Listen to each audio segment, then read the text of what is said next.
Chapter 1. Rog, I have a commission here. I hope you can take it? Coulson, who was wearing a black suit and had a receding hairline, stood in front of Rog's desk and said calmly, "You know the rules. First, tell me the general content of the commission, and then I can decide whether to accept your commission or not."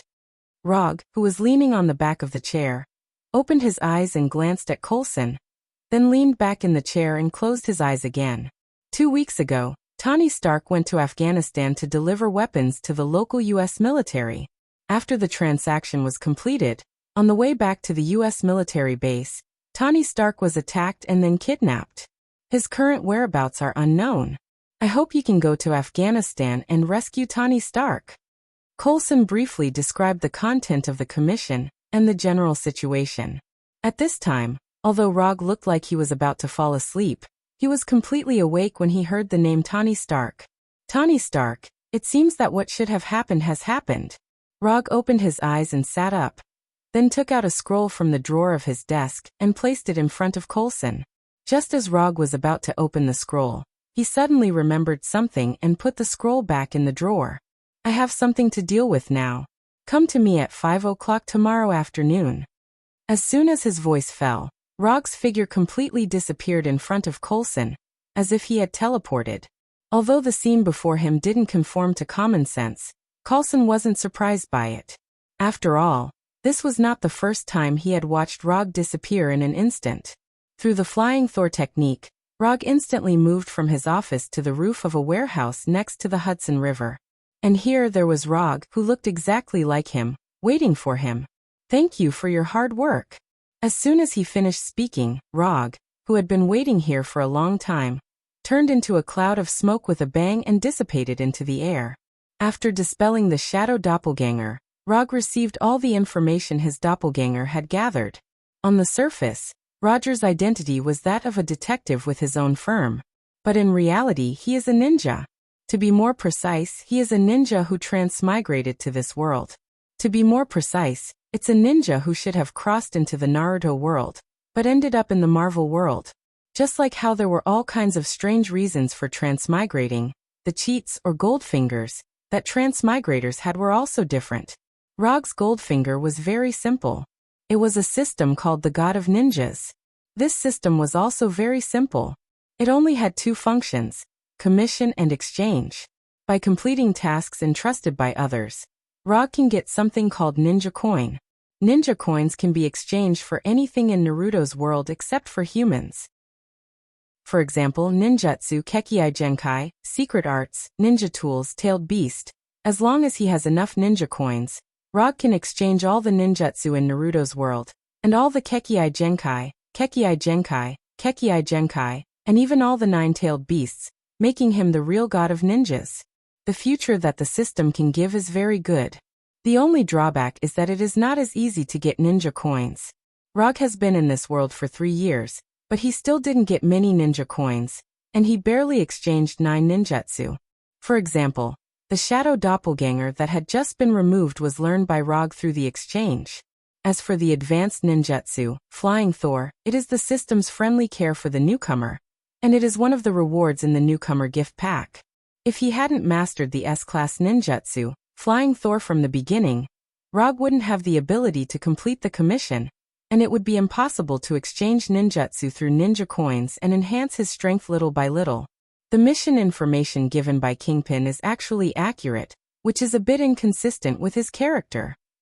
The main reason why Rog didn't immediately accept Coulson's commission is that he still has an unfinished commission. The 4th rule of commission is that the next commission cannot be accepted before the commission is completed. This commission rule is not Rog's rule, but the system's rule. As for similar rules in addition to this one, there are 4 other rules. As for whether there will be more commission rules in the future, Rog himself is not very clear. But in any case, the commission rules formulated by the system are relatively reasonable rules, and there will not be some extremely unreasonable rules. After understanding the general situation in the warehouse, Rog did not hesitate, and jumped directly from the roof of the warehouse, and came to the door of the warehouse. On the surface, this warehouse is the warehouse of a shipping company, but in fact, it is the largest base of the Hand in New York, where more than 100 hand ninjas are stationed all year round. Rog doesn't know why Kingpin is against the hand, but since Kingpin's commission has passed the system's judgment, and Kingpin himself is very willing to pay for it, so Rog doesn't mind acting as Kingpin's thug. Only the commission written on the commission scroll, and judged by the system, can get ninja coins. The amount of ninja coins is determined by the system's judgment. This is the first rule of commission. It is because of the existence of such a rule that Rog has not received many missions in 3 years, which seriously slowed down his steps to become the god of ninja. Compared with the person next door who became a true god in less than 2 years, Rog feels that he has seriously lowered the comprehensive score of the Traverser's achievement. At the moment when Rog just appeared at the door of the warehouse, the hand ninjas disguised as idle security guards noticed his appearance for the first time. Although they are all ninjas, Rog doesn't think that these guys who don't even know ninjutsu and only know how to chop people with ninja knives are his peers. How can the welcoming ceremony be without a grand flame? Although these hand ninjas didn't know what Rog wanted to do, when they saw Rog suddenly standing in the same place and looking like he was going to blow, these hand ninjas suddenly noticed a strong death crisis. Katana Grand Fire Annihilation.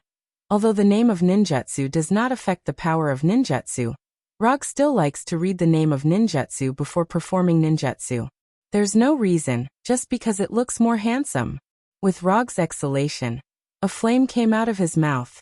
When this flame first appeared, it was only the thickness of a finger. But as the distance increased, the flame became bigger and bigger, and finally turned into a huge sea of fire of tens of meters. Like the roar of the god of fire, it slammed into the door of the warehouse, instantly breaking the door, and madly pouring into the warehouse. Uchiha Madara's Grand Fire Annihilation is really domineering. Chapter 2. There are 2 types of ninjutsu that can be exchanged by the system. One is the standard version, and the other is the personalized version. The standard version, as the name implies, is an extremely standard ninjutsu, standard power, standard consumption, nothing special, everything needs to be developed by oneself. The personalized version is the version with a strong character personality. For example, Rog's Fire Release. Grand Fire Annihilation has a strong style of Uchiha Madara.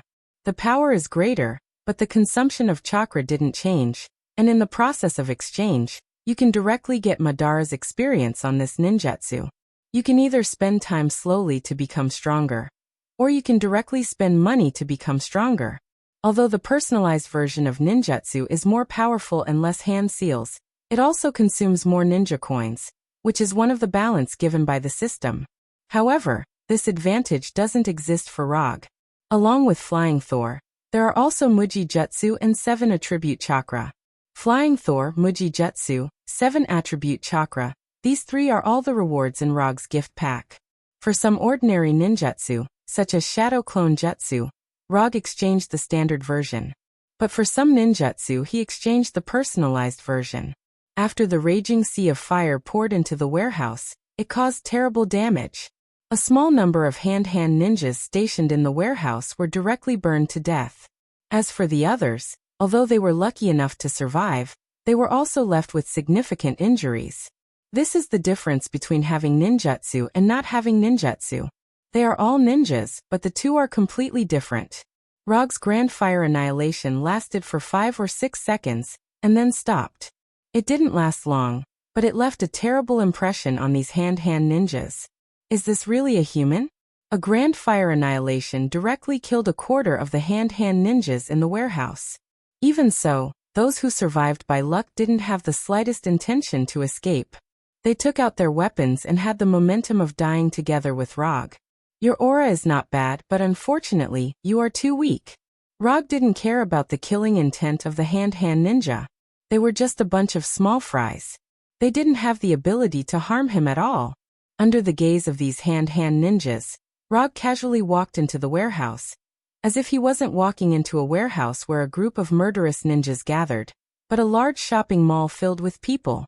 Perhaps it was because Rog's invisible contempt had stimulated their hearts, or perhaps it was because the previous Grand Fiery Annihilation had left a deep impression on them. Not long after Rog entered the warehouse, a hand ninja attacked him from the dark. The sharp ninja sword was aimed directly at his vitals. Do you want to dance too? When the ninja came in front of him, Rog dodged and dodged the katana full of killing intent. Then he grabbed the katana's right hand and said a sentence that the ninja absolutely couldn't understand. In this world, no one can understand this joke.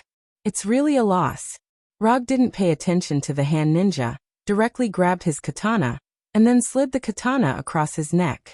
From dodging to grabbing the katana, all of Rog's movements looked very casual. It was as if he didn't kill a highly skilled ninja, but a chicken that stretched out its neck on its own initiative.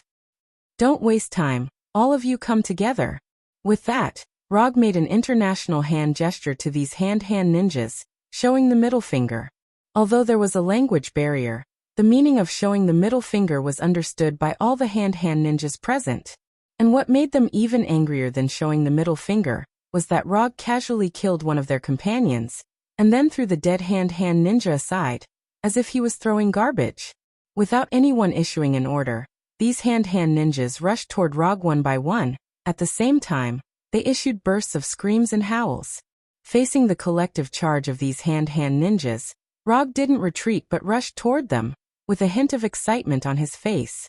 Although the hand ninjas have the advantage of numbers and home ground, but in front of Rog who has chakra, they not only didn't have any advantage, but were also forced to retreat by Rog. Unlike these hand ninjas, every time Rog used his katana, he could take away the life of a hand ninja. At this time, Rog didn't use any ninjutsu or jinjutsu at all, only the simplest and purest taijutsu. There was no superfluous movement, no hesitation. Every time he waved his katana, it was just right. He didn't use too much strength, nor did he do enough damage. Everything was so just right. When he was surrounded by so many enemies, with attacks coming from all directions, Rog finally understood why Madara said the classic words, "Do you also want to dance?" In this environment surrounded by enemies, the battle was no longer a battle. This feeling was like dancing on the scythe of the Grim Reaper. This feeling of turning the battle into a dance of slaughter. This feeling of controlling life and death by one person. If possible, Rog was even willing to continue this feeling. However, this idea of his quickly fell through. When his katana was inserted into the heart of the last hand ninja, he was the only one left standing in the entire warehouse. Except for the ninjas who had died in fire release, Grand Fire Annihilation at the beginning, all the other hand ninjas had been killed in one blow. The strong smell of blood enveloped the entire warehouse, and the ground was piled with the bodies of hand ninjas, and the bright red blood stained the entire ground. After confirming that there were no living hand ninjas in the entire warehouse, Rog took out the mobile phone he bought on the black market, and dialed the number left by Kingpin. A deep man's voice answered the phone, but it wasn't Kingpin himself. "Tell your boss that the warehouse commission has been completed, and he has 12 hours to pay." After that, Rog hung up the phone directly. After all this, Rog directly flying Thunder God and returned to his detective office. When he returned to the office, the first thing he saw was Coulson sitting on the sofa, casually browsing the newspaper. "Why are you still here? Didn't I tell you to come back tomorrow?" Coulson didn't answer, but looked at Rog seriously, and then asked helplessly, "Can you take less of such bloody tasks in the future? Although your evaluation in the Bureau is that you are harmless to the general public and don't need special detention, you have to consider the impact." As an experienced agent, Coulson could see at a glance that Rog had just finished a fierce battle. Although he didn't suffer any injuries, the blood of those hand ninjas inevitably sputtered on him, making him look like he had just come out of a slaughterhouse. Chapter 3. Forget it. Whether or not I'm a threat to the general public is up to your Strategic Homeland Defense Attack and Logistics Bureau. If it weren't for the fact that you sent out special forces 3 times in a row and failed to capture me, I would have been locked up in an unknown mysterious prison in the name of threatening the general public. Rog didn't give Coulson any face. That's a procedural issue. You know, it's the kind of procedure that must be implemented. Being refuted so directly by Rog, even if Coulson was an experienced agent, he couldn't help but show an awkward expression. Strategic Homeland Defense Attack and, damn it, can't you change the name of your bureau? Every time the name was read, Rog seriously suspected that when the name was given, the higher-ups all drank vodka until they became stupid. We're dealing with this problem. I believe there will be a new name soon. Although he was one of them, Coulson himself was quite dissatisfied with the long name. Every time he went out to perform a mission, as long as he said the name of the bureau, others would show an expression of, "Are you kidding me? I hope so. I'm going back." If you're interested, you can continue to stay here and read the next issue of the newspaper. After that, Rog directly left the office with the Flying Thunder God and returned to his secret hideout. In the past 3 years, because of the execution of the commission, Rog made a lot of enemies in New York. Most of them were people and organizations who didn't follow the law and only used violent means to solve problems. For the sake of safety, to avoid being shot in the head by a sniper rifle in his sleep or having his door blown open by a rocket, Rog used a very secret identity and spent 8 figures to buy a small hideout. It was more than 500 square meters, a big high-rise overlooking the entire Central Park of New York. Even in downtown New York, it was still quiet and pleasant. It was a good hideout. No one would think that a person who was a private detective would live in a place like this, and Rog didn't have to worry about his whereabouts being leaked. No one had seen him leave the house since he moved in. Every time he went out, he would use the Thor to teleport directly to the office. It saved him time and effort, and he could reach the office in 1 step. There was no need to worry about traffic jams on the way. At noon the next day, Rog returned to the office via the Thor. Then he saw Coulson sitting on the sofa reading the newspaper. The scene looked no different from yesterday. The only difference was that Coulson was no longer holding an expired newspaper in his hand, but the New York Times that had just come out today. He didn't know if it was intentional or not, but the front page of the newspaper with Rog's face was about the commission he had carried out yesterday. A shocking massacre. Terrifying massacre in New York, 115 gangsters died in a warehouse.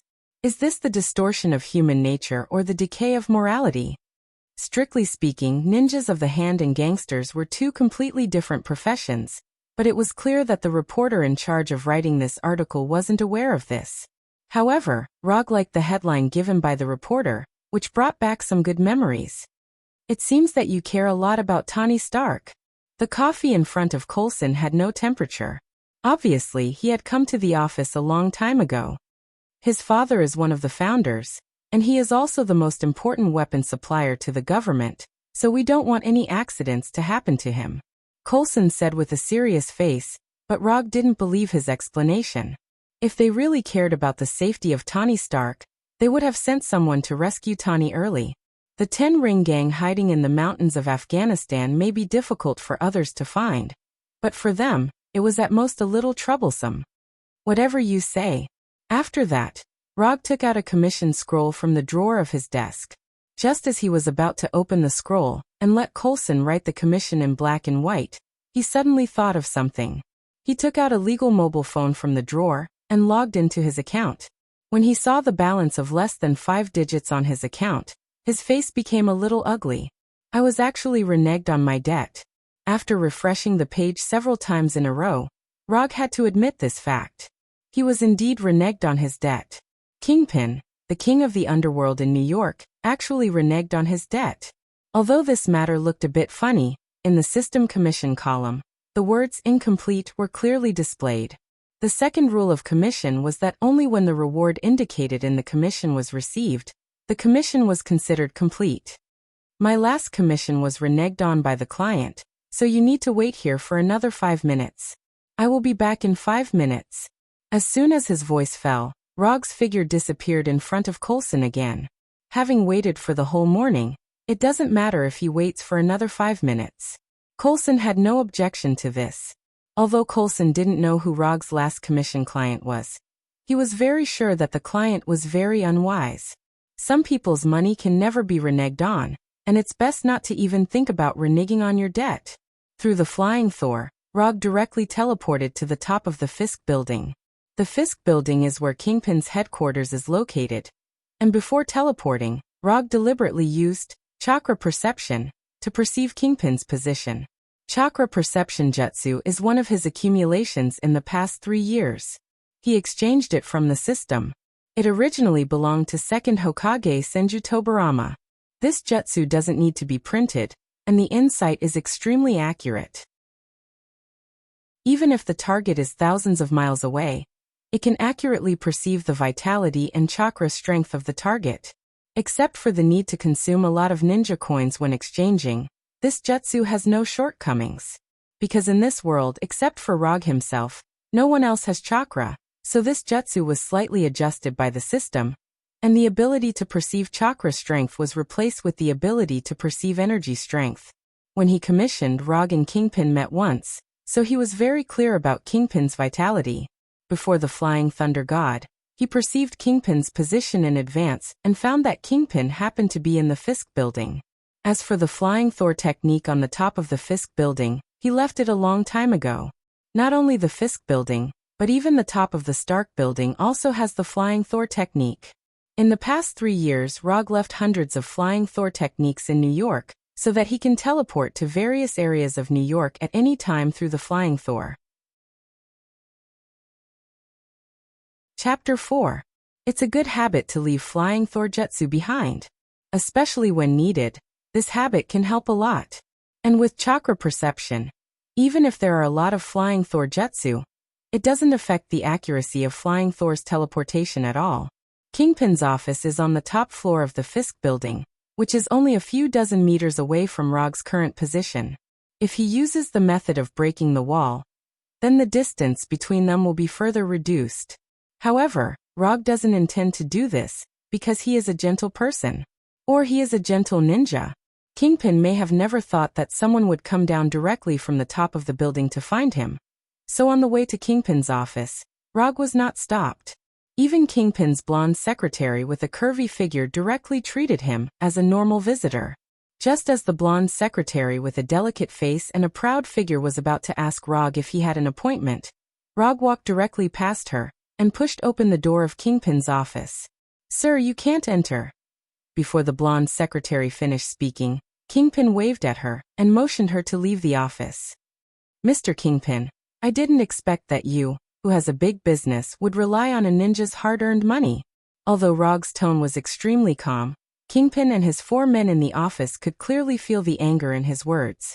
Before Kingpin could speak, his 4 men in suits and ties decisively pulled out their pistols from their pockets and aimed directly at Rog's head. With 4 pistols pointed at his head, according to common sense, Rog should stop moving forward to avoid further provoking Kingpin and his 4 men.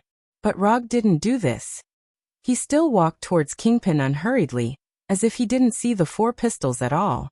Just as one of them was about to move the muzzle and shoot Rog's thigh, he suddenly found that an irresistible force strangely shrouded him, restricting all his mobility. Fixed body jutsu, a basic ninjutsu that even genin can learn. Fixed body jutsu is only a basic ninjutsu. Its level is not high, and the consumption of chakra is not much, but in the hands of different people, the power of this ninjutsu is completely different. Although the fixed body jutsu that Rog exchanged is only the standard version, after 3 years of continuous tempering, his fixed body jutsu has extremely amazing power. As long as he doesn't release it in advance, the binding time of fixed body jutsu for ordinary people is at least 30 minutes. For ordinary people with worse physique, the duration of fixed body jutsu may even last for several hours. Although Kingpin's body jutsu, they are still at the level of ordinary humans. As long as Rog doesn't release fixed body jutsu, in the next half an hour, in the next half hour, they can't even blink. In the next half hour. You're the first person who dares to come to my office alone and talk to me with such an attitude. After that, Kingpin, who was sitting, stood up, showing his extraordinarily strong physique, and at the same time showing his amazing momentum as the Underworld Emperor. "That's because you haven't met me before." Rog ignored Kingpin's momentum and came to him unhurriedly, then took the phone on the side of the desk and put it in front of Kingpin. "Now immediately, pay the reward." After that, Rog looked up at Kingpin contemptuously. Bang! Kingpin didn't answer Rog, but raised his thick right hand and slammed it on the table. The huge force suddenly made the desk overwhelmed, and cracks visible to the naked eye appeared on Kingpin's right hand. "Kid, Don't think that you can do whatever you want just because you have some strange abilities. This is New York, my territory. As soon as his voice fell, Kingpin noticed a severe pain coming from his right hand. His right hand was pierced. When did he do it? I didn't even notice it. Although Kingpin is the underworld king, he is different from other Yakuza leaders. He has never stopped training because he is in a high position, and his huge body size is not because of obesity, but because his muscles are too developed. Not only that, but he is also a top fighting master. Every day he practices with fighting masters from all over the world, and every time, he fights 10 people by himself. Even so, he has never lost, and the training time has never exceeded 20 seconds. And his sparring opponents were either dead or injured. It was because he was extremely proficient in fighting that Rog's blow, which completely exceeded his perception, shocked him so much. Only those who are proficient in fighting can really understand how terrifying that attack is. There was no sign, no reaction. If it wasn't for the feeling of his right hand being pierced, he wouldn't even know that Rog had completed an attack. I'll say it again now, immediately pay the reward. Kingpin looked at Roger's gaze as if he was looking at a corpse. He picked up the phone with his intact left hand and dialed a number silently. Transfer the money, transfer it now. Almost at the moment when Kingpin hung up the phone, Rog's mobile phone received a message that $20 million had been successfully transferred. I'll leave this kunai to you as a souvenir. Remember, never go back on your word. After that, Rog disappeared directly in front of Kingpin and returned to his office through the door. When his figure disappeared from the office, Kingpin picked up the phone again and dialed a number. Spread the news that the Hudson River warehouse case yesterday was done by a private detective named Rog. Rog didn't know what happened next. If he knew, he would also leave some gifts for Kingpin's left hand. After returning to the office, he glanced at the timer in his phone. 3 minutes and 50 seconds. No overtime, not bad. After casually tossing the phone back into the drawer, he took out the commission scroll and opened it on his old desk. You can now write the details of the commission and the reward on the scroll. At the moment when Kingpin completed the transfer, the system changed the commission to completed status and sent 10 ninja coins to Rog. Coulson quickly finished writing the content of the commission and the reward. After seeing that the reward for this commission was only $50,000, Roger frowned slightly. Only $50,000. It seems that you don't care much about the safety of Tony Stark. Kingpin was willing to pay $20 million for the commission, and what he needed to solve was only the ninja in his hand. Tony Stark, the only son of Howard Stark, the most important weapons supplier to the U.S. military, is only worth $50,000 in the eyes of the Strategic Homeland Defense Attack and Logistics Security Bureau. Tony Stark casually picked a bottle of red wine at home, and the price was higher than this. Are you serious? Rog didn't care much about the commission reward, but when he saw that it was only $50,000, he still couldn't believe it. This is a private commission, and there is no way to reimburse, so that's all. Chapter 5. While Coulson was talking, Rog glanced at the system's commission page. Commission content. Rescue the kidnapped Tony Stark. Commission status. Incomplete. Commission reward. 10 ninja coins. Rog was not surprised by this result. According to the previous commissions certified by the system, the possibility of this commission being passed is very high. After all, this is a commission involving Tony Stark. The only thing that surprised him was that the commission reward given by the system was a bit low. 10 ninja coins, the same reward as Kingpin's commission to eliminate the hand ninja. The targets involved in Kingpin's commission were some unknown hand ninja, so it is normal for the commission reward to be low. But this time, the commission involved Tony Stark, and as a result, the system gave him 10 ninja coins as a commission reward. $50,000 is $50,000. When are you going to leave? Rog asked casually. If you can, I hope you can go to Afghanistan with me now. I have prepared the equipment needed there in advance. Coulson's eyes lit up, and he immediately gave an answer. I can leave now, but I won't go with you. I don't want to take a 10-20-hour flight. After that, Rog handed a flying Thor kunai to Coulson, and then continued.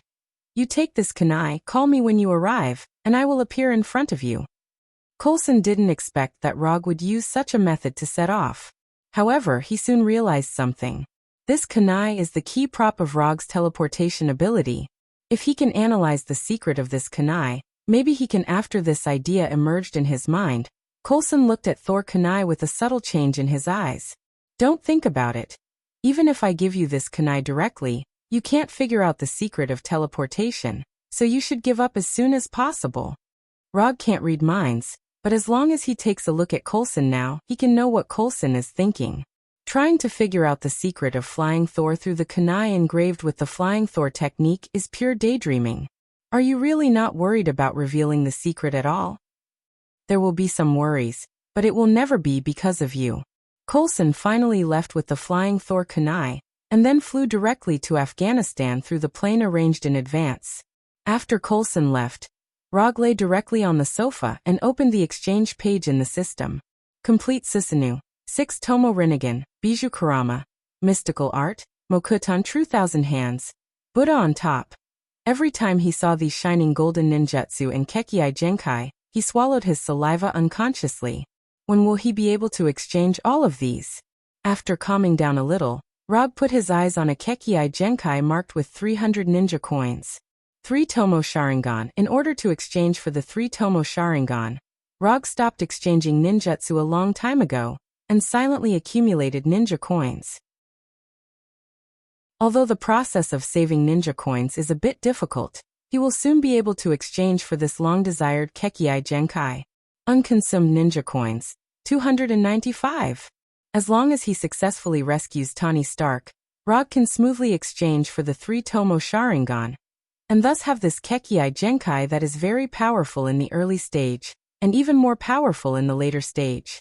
Late at night, Rog's shadow clone in the office received a call from Coulson, and then informed him who had just fallen asleep. Can't you call later? Although somewhat dissatisfied, Rog finally got up and put on clothes suitable for combat, and then began to perceive the flying Thor jutsu in Afghanistan. Since mastering the flying Thor, it was the first time he tried to perceive such a long-distance jutsu, which made him worry about whether there would be any accidents in this ultra-long-distance transmission. At first, Rog could only vaguely perceive the extremely vague flying Thor jutsu, but when he used chakra perception at the same time, the vague flying Thor jutsu gradually became clear. Finally, after consuming dozens of times more chakra than usual, he finally established a connection with the flying Thor jutsu in Afghanistan, and then disappeared from the bedroom in an instant. In just a moment, the scene in front of him changed from the familiar bedroom to the dusty mountains of Afghanistan. Aren't you afraid of the heat? Looking at Coulson, who was sweating but still wearing a black suit, Rog asked puzzledly. The suit is a gentleman's armor. It can protect me from harm. Coulson answered in an extremely formal tone. Rog ignored Coulson and set his eyes on the transportation prepared by Coulson. Isn't your organization quite rich? Can't you change to a better car? This car looks older than me. Next to Coulson was an ultra-old off-road vehicle that would not be surprising even if it was scrapped in the next second. Personal mission. It's not convenient to use the Bureau's transportation. Coulson continued to answer in an extremely formal tone. I'd be a fool to believe you. Let's go and save that playboy. After that, Rog opened the door of the passenger seat and sat straight in. At this time, Tawny, who was imprisoned in an unknown cave, looked at the pile of parts in front of him with a serious face and said with emotion, "It will take about an hour or two to assemble, and then we can leave this damn cave." Ethan, who was standing next to Tawny, also had a look of emotion on his face. He never thought that even in such an environment, Tony Stark could still create such amazing works. Perhaps this was the talent that made people jealous and yearn for it. Let's get started. Which way are we going? We don't know the whereabouts of Tony Stark now. Coulson, who was driving the off-road vehicle, asked Rog, who was resting with his eyes closed. Drive north at this speed for half an hour, and then we'll have a guide. Rog answered casually without opening his eyes. Not long after setting off, he used Chakra's perception to check the situation around him. Although he did not directly find Tawny's whereabouts, he found a group of rats hiding in the cave. They were deliberately hiding in the cave, and judging from their life force, all of them were adult males. Rog had no way to determine whether these people were the members of the Ten Rings gang who kidnapped Tani, but since they were all people who made a living in this place, even if they were not from the Ten Rings gang, they were at least in the same line of work as them. News between people in the same line of work was often more up-to-date. It was like a bank in New York being robbed. The New York police could not immediately determine the identity of the robber, but the New York gangs could. Chapter 6. Yellow sand billowed in the mountainous area of Afghanistan. An oversized off-road vehicle was moving quickly. The bumpy road made Rog, who was sitting in the passenger seat, completely give up the idea of resting. Are you sure there are people here? According to Rog's instructions, Coulson drove the oversized off-road vehicle in the mountainous area without roads for half an hour, but until now he didn't see anyone. You'll see them soon. Not long after Rog finished speaking, a group of terrorists with all kinds of weapons rushed out from the hill in front of them, and then fired several shots at their car. Bang, bang, bang. The bullets hit the off-road vehicle without any suspense, stopping the off-road vehicle that had been running for half an hour, and a burst of hot air came out from the hood of the off-road vehicle. How are you going to deal with them? Looking at the group of terrorists who kept coming towards them, Coulson frowned slightly and asked Rog's opinion. Rog didn't answer him, but opened the door and got out, then walked towards the group of terrorists. %yen ******. The terrorist who was walking in front shouted loudly at Rog, and at the same time waved the automatic rifle in his hand, trying to stop Rog from moving forward. Rog couldn't understand what the terrorist was saying, and even if he understood, he wouldn't stop. Just as the terrorist was about to raise the automatic rifle in his hand and shoot Rog, who didn't know what was good for him, Rog disappeared in front of him like a ghost. Body flicker technique. To deal with this group of terrorists, there was no need to use the flying Thor. The body flicker technique was enough. After using the body flicker technique, Rog's speed exceeded the limit that the human eye could capture, so it caused the effect of disappearing in an instant. When his figure reappeared, the terrorist who had shouted at him covered his neck in incomparable pain. Bright red blood continuously gushed out from between his fingers. After dealing with this terrorist, Rog did not intend to stop and used the body flicker technique several more times. Every time his figure appeared, a terrorist would fall to the ground and never get up again. From the moment the first terrorist fell to the ground to the moment the other 7 terrorists fell to the ground, only a short 3 seconds had elapsed. This kind of ghost-like killing method completely stunned this group of terrorists. A look of horror appeared on each of their faces. Not only were these terrorists frightened, even Coulson, who was sitting in the car, had an expression of disbelief. Is this guy really human? As a special agent, Coulson had seen many bloody massacres. However, it was his first time seeing someone like Rog. He could easily take someone's life with a raise of his hand. The massacre was as smooth as flowing water, showing a different kind of beauty. Is this a ninja? Coulson felt that it was necessary for him to re-understand the ancient profession of ninja. After the initial panic, the remaining terrorists finally reacted. They raised the automatic rifles in their hands, intending to vent all the bullets on Rog. However, their idea was destined to remain as an idea. After perceiving that they had the intention to resist, Rog instantly used the body fixation technique and completely restrained their movements. The remaining more than a dozen terrorists seemed to have lost their souls. They stayed motionless in the same place, maintaining the action of trying to raise their guns. Looking at the extremely strange scene in front of him, Coulson swallowed unconsciously, and then silently remembered this ability that he didn't know how to name. After binding all the remaining terrorists in place, Rog returned to the car without looking back and said to Coulson, "You are an agent, I will leave the matter of inquiring information to you. This kind of boring work needs to be solved by professionals." After hesitating for a few seconds, Coulson opened the door and walked out, coming to the group of terrorists who couldn't even move a finger. After removing all the weapons from these more than a dozen terrorists, Coulson motioned to Rog to remove his ability. After Rog lifted the body fixation technique, these terrorists finally regained their ability to move, and then unconsciously took a few steps back. After regaining their ability to move, the first thought of these terrorists was to escape, the farther the better. But in the end, they gave up this idea and stood silently, looking at Coulson without saying a word. After a short communication, Coulson successfully learned the whereabouts of Tony Stark from these terrorists. Although this group of terrorists is not a good person, they have nothing to do with the Ten Ring Gang who kidnapped Tony. Of course, as colleagues in the same area, they have a detailed understanding of the recent actions of the Ten Ring Gang. They don't know that the Ten Ring Gang kidnapped the famous Tony Stark. They only know that the Ten Ring Gang kidnapped an American arms dealer under the protection of the U.S. military, and then imprisoned the arms dealer in a base more than 100 kilometers away from here. After repeatedly confirming the location of the base several times, Coulson returned to the car and relayed the information to Rog. "What are you going to do with these people?" Before driving, Coulson suddenly asked, "What else can I do?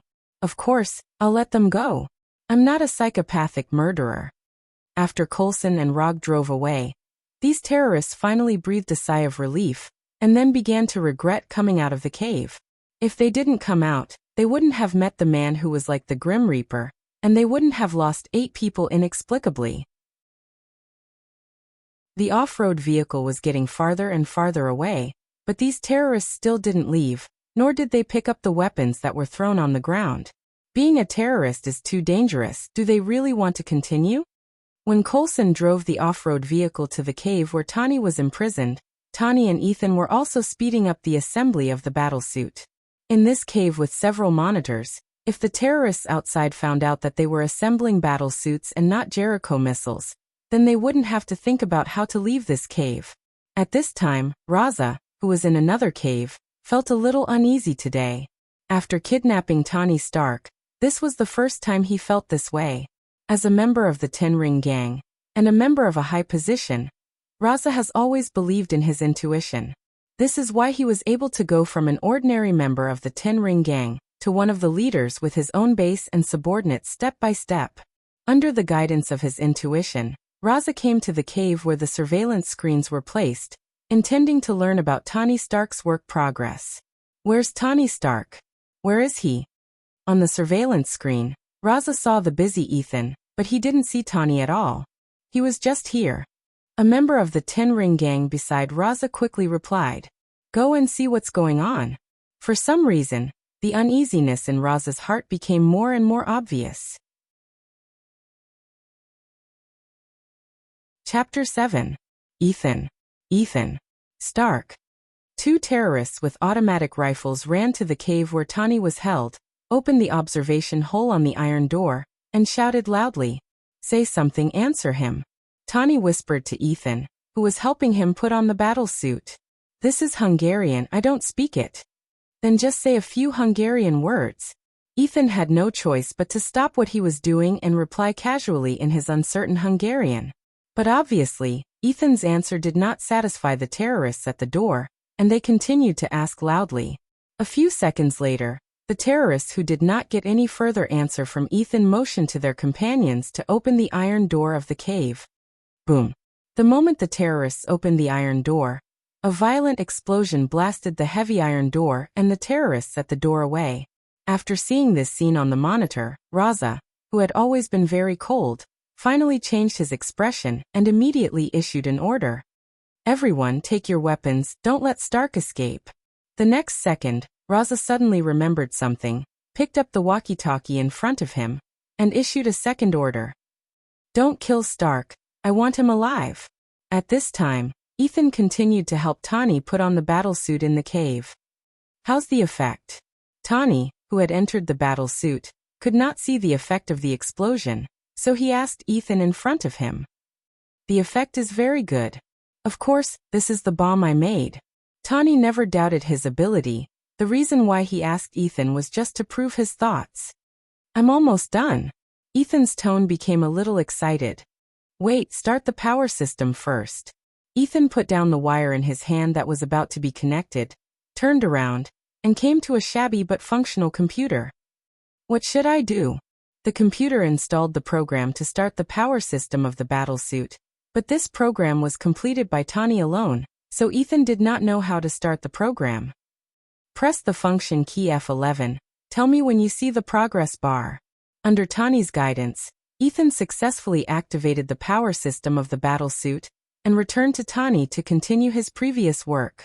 After completing the final assembly of the battlesuit, Ethan returned to the computer with an uneasy expression. We need more time. The installation of the power system of the battlesuit was less than half completed, and it would take a lot of time to complete the installation. Hey, I'll go buy you some time. Then, ignoring Tani's dissuasion, he ran to the side of the dead terrorist and picked up the automatic rifle on the ground. Ethan! Tani in the Iron Man armor shouted loudly, hoping to stop Ethan from leaving. However, Ethan didn't look back. He picked up the automatic rifle in his hand and ran outside.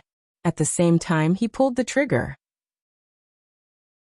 Bang bang bang bang, bang bang bang, bang bang.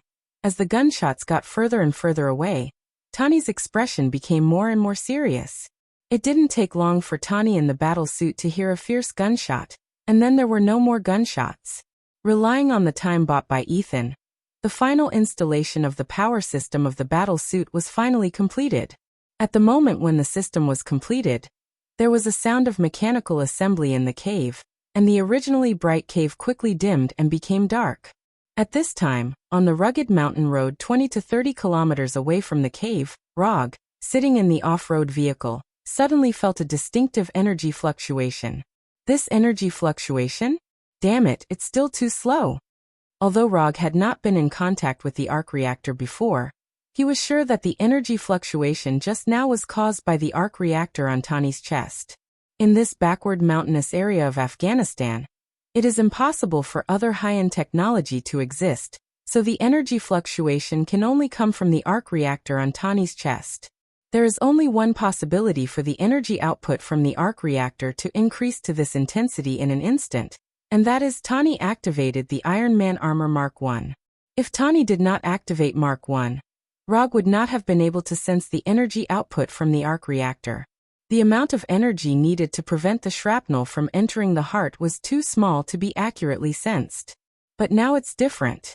When Mark 1 was activated, the arc reactor on Tani's chest output a huge amount of energy, which allowed Rog to perceive Tani's location.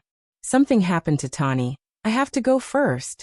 As soon as his voice fell, his figure disappeared from the off-road vehicle. Although he sensed Tani's location, Rog was a little depressed because Tani was now more than 20 kilometers away from him. Without the flying Thor technique, he could only rely on the body flicker technique to hurry on his way.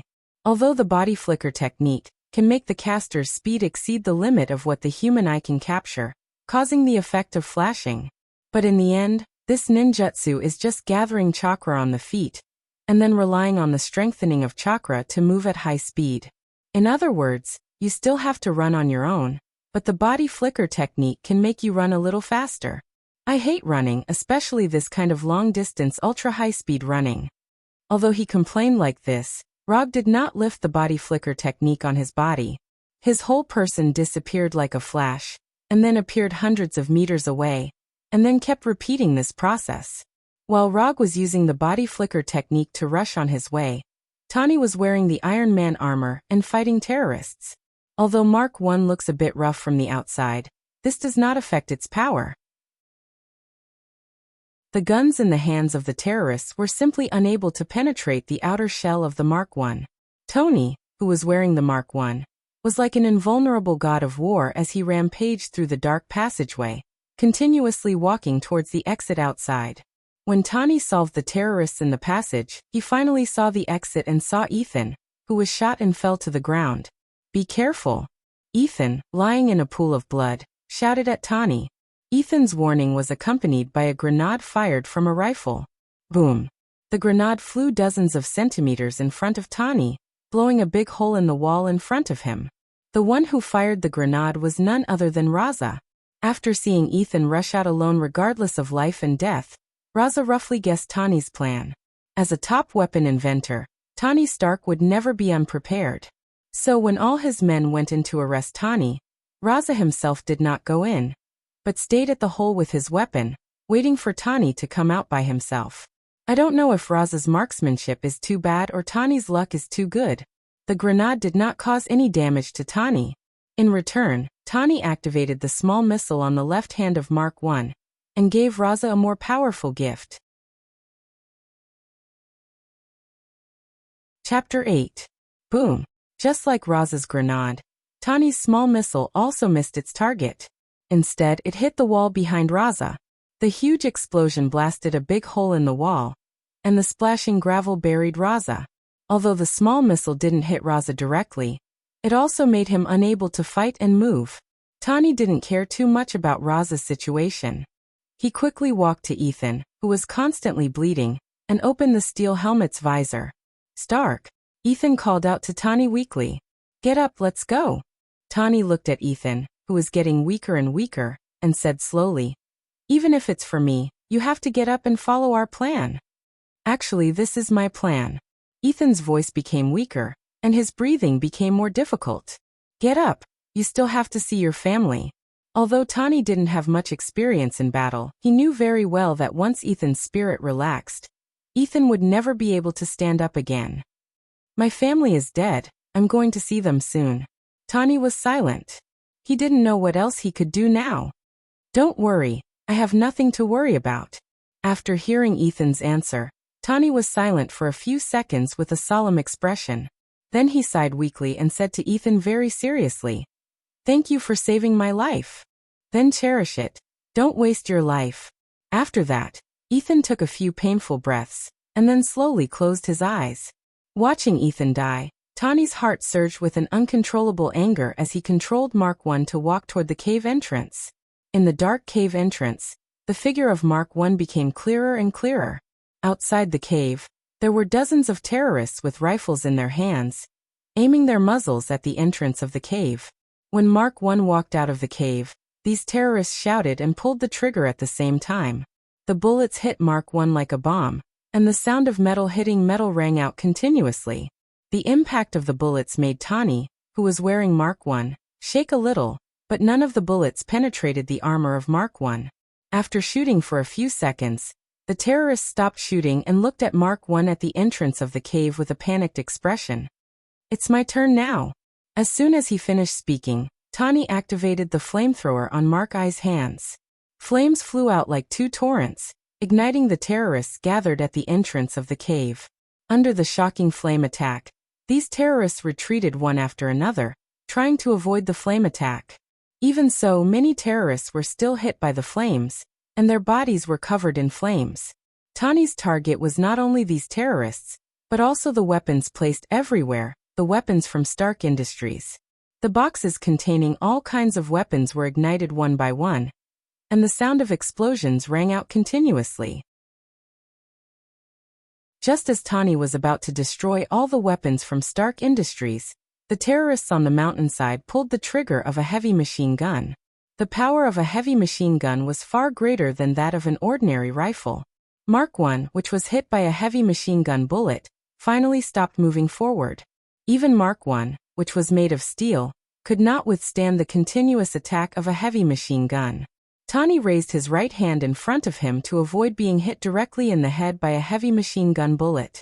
At the same time, the terrorists who were not hit by the flames also began to fight back, and bullets flew from all corners to Mark 1.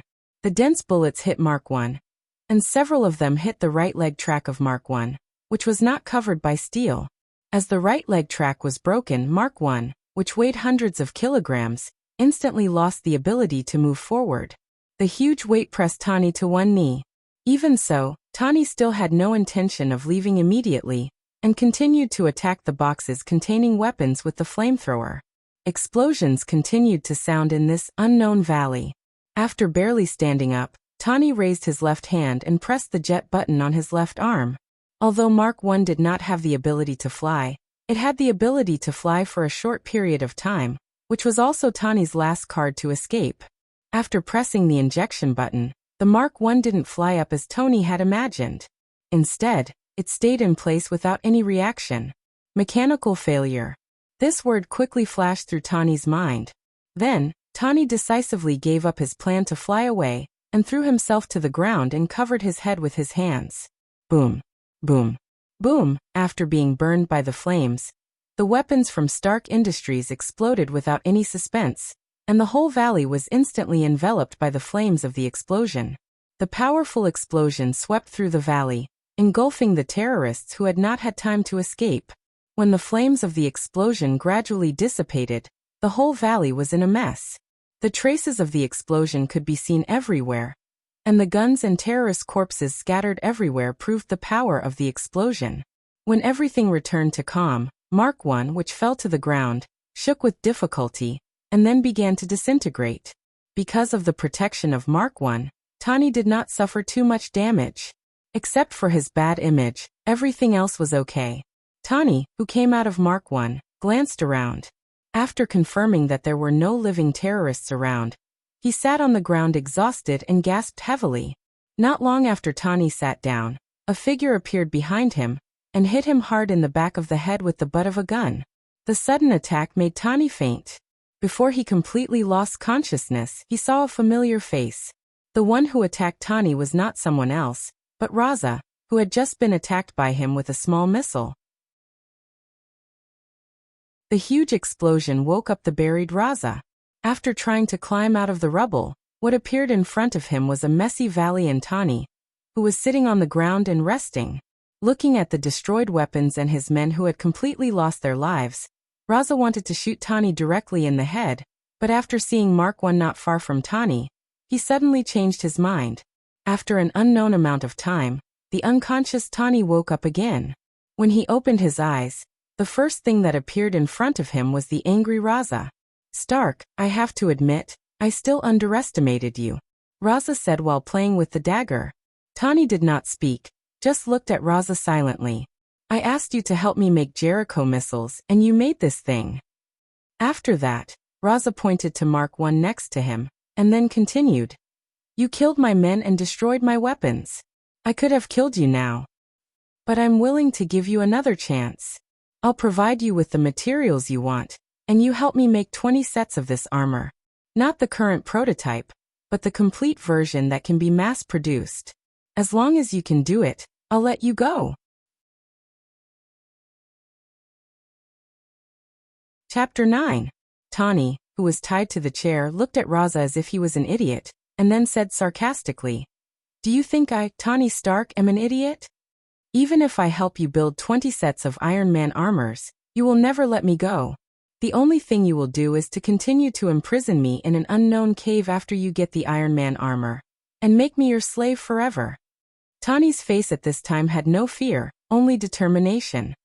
"Kill me, I, Tani Stark, will never help you build any weapon. Even if it's a bullet, you don't have to think that I will help you build it. Come on, shoot me. Aren't you a terrorist? Shoot me. Shoot me in the forehead and heart. You trash that is worse than a paramecium. Or, you are an incomplete life form, a frog with congenital Mongolian disease, a chimpanzee with yin-yang imbalance, a half-plant with decaying vitality, and a dino who degenerates 3 times a day. You don't even have the courage to shoot me. I even doubt that you can find the position of the pistol trigger with your brain cells that don't even have double digits." After saying that, Tony spat a mouthful of saliva at Raza, who was in front of him. "If this is your last wish, then I will help you realize it now." As soon as his voice fell, Raza pulled out the pistol clipped to his waist and pointed it directly at Tani's forehead. "Farewell, Tani Stark." Just at the moment when Raza was about to pull the trigger, an indescribable strange force enveloped him in an instant, completely depriving him of the ability to control his body. The 6 men around him also enjoyed the same treatment as Raza. "Tani Stark, there is still a gap between your level of cursing and your IQ. If you want to provoke others, you can use the method of directly greeting the other party's mother, which will be much simpler." A voice with rapid gasps came from outside, and then a man with a sweaty face slowly walked in. The person who came in was none other than Rog, who had used the body flicker technique to travel more than 20 kilometers. In order to prevent any accidents from happening to Tani, he didn't dare to stop for even a moment. Along the way, he continuously used dozens of body flicker technique. Only then did he arrive before Raza opened fire. After coming in, he didn't even have time to kill Raza directly. He could only use the immobilization spell to stop Raza from shooting. "Who are you?" Tani wasn't affected by the body immobilization spell. He was the only person in the cave who still had the ability to speak other than Rog. My name is Rog. I'm a private investigator. As for why I'm here, the reason is very simple. Someone asked me to come here and save you. While answering Tani's question, Rog found an unopened bottle of mineral water in the cave and drank a few mouthfuls to calm his throat down. After helping Tani untie the rope on his body, Rog took the pistol from Roz's hand and casually threw it to Tani, who was exercising his wrist. The people who are still alive here, except for me and you, are only a few of them. As for how to deal with them, you decide. After that, Rog left the cave and didn't care about what happened next.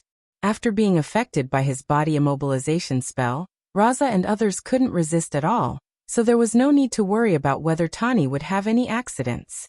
After waiting for a few minutes in the messy valley outside, gunshots came from the cave, and 10 seconds later, an explosion came from the cave.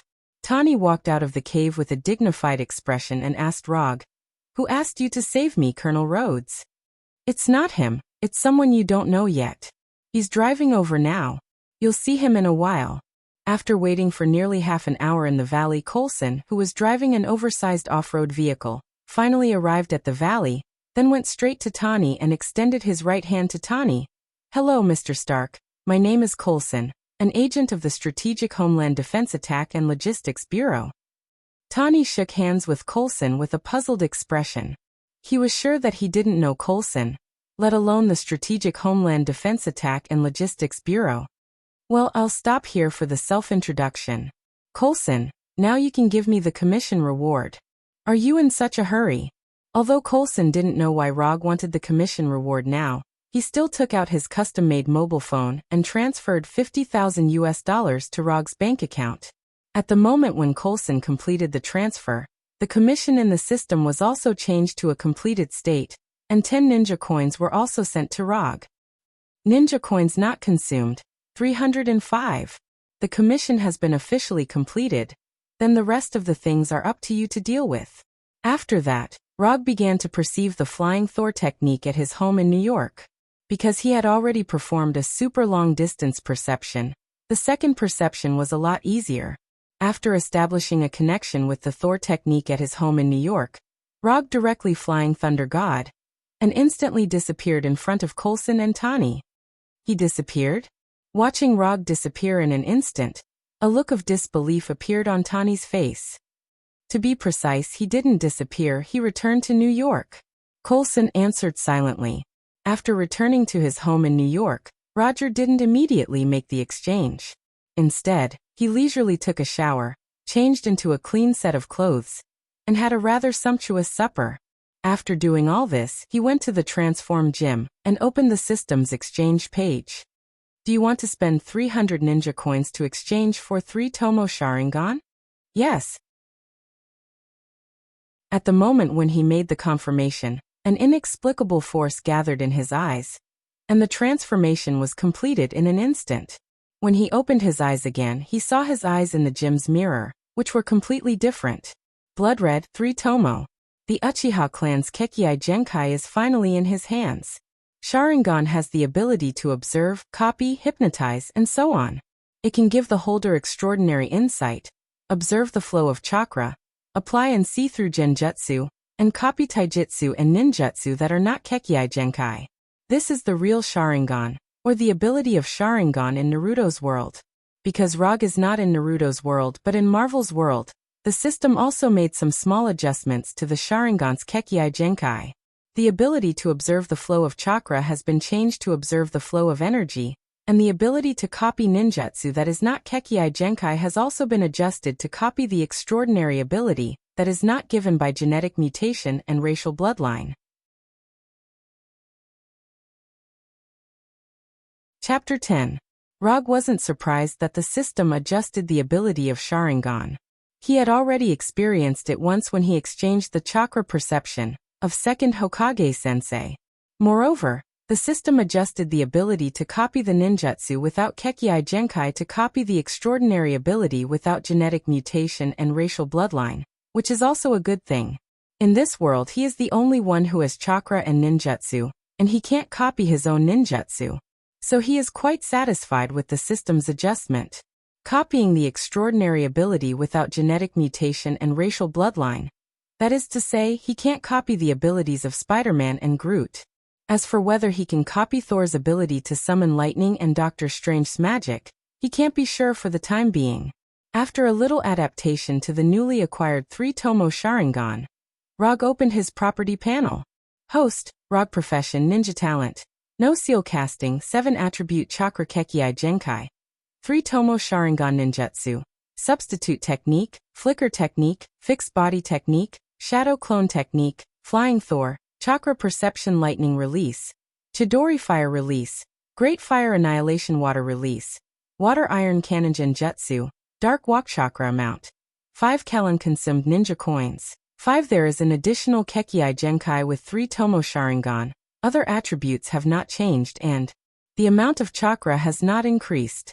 The only thing that he cares about now is that the amount of ninja coins is a little pitiful.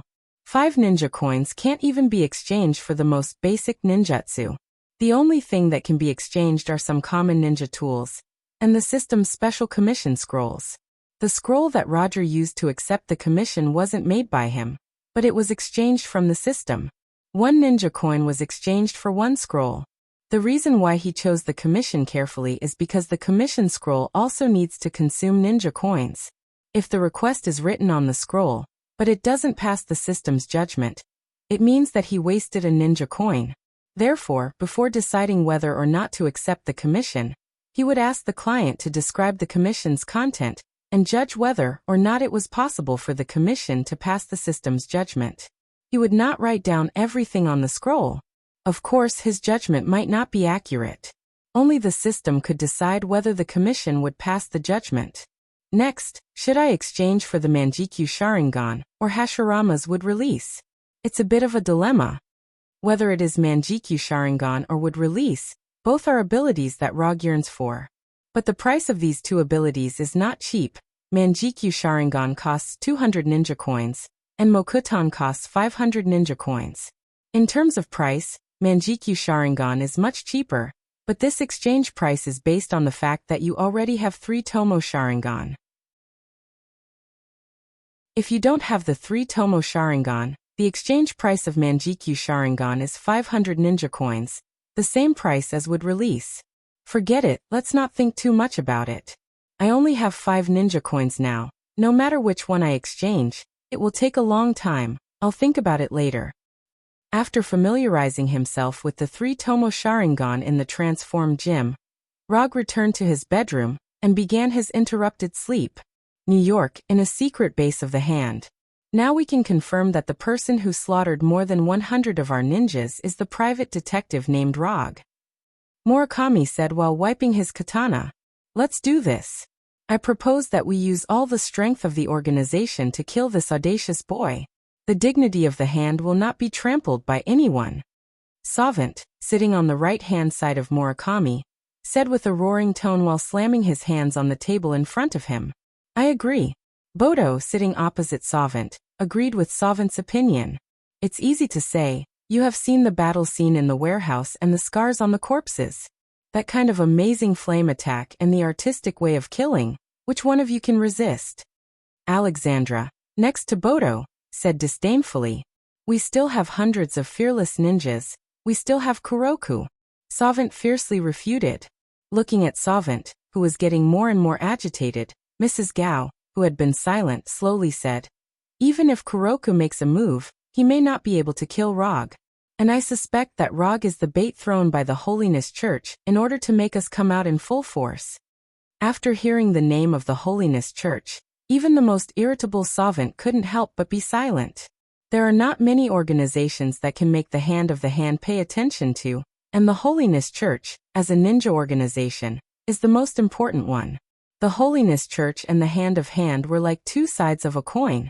They had been fighting each other for hundreds of years, but neither had destroyed the other. If Rog was really related to the Holiness Church, then this matter was no longer a simple revenge. Even if Rog is related to the Holiness Church, we can't just do nothing. Once the hand is no longer feared, then the hand is no longer the hand. Murakami put down the katana in his hand and said seriously, as a ninja organization, the reason why the hand of hand is famous in this world is because they are cruel and bloody enough. A hand that was no longer feared was like a viper that had lost its fangs. Let's find out about the Holiness Church's recent movements first. During this time, let the New York police find trouble with them. After all, New York is still a legal society. Mrs. Gao's suggestion was eventually approved by Murakami and the others. While Mrs. Gao and others were discussing how to deal with Rog, Tani, who had safely returned to the U.S. military base and done a detailed physical examination, found Coulson and asked about Rog. That Rog, who is he? Private detective. Didn't he tell you? Coulson answered casually. After sending Tani back to the U.S. military base, he also began to return to New York. Private detective? I watched him disappear in front of me, and he also magically froze those terrorists so that they couldn't even move a finger. This is not something a private detective can do. No, this is not something a human can do. Tani was very dissatisfied with Coulson's answer, and his tone became a little impatient. Mr. Stark, this world is not exactly the same as the world you understand, and science is not everything in this world.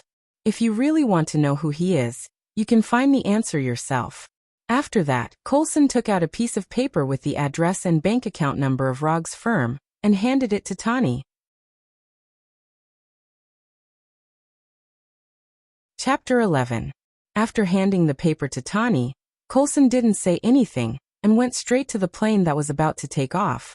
When Coulson's figure completely disappeared from the plane, Tani was still thinking about Coulson's words.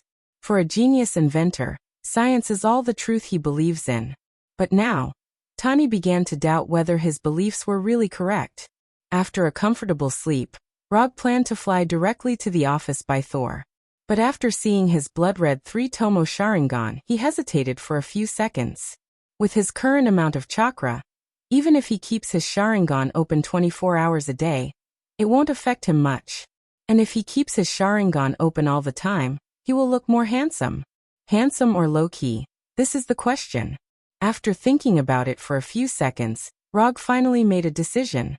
Handsome is a matter of life. So before going to the office, he turned off his Sharingan and changed back to his normal appearance.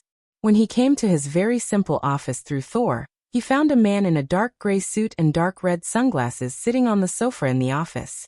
In front of the man there is a cup of steaming coffee, and on his right hand, there is a blind man's stick. Rog is no stranger to this person. Or rather, he is no stranger to this person's other identity. The person sitting on the sofa is a blind lawyer named Matt Murdock, and behind his back he has another identity called Daredevil. When he was in Hell's Kitchen before, Rog met this Daredevil. But it was limited to meeting. They didn't have any dealings with each other. Hello, I'm Matt Murdock, a lawyer. After teleporting to the office, Rog didn't make any sound, but Matt still perceived his arrival. Although Matt didn't know how Rog appeared, he heard Rog's slowly beating heartbeat. Rog, private detective. After that, Rog came to his desk and sat on the custom-made sofa. He didn't take the initiative to ask Matt about his plans, but silently waited for Matt to speak. Time passed by, and the office fell into a strange silence. 1 minute, 3 minutes, 5 minutes, 10 minutes. After more than 20 minutes, they still didn't speak. However, their silent confrontation was finally interrupted. It wasn't another client who interrupted them, but 2 New York police officers. Hello, are you Mr. Rog? The leading white male police officer asked Rog very politely. Seeing the white male police officer's attitude, the black partner next to him was taken aback for a moment, but he quickly reacted. It was said that Luo Gu was the psychopathic murderer who had slaughtered 115 gangsters. After thinking of this, the black police officer unconsciously put his right hand on the pistol at his waist. Yes, I am Rog. Although the black police officer's actions weren't big, they didn't escape Rog's eyes. After seeing this scene, a few thoughts quickly flashed in his mind. Why would he appear at such a time, and in such a polite and vigilant manner? If he guessed correctly, these 2 police officers should be here for the warehouse case. Rog was sure that he had never left any evidence in the warehouse. Whether it was fingerprints or clothes fibers, he had never left anything. And before leaving the warehouse, he also confirmed that there were no surveillance cameras in the warehouse. In that case, the answer to why the two police officers were here was obvious. Other than himself, only Kingpin's people knew that he had killed those people in the warehouse. He couldn't report himself, so it could only be Kingpin who reported the news to the New York police. Rog's guess was generally correct. The only difference was that Kingpin did not report the news to the police, but he publicized the news thoroughly. So now not only the police know the news, but also the hand of the police. 2 days ago, in a warehouse next to the Hudson River, there was a gang fight. 115 gangsters died at the scene, so we hope that Mr. Rog can come back to the police station with us to assist in the investigation of this case. Of course, if it's convenient for you. The white police officer used gentle words as much as possible. Although there was no substantial evidence to prove that the case was done by Rog, he knew very well that the possibility of Rog being the murderer was more than 90%. At this time, the white police officer silently cursed his immediate superior in his heart. Didn't I just flirt with his sister-in-law? Does he have to hate me so much? He even assigned this kind of task to me. The white male police officer had seen the hell-like warehouse with his own eyes. He knew very well that if the seemingly harmless Rog in front of him went crazy, he and his partner had no intention of leaving alive. Those who died in the warehouse were not gangsters. They were ninjas of the hand of the police. Only those idiot reporters would treat the ninjas of the hand of the police as ordinary gangsters. "Officer, what's your name?" Rog did not answer his question but asked his name. "Jack, my name is Jack." When answering, Jack involuntarily used a respectful tone in front of the chief. "Officer Jack, I am a private detective. I am personally happy to assist the police in the investigation of the case. After all, I am also a person who is willing to cooperate with the police. But you see, I happen to have a client here now, so..." Rog didn't say it clearly, but he was sure that Jack understood what he meant. "Understood, I understand. Since Mr. Rog is not convenient for you now, then I won't bother you. If it's convenient for you, you can come directly to our police station. Then I won't disturb your work, goodbye." After that, Jack bowed slightly to Rog, then left the office with his partner as quickly as possible, and carefully closed the door of the office gently. "Since you admit that I am your client, can I commission you now?" When Jack and his partner left, Matt, who was sitting on the sofa, stood up and went straight to Rog. "First, tell me the content of your commission. Then I will decide whether to accept your commission or not." Chapter 12. I hope you can come with me to save my girlfriend, Erica. When he heard the word girlfriend, Rog suddenly felt that he didn't want to work today. But after thinking about the only 5 ninja coins he currently has, his patience has increased a lot. "Tell me clearly what's going on." "I met Erica in college. At that time, we were boyfriend and girlfriend, but later, we broke up. You can skip this part. What's going on? Why is there no end to this? I had a martial arts teacher, but later, for some reason, Erica also became my teacher's student. She wanted to join one of my teacher's organizations, but was rejected by my teacher. In order to prove her ability, she infiltrated the hand, hoping to destroy the hand from the inside and prove her ability. More than 10 days ago, I met her by chance in Hell's Kitchen, but she attacked me with the hand's ninja, as if she didn't know me. I was lucky enough to escape, and later, I went to find her several times, but she still didn't know me and has been chasing me. I suspect that she has been brainwashed by the hand, so I hope you can come with me to save her. I can't do this by myself, but 2 days ago, I heard about you, so I decided to come here to ask for your help." After patiently listening to Matt's description, Rog roughly understood the ins and outs of the matter. "First of all, she's not your girlfriend, she's your ex-girlfriend. Or, you can treat her as your junior sister. You have to remember this when you write the commission. In addition, I'm still a little interested in your commission, but there is one last step to accept your commission." After that, Rog took out one of the only 2 scrolls in the drawer and opened it on the desk. Write down the contents of the commission. It doesn't have to be too complicated. You don't have to write the ins and outs. Just write the person, the result, and the commission reward. Judging from Rog's past experience, the possibility of this commission passing the judgment was very high. Not only did it involve the hand of hand, but it also involved the Holiness Church, Erica, and Daredevil Matt, so if nothing unexpected happened, there should be no problem in passing the judgment. Sure enough, as he had expected, after Matt signed his name at the end of the commission scroll, a new commission appeared in the system's commission column. Mission content. Get Erica out of hand control. Mission status. Incomplete. Mission reward. 20 ninja coins. When he saw that the commission reward was 20 ninja coins, Rog was slightly stunned.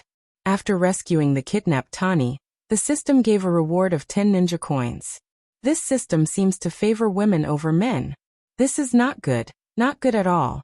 When he put away the commission scroll, Rog glanced at the commission reward that Matt had marked out. 500,000 USD. That's not right. Isn't it said that Daredevil is very poor? This doesn't look like it. Or is it the power of love? After putting away the commission scroll, Rog said to Matt, the commission reward will be paid within 12 hours after the commission is completed. Is that okay with you? Rog wasn't worried about Matt reneging on his debt, but this was a habit of his. Even Kingpin's commission was the same, although Kingpin later reneged on his debt. No problem. Matt nodded, indicating that he had no problem with it. Then when do you want us to leave? Although I can do it anytime, I suggest waiting until the evening. When he described the contents of the commission just now, Matt was already prepared for Daredevil's identity to be exposed, so he knew very well why Rog suggested that they act at night. Gather on the roof of my law firm at 10 o'clock tonight. Matt handed a business card to Rog with the detailed address of his law firm. After Matt left, Rog continued to lie on his sofa in an incomparably lazy way, thinking about whether he should visit his old friend Kingpin now. But in the end he gave up the idea.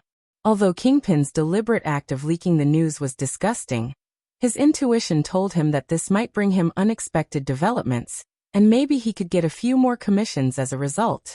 While he was waiting for the night to come with nothing to do, Tani returned to New York accompanied by Colonel Rhodes, and then held a press conference as soon as possible. I'm awake, and I realize that I can contribute more to the world than weapons. So I've decided to close the Stark Industries weapons department, effective immediately. When Tani said this to the media, all the media at the press conference boiled up. Obadiah Stani also came to Tani's side for the first time, and euphemistically asked Tani to leave the stage. The focus of the press conference is that Tani is back, and he is healthier than ever. We will discuss it further, and give you the latest news. When Tani left the stage, Obadiah tried to say a few words, and then hurriedly ended the press conference. It seems that you still intend to embark on the path of becoming Iron Man. Not bad, that's good. After watching this press conference, which was not much different from what he remembered, Rog turned off the TV, came to the window of the law firm, and looked at the Stark building in the distance. Time flashed by, and at 10 o'clock in the evening, Rog, who had changed into a black combat suit, appeared on the roof of Matt's law firm on time. At this time, Matt was no longer dressed as a blind lawyer during the day, but he had changed into Daredevil's classic dark red battle suit, and his blind cane had been replaced with a dark red multi-purpose short stick. Let's go.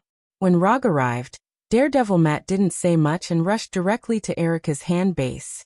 In order to avoid some unnecessary trouble, Matt didn't choose the normal path, but kept jumping forward with Rog on the roof of Hell's Kitchen. Unlike Rog, who has chakra, when encountering a building that cannot be crossed, the multi-purpose short stick in Matt's hand will turn into two short sticks connected by a rope, and then he will throw the hooked side to the opposite side, and finally cross the distance between the buildings like Spider-Man.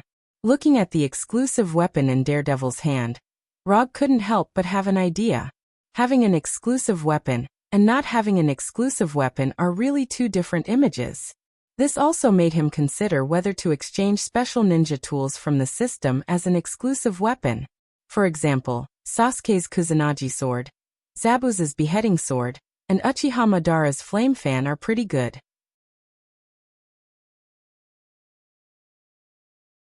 Chapter 13. With Daredevil Matt leading the way, Rog and Daredevil soon came to a secret base in Hell's Kitchen of the Hand. Looking at the office-like base in front of him, Rog imagined the scene of the Hand Ninja changing into a formal suit and clocking in to work every day. When they go out to perform tasks, they may have to submit an application to the logistics department before they can get a ninja sword used to cut people. Are you sure it's here?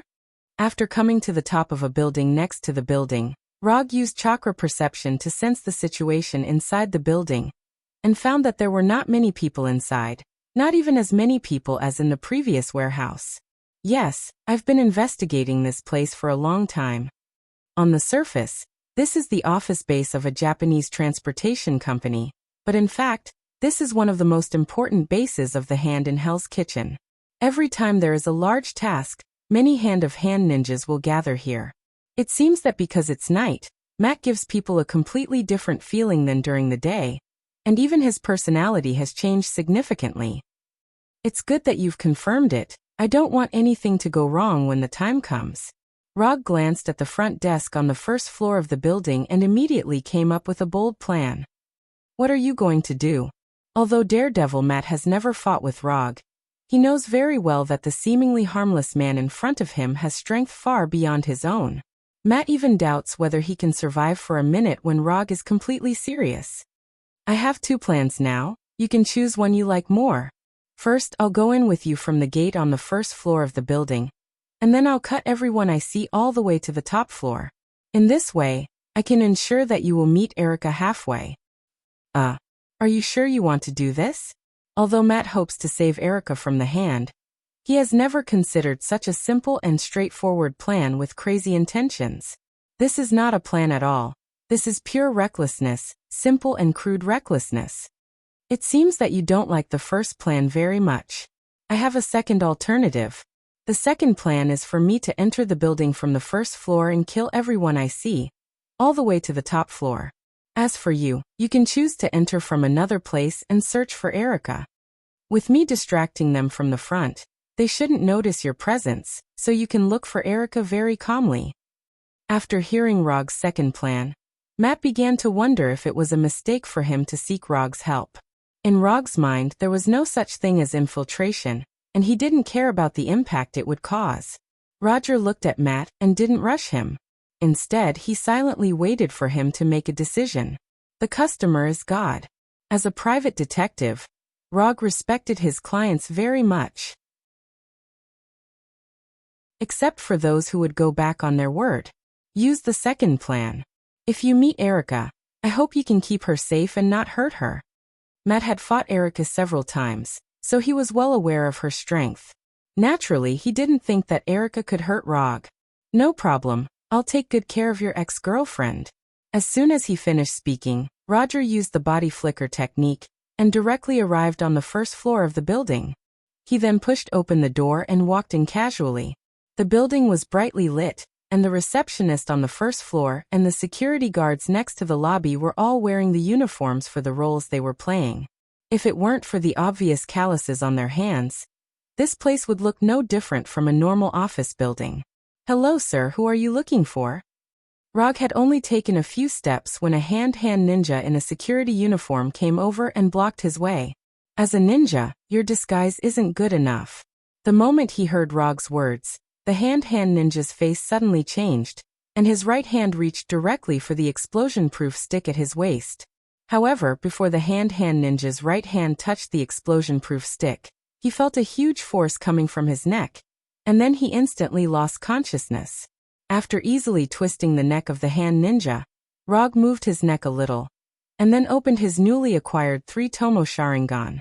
The moment the 3-tomo Sharingan was opened, the world in front of Rog's eyes also changed significantly. If the world before the Sharingan was in standard definition, then after the Sharingan was opened, the clarity of the world was upgraded to blue light, and the whole world was much clearer. However, this is only the super insight given by the Sharingan. After strangling the first hand ninja, Rog didn't immediately launch an attack, but gave the other hand ninjas time to come. It's too troublesome to find them one by one, so it's better to wait for them to come, and then kill them all. It has to be said that the efficiency of hand-hand ninja is very high.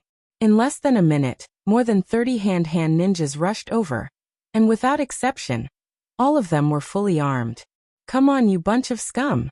Looking at the group of vigilant hand-hand ninjas in front of him, and exuding an amazing killing intent, Rog silently stretched out his right hand, and then raised his middle finger. Raising the middle finger is always a simple and crude provocation, and the effect is full points. The behavior of raising the middle finger even transcends the limits of race, region, and culture. Sure enough, as Rog expected, these hand-hand ninjas who seem to never know what is the meaning of reason, after seeing his arrogant behavior, one by one rushed up, as if they are slow, there is no way to cut him a few times. Since you have the title of a ninja, I'll let you experience what real ninjutsu is. With a thought, Rog displayed the only genjutsu he has learned so far. Genjutsu, dark walking technique. At the moment when the dark walking technique was launched, all the light in the eyes of these hand-hand ninjas completely disappeared, and instead, there was endless pure darkness. After using the dark walking technique, Rog had no intention of provoking them, and walked straight towards the panicked hand-hand ninjas, and started his own killing moment. While Rog was killing on the first floor of the building, Daredevil Matt also entered the building from a corner on the 5th floor. After entering the building, Matt used his extraordinary hearing to the limit, and he quickly swept through the building like a ghost, looking for Erica's trace. In the process of looking for Erica, Matt paid special attention to the situation in the lobby on the 1st floor from time to time. There were no overly exciting sounds of fighting, indicating that the destruction and impact of the battle was not great. After discovering this, Matt breathed a sigh of relief. It seems that Rog still cares about the aftermath. However, what Matt didn't expect was that at this time, the 1st floor was already covered with blood and corpses. The reason why there was no fear sound was that the hand-hand ninjas who could make a sound had turned into corpses that could no longer make any sound. Chapter 14. In the office on the top floor of the building, Savant and Murakami's faces were extremely ugly. In front of them was the real-time monitoring screen of the lobby on the 1st floor. Watching the ninjas of the hand being killed by Rog as quickly as slaughtering chickens.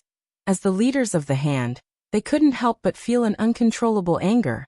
The only difference was that after seeing this picture, the grumpy Savant directly smashed the desk in front of him, while Murakami silently pulled out the katana at his waist.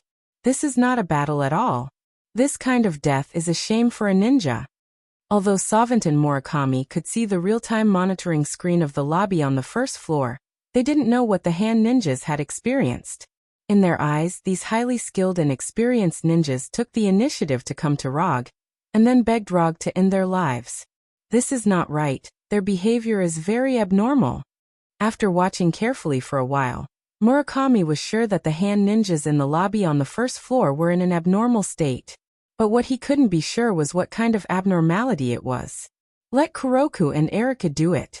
If they can't do it, we can only give up here. Murakami made the final decision. The furious Savant glared fiercely at Rog on the screen, and then left the room. Savant came to a secret room on the top floor, and then rudely woke up a little boy who was sleeping. When the little boy opened his eyes, the grumpy Savant involuntarily stepped back a few steps, and then slowly said, "A powerful enemy has come here. You go and kill him and bring his head back." After that, Savant quickly left the room, unwilling to stay in the room for a second longer. The little boy who looked to be in his early teens was Kuroku, the sharpest blade in the hand, and the most powerful warrior in the hand. At the moment when Kuroku opened his eyes, Rog, who was heading to the 2nd floor, and Daredevil Matt, who was on the 5th floor, both felt an inexplicable coldness for the first time. Interesting, it seems that tonight won't be too boring. Although the awakening of Kuroku brought a different coldness to Rog, it did not make him worry. With the 3 Tomo Sharingan, he is not afraid of any close combat. What's more, he also has ninjutsu including Flying Thor, Body Flicker, Chidori, and so on. Even if Kuroku has extraordinary strength, it can't stop him from completing the commission. Unlike Rog, who didn't care, after feeling Kuroku's awakening, Daredevil Matt stopped moving forward and silently clenched the multifunctional stick in his hand. While Savant awakened Kuroku, Murakami also issued an order to Erika on the top floor to eliminate the intruder at any cost. Your will is my mission. Erika, wearing a tight red ninja suit, knelt down on one knee to Murakami, and then walked towards Rog on the second floor. Until this time, Savant and Murakami had not discovered that there was an intruder hiding on the 5th floor of the building. Perhaps it was because rogues had left a deep impression on them, or perhaps it was because they didn't realize that rogues had companions at all. After Daredevil Matt snuck in, he didn't encounter any hand ninjas, nor did any battles break out. The 1st floor of the building is a standard hall, and the 2nd floor is decorated like a normal office area.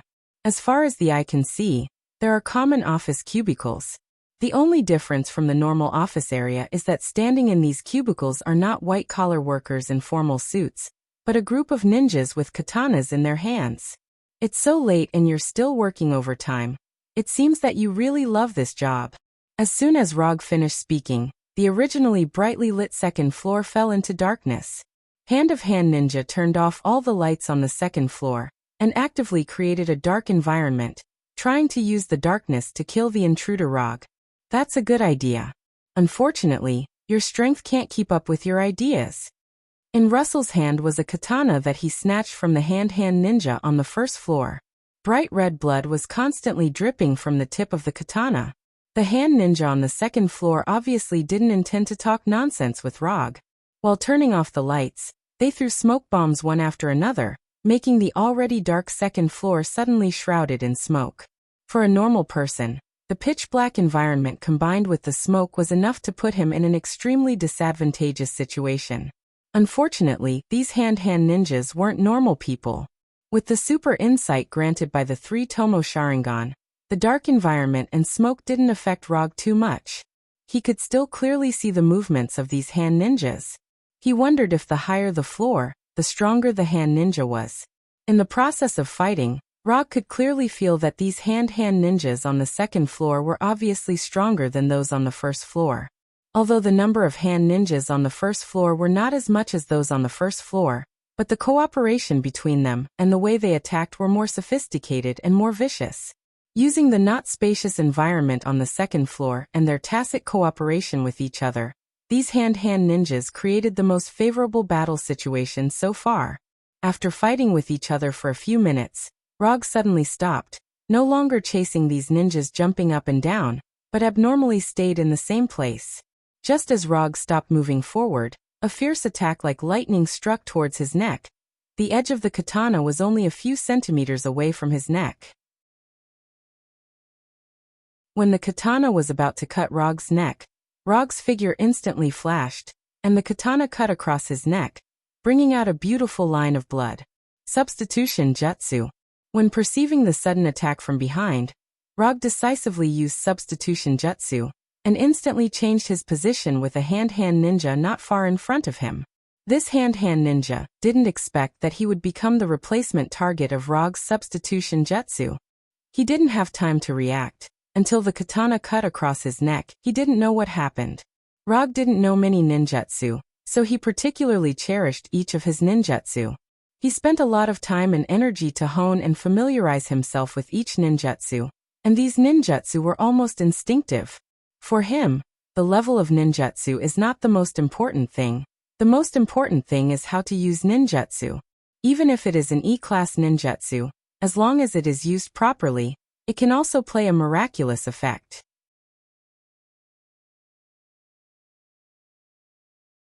Chapter 15. None of the present Hand ninjas expected that Rog would escape this fatal blow in such a magical way. They are both ninjas and ninjutsu. But in front of Roger's ninjutsu, their ninjutsu was like a kindergarten game, meaningless. I've been waiting for you for a long time, Erika. Although Rog didn't look back, he knew very well that the person who had just attacked him was Daredevil Matt's ex-girlfriend, Erika. After Kuroku woke up, he used chakra perception to reperceive the situation in the building, so he knew very well who would attack him. In order to give Erika a good assassination environment, he even deliberately left a hand in the battle, and did not use the power of thunder to quickly kill these hand-of-hand ninjas on the second floor. Erika didn't know how Rog did it, but after finding that the target of her attack had been replaced in an instant, she did not forcibly stop but killed the unlucky hand-of-hand ninja and took the opportunity to readjust her posture. For the current Erika, the only people who need to pay attention to are the 5 fingers of the hand. As for the ninjas in the hand, they are not worth paying attention to at all. Not to mention that she accidentally killed a hand-of-hand ninja. Even if she killed all the hand-of-hand ninjas on the second floor, Erika would not care. Although I promised someone that I wouldn't hurt you, looking at your current state, I don't think you'll obediently allow yourself to be captured. Moreover, I also want to see what kind of skills the students taught by the leader of Holiness Church, the old man with the staff, have. As soon as his voice fell, Rog attacked Erika like lightning. In order to let himself feel the pleasure of fighting, he didn't use any ninjutsu. He didn't even use his chakra. Although Erika has been taught by the old man with the staff, in the end, she is just an ordinary person who is proficient in fighting. When fighting with ordinary people, using ninjutsu or chakra is like opening a cheat in a game. Cheating could allow one to easily obtain victory, but it would not allow one to experience the joy of defeating an enemy. When Rog attacked her, Erika retreated and also attacked Rog. Clang! The ninja katana in Rog's hand collided with the ninja katana in Erika's hand, making a clear sound of metal colliding. The next second, Rog and Erika adjusted their postures at the same time and attacked each other with their ninja blades again. Clang! Clang! Clang! In just 2 or 3 seconds, Rog and Erika had fought 5 or 6 times, but they failed to hit each other. After seeing Rog and Erika in a short stalemate, the other hand ninjas didn't hesitate at all and attacked Rog, intending to join forces with Erika to kill Rog. Fixed body spell. After perceiving that these hand ninjas had thoughts they shouldn't have, Rog instantly used fixed body spell, completely depriving these hand ninjas of their ability to move. These hand ninjas seem to have been pressed on the pause button, strangely staying in place, maintaining the posture of running wildly. The annoying flies have been taken care of. Let's continue. After seeing those hand ninjas being strangely fixed in place, Erika quickly retreated and pulled away from Rog. Although Erika has been brainwashed by hand, it doesn't mean that she has lost the ability to think.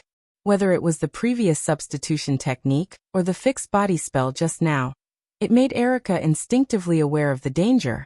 Although she hasn't personally experienced the power of these 2 ninjutsu, Erika knows very well that if she is hit by these 2 ninjutsu, her result will not be much better than those hand ninjas. After thinking for a few seconds, Erika decisively gave up her intention to continue attacking, turned around and ran without hesitation, and quickly disappeared from Rog's sight. Looking at Erika retreating quickly without looking back, Rog was stunned. Are all ninjas so decisive now? Rog thought that even if Erika noticed the huge gap between them, she would not give up easily, but would do everything possible to complete the task of killing him. But it turned out that his idea was wrong. Even if you are worried that I will use ninjutsu, you don't have to run so fast. If I really kill you, I won't be able to explain it to Matt or the system. Although he said that, in fact, he didn't know very well whether there would be any punishment from the system. In the past 3 years, he has never experienced a commission failure or a situation where he voluntarily gave up a commission, so he had no idea how the system would deal with these situations. Although Erika had disappeared from his sight, it wasn't that easy to get rid of him completely. Using chakra perception technique again, Rog quickly determined Erika's current location and the destination she planned to go to. However, his attention at this time was attracted by Daredevil Matt on the 5th floor. To be precise, he was attracted by the little boy in front of Matt. Is this Black Sky? Hand of hand is really something. In Rog's perception, Black Sky, who was fighting with Daredevil Matt, was exuding strange dark energy all over his body. This dark energy, which was invisible to the naked eye, not only strengthened Black Sky's physique to a terrifying level, but it also gave Black Sky incredible fighting skills. Just by perceiving the situation between Matt and Black Sky, a look of uncontrollable excitement appeared on Rog's face. This kind of opponent, this kind of fighting skills, This is simply a super gift package thrown down by the goddess of luck. Without any hesitation, Rog used the body flicker technique several times in a row, and came to the 5th floor of the building like lightning. As soon as he arrived on the 5th floor, a figure flew towards him quickly. After catching the figure that was sent flying like a volleyball, Rog set his eyes on Black Sky, who was more than 10 meters away. The figure that was sent flying was none other than Daredevil Matt, who had just fought with Black Sky. Although Daredevil Matt doesn't have any powerful extraordinary abilities, his years of training have given him extremely good fighting skills. But even so, he was still so vulnerable in front of Black Sky. If Rog had come a few seconds later, he might have failed his first commission because of the death of the client. The second rule of the commission is that the commission will not be considered complete until the reward indicated in the commission is received. If the client dies, even if he completes the commission will be judged to have failed because he will not be able to receive the reward. This also made him suddenly realize that there had always been a loophole in his previous service model. Completing the commission first, and then receiving the reward. This doesn't seem to be a problem. But because of the existence of the second rule of the commission, this model may directly lead to the final failure of the commission.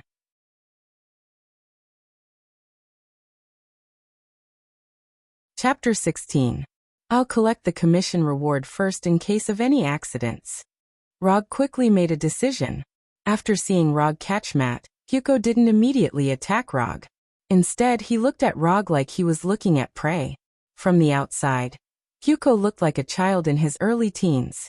There was nothing strange about him. However, in Rog's perception, Black Sky, who was standing in front of him, was a demon from another world. A demon with a strange appearance. Don't die, you haven't paid yet. By the way, I met Erica just now, but she ran away quickly. She should be heading to the top floor of the building now. After hearing Rog's words, Matt quickly wiped the blood from the corner of his mouth, struggled to stand up, and planned to go to the top floor of the building to look for Erica. But before he could take a few steps, he fell forward uncontrollably, and then spat out a few mouthfuls of blood. Don't push yourself. With your current appearance, any hand ninja can easily kill you. If you want to see Erica again, you'd better stay here like a good girl. After I deal with this guy in front of me, I will complete your commission. After that, Rog ignored Matt and walked straight toward Hyuko. After a few exchanges with Erica, several nicks appeared on the ninja sword in Rog's hand, but he didn't care about this. He waved his sword a few times as he walked. The distance between Rog and Hyuko was getting shorter and shorter. In front of people like them, this short distance of a few meters could be covered almost in an instant. But even so, they didn't attack. When Rog came to a meter in front of Hyuko, Hyuko finally moved. Hyuko jumped up and grabbed Rog's throat with his right hand like a sharp claw. Hyuko's speed was as fast as lightning, even exceeding the limit of the human eye. According to common sense, Hyuko would tear Rog's neck and take his life without any suspense. But the problem was that the person Black Sky was facing this time wasn't an ordinary person. In terms of speed, Rog had never been afraid. Just as Kuroka's right hand was about to touch Rog's neck, the ninja sword in Rog's hand had already struck his right hand. When the ninja sword touched Kuroko's skin, Rog found that something was wrong. Without any hesitation, he instantly used the body flicker technique and flashed behind Kuroko. Kuroka's right hand didn't tear Rog's neck, and Rog's ninja blade also didn't cut off Kuroka's right hand. He had actually strengthened his body to such an extent. Although he only felt it for a moment, Rog was 100% sure that the ninja blade couldn't cut off Kuroka's right hand. To be more precise, he couldn't even truly hurt Black Sky. A steel-like body was originally just a description. However, this was a fact when it came to Hei Kong. Could a beast's strength strengthen a human body to such an extent? Rog began to wonder if there were any mistakes or omissions in his previous memory. However, he quickly threw this question out of his mind. Even if a beast could really strengthen a human body to a steel-like strength, he wouldn't have the slightest fear. Even if it's real steel, I can still cut it. After the attack failed, Kuroko in midair adjusted his posture in an incredible way and attacked Rog again. Kuroko's attack speed was not slow, but in front of Rog, This speed was far from reaching the point where he couldn't fight back. Kuroko was like a real beast, constantly attacking Rog with his hands and feet, and even creating afterimages. In the distance, Daredevil Matt tried to use his super hearing to perceive the battle between Rog and Kuroko, but he couldn't perceive anything. The only thing he could be sure of now was that the speed shown by Rog and Kuroko had completely exceeded the limit of his perception. Matt originally thought that Black Sky had already used all his strength when he fought with him, which was why he appeared to be unable to resist at all. But judging from the current situation, the strength that Kuroko had shown before was not even half, no, not even 10%. There are so many monsters in this world. Matt sighed silently in a self-deprecating tone. At this time, Rog didn't realize that the battle between him and Kuroko would make Matt so emotional. His attention was now completely focused on Kuroko, and the excitement on his face was getting stronger and stronger. It is precisely because of this kind of inhuman opponent that it makes sense to become stronger. After blocking Kuroko's attack with the ninja sword again, the ninja sword that he had casually picked up finally came to the end of its life. Kuroko used his own hands to directly break the high-quality ninja sword. At the moment when the ninja sword was broken, Rog once again used the body flicker technique to open up the distance between him and Kuroko. Throwing away the remaining half of the ninja sword, Rog said to Kuroko in an excited tone, "For the sake of your hard work, I will let you feel what a real ninja's battle is." As soon as his voice fell, Rog gathered chakra in his eyes. 3 Tomo Sharingan open. At the moment when Rog opened the 3 Tomo Sharingan, Kuroko, who had been expressionless, showed a dignified look for the first time. His whole body was like a beast on all fours, and at the same time, the corners of his mouth were raised, and he let out a low roar. Shadow Clone Jutsu. With a thought, for shadow clones that were exactly the same as Rog appeared at the same time with a bang. The second round begins now. 5 Rogs rushed toward Kuroko at the same time, and each of them had the same kunai in their hands. Looking at the 5 identical Rogs in front of him, Kuroko not only didn't retreat, but also directly rushed toward one of the Rogs. The distance of more than 10 meters was covered in a flash, and when Kuroko was about to collide with this Rogs, a sudden force suddenly shrouded him, making his movement instantly stopped. Body freezing technique. This was a ninjutsu used by another Rogs. The body freezing technique can freeze an ordinary person for at least 30 minutes, but on Kuroko, it can only last for a short 2 or 3 seconds. But this short 2 or 3 seconds is completely enough. The Rog in front of Kuroko took this opportunity to stab Kuroko's right eye. As if perceiving the aura of death, Kuroko, whose movement was restricted, instantly released a black fog. This black fog was like a viper attacking Rog in front of him, trying to completely devour Rog in front of him, so as to resolve the crisis of his right eye being pierced. At the moment when the black fog was about to devour Rog, an office chair replaced Rog's position. Substitution technique.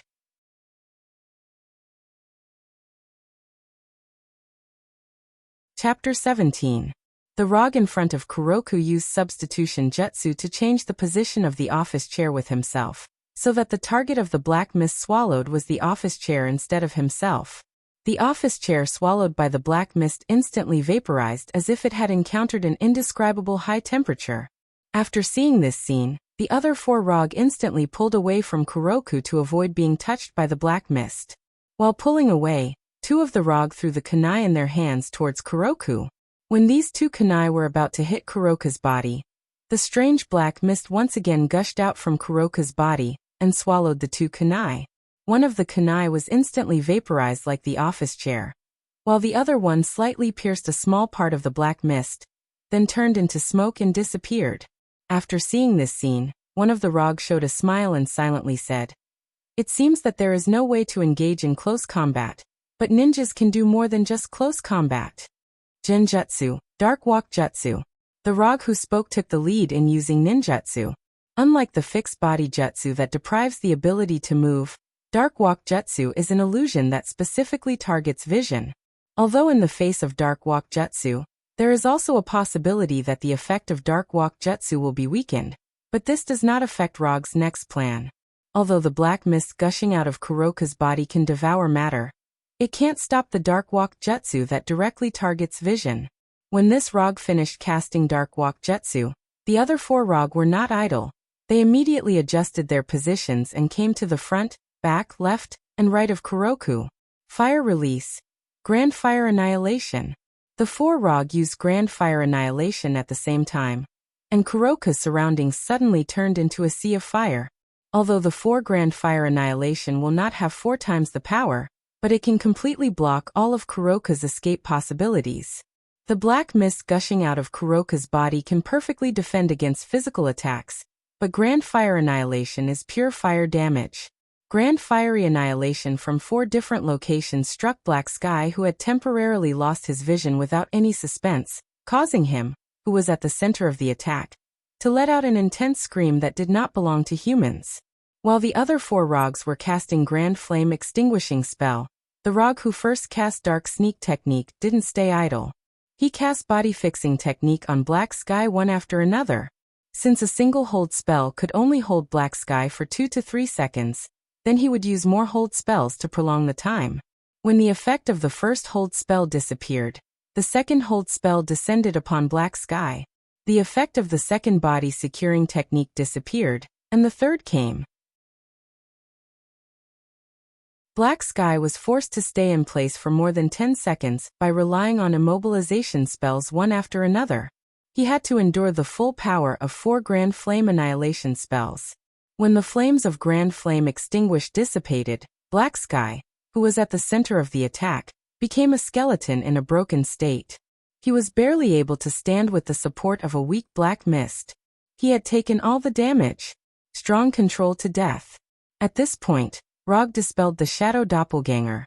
The 4 Rogs who cast Grand Flame Extinguishing spell turned into smoke and disappeared with a bang. When Black Sky, who only had a broken skeleton left, fell to the ground, Rog silently summed up the battle just now. He cast Shadow Doppelganger, and used one of the Shadow Doppelganger to attract Black Sky's attention. The main body cast Body Fixing Technique, and the Shadow Doppelganger took the opportunity to attack Black Sky's right eye. The Shadow Doppelganger used Substitution Technique to dodge the black mist, while the main body reformulated the battle plan. The main body and the Shadow Doppelganger simultaneously threw out 2 kunai, one real and one fake, to determine the nature of the black mist. After understanding the nature of the black mist, the main body used Dark Sneak Technique to deprive Black Sky of his vision, and the 4 Shadow Doppelganger simultaneously cast Grand Flame Extinguishing spell from 4 directions. The main body continued to cast Body Fixing Technique, forcibly controlling Black Sky, making Black Sky take the damage of the 4 Grand Flame Extinguishing spells. Although this set of combo couldn't be considered very beautiful, but the effect was very good. It quickly took care of Black Sky, who was protected by the black mist. Looking at the remaining broken bones of Black Sky scattered on the ground, Rog sighed with satisfaction. This was the best battle he had enjoyed in the past 3 years. If Black Sky didn't know nothing about his ninjutsu and was so reckless, he may not have been able to use this set of tactics so smoothly. In any case, Black Sky allowed him to enjoy the pleasure brought by the battle. Now Rog was in a good mood, but the mood of Savant and Murakami on the top floor of the building was as bad as it could get. First Erika fled in fear, and then Black Sky died. Erika was just an outsider, after all. She was just a tool brainwashed by the hand of hand. But Black Sky was completely different. Black Sky was the strongest weapon carefully made by the hand of hand. In a sense, Black Sky was the strength ceiling of the hand of hand. Otherwise, as one of the 5 fingers, Savant had no need to be afraid of a 10-year-old child. I can now be sure that he is definitely not the bait of the Holiness Church. Murakami tried to calm his mood and said slowly. At the last meeting, they suspected that Rog was the bait thrown by the Holiness Church, so they temporarily put aside the revenge action against Rog. But now it seems that their suspicion was very wrong. Even Black Sky, who was possessed by a beast, was killed so easily. If Rog was really a member of the Holiness Church, then he alone could completely destroy the hand of hand. With such power, there was no need to plan anything at all. He could directly flatten them. Let's go, we can only give up this base. Murakami turned to Savant and said. Savant didn't answer him, Nor did he leave his seat, as if he didn't hear Murakami's words. Savant's temper was the worst among the 5 fingers of the hand of hand, but if you think that he was impulsive and brainless, then you would be wrong. How could someone who was chosen by Kunlun be a brainless idiot? Even if he was really an idiot, after living for hundreds of years, he would become an idiot who was good at thinking. After watching the entire battle between Rog and Black Sky from the monitor, Savant became silent, and his brain began to work crazily. When Murakami was about to urge him again, he finally spoke. "We're not going. We don't have to give up this base." As he spoke, Savant stood up and looked at Murakami with a serious face. "What do you mean? Don't tell me you want to stop that monster." "Yes, I will stop him, but not by fighting." Looking at Murakami, who was still confused, Savant spoke again. "Before he killed our people in the warehouse, did you know him?" Murakami shook his head. "Then did we offend him before?" Murakami wanted to continue shaking his head, but in the end he said, "It's hard to say, maybe his friends or classmates died in the hand of Hand's hands." After hearing Savant's answer, Savant sighed helplessly. If the hand of Hand really killed his friends or classmates, do you think he would do nothing?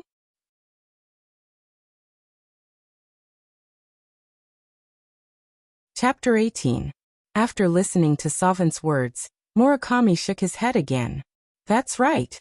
This means that before the warehouse was attacked, we didn't have any grudges with this Rog. According to the information we have, he is a private detective who suddenly appeared in New York 3 years ago, and has mastered magical ninjutsu. Although I still don't know why he attacked our warehouse and brought people here, I have a bold guess. He must have accepted someone else's request. That's why he is our enemy." Savant confidently stated his judgment. Murakami seriously thought about Savant's statement. And then he had to admit that Savant's statement was very reasonable, and it was very likely to be the truth of the matter. Then what are you going to do? Since Savant had already thought to this level, it meant that he also had a countermeasure, so Murakami directly asked Savant. "It's very simple. We just need to give him what he wants. Since we don't have any grudges with him, that means that as long as we are willing to take a step back, he won't continue to attack us. Unless he accepted the request to eliminate us, there is no need for him to kill us." In the face of such an undefeatable enemy, taking a step back was not a shameful thing. Although this would seriously affect the reputation of the Hand, compared to their lives, these things could be directly ignored. "Are you sure you want to do this? If we choose to take a step back, but he is still unwilling to stop, then you and I may not be able to leave here alive." Murakami did not oppose Savant's decision, but he was not willing to completely entrust his right to live to the mercy of others. "This is my decision alone. You can take this chance to leave now. If he accepted the request to eliminate us, it is better for one person to die than 2. Savant also had this concern, so he decided to take the risk alone. "Okay, it's decided. If you really die in his hands, I will definitely find a way to avenge you." After that, Murakami left the room and walked toward the top of the building. A private helicopter was parked on the roof of the building. After Murakami left, Savant looked at the monitor again. "You must be the client this time." Savant left the room and found Erica, who had just escaped to the top floor of the building. "Can you still stand up?" Rog asked Daredevil Matt, who was still lying on the floor. "Sure. It's just that I won't be able to continue fighting." Daredevil Matt tried to stand up and walked towards the elevator. Looking at Matt's staggering figure, Rog sighed helplessly. This guy was really affectionate. It was clear that Matt still had no intention of leaving. Although he had no fighting ability now, he still had to find Erica. Rog came to Matt's side, helped him up, and then took him to the elevator. "Erica is on the top floor now. You can think about paying her." With that, Rog pressed the number for the top floor, and the elevator began to rise. The process of going to the top floor went smoothly. Rog and Matt did not encounter any attacks, and they easily came to the top floor of the building. When the elevator door opened, a tall black man in a suit and Erica in a tight red ninja suit appeared in front of them. The moment he saw Erica, Matt wanted to rush out of the elevator directly, but Rog held his shoulder, and he helplessly stayed in the elevator. "Let me introduce myself. My name is Savant. one of the 5 fingers of the hand. As for the one next to me, I don't think I need to introduce him. Savant introduced himself with a natural face, as if he didn't know what Rog and Matt had done before. The scene in front of him was beyond Rog's expectations. He didn't expect that Savant and Erica would be waiting for them here and act so harmless. In his imagination, when they came to the top floor, they would be greeted by a large group of hand-of-hand ninjas. It seems that you are not worried about your life at all. After confirming with chakra perception, Rog found that there were no hand-of-hand ninjas on the top floor of the building except for the 4 of them. This also meant that the scene in front of them was not a trap. I was a little worried at first, but after hearing what you said, Mr. Rog, I was completely relieved. As a man who has lived for hundreds of years, Savant is now 100% sure that his judgment is correct. Rog didn't come to the hand for revenge, and the commission he received was definitely not to eliminate the hand. After confirming this, Savant's expression became more confident, and he said slowly, "If you don't mind, Mr. Rog, let's talk in my office." After arriving at Savant's office, Rog looked around the office, and then sat down casually. Although he only took a glance, he could already confirm that the picture displayed on the TV wall was the real-time monitoring picture of the 5th floor. After Rog and Matt sat down, Savant sat on the sofa opposite them and asked calmly, "Mr. Rog, what is your purpose this time? If there is anything I can help you with, Mr. Rog, you can ask directly and I will do it." Savant's performance at this time was not like the notorious leader of the hand at all, but like a very kind businessman. Is he admitting defeat? Judging from Savant's performance, this possibility is very high. Thinking of this, Rog's evaluation of Savant couldn't help but rise a little. He knows when to yield and when to stand tall. This evaluation came to Rog's mind involuntarily. "Since you are so sincere, I'll be straightforward. She is the reason why we are here." "No problem. Since Mr. Rog is here for Erica from now on, Erica is yours, Mr. Rog." Savant was not surprised at Rog's purpose. After recognizing Daredevil, he already understood why Rog and the others were here this time. Savant originally didn't know the true identity of Daredevil Matt. Although the hand had been investigating Daredevil before, they had never obtained any useful information. But after Erica was brainwashed by the hand easily learned the true identity of Daredevil Matt, and also knew the things between Daredevil Matt, Erica, and Holiness Church.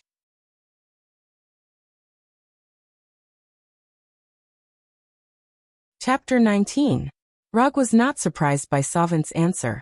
After finding out that Savant had given in, he knew that Savant would definitely hand Erica over to him.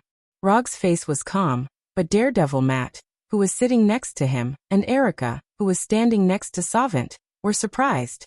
Matt was surprised because he didn't expect the notorious hand to be so kind. Even though the person sitting opposite him was Savant, one of the 5 fingers of the hand, he still felt it was incredible. This was the hand that even Kingpin didn't give face to. The hand, who was famous for its cruelty and bloodshed throughout the underworld, actually gave in just like that? Matt began to wonder if his previous insistence still made sense.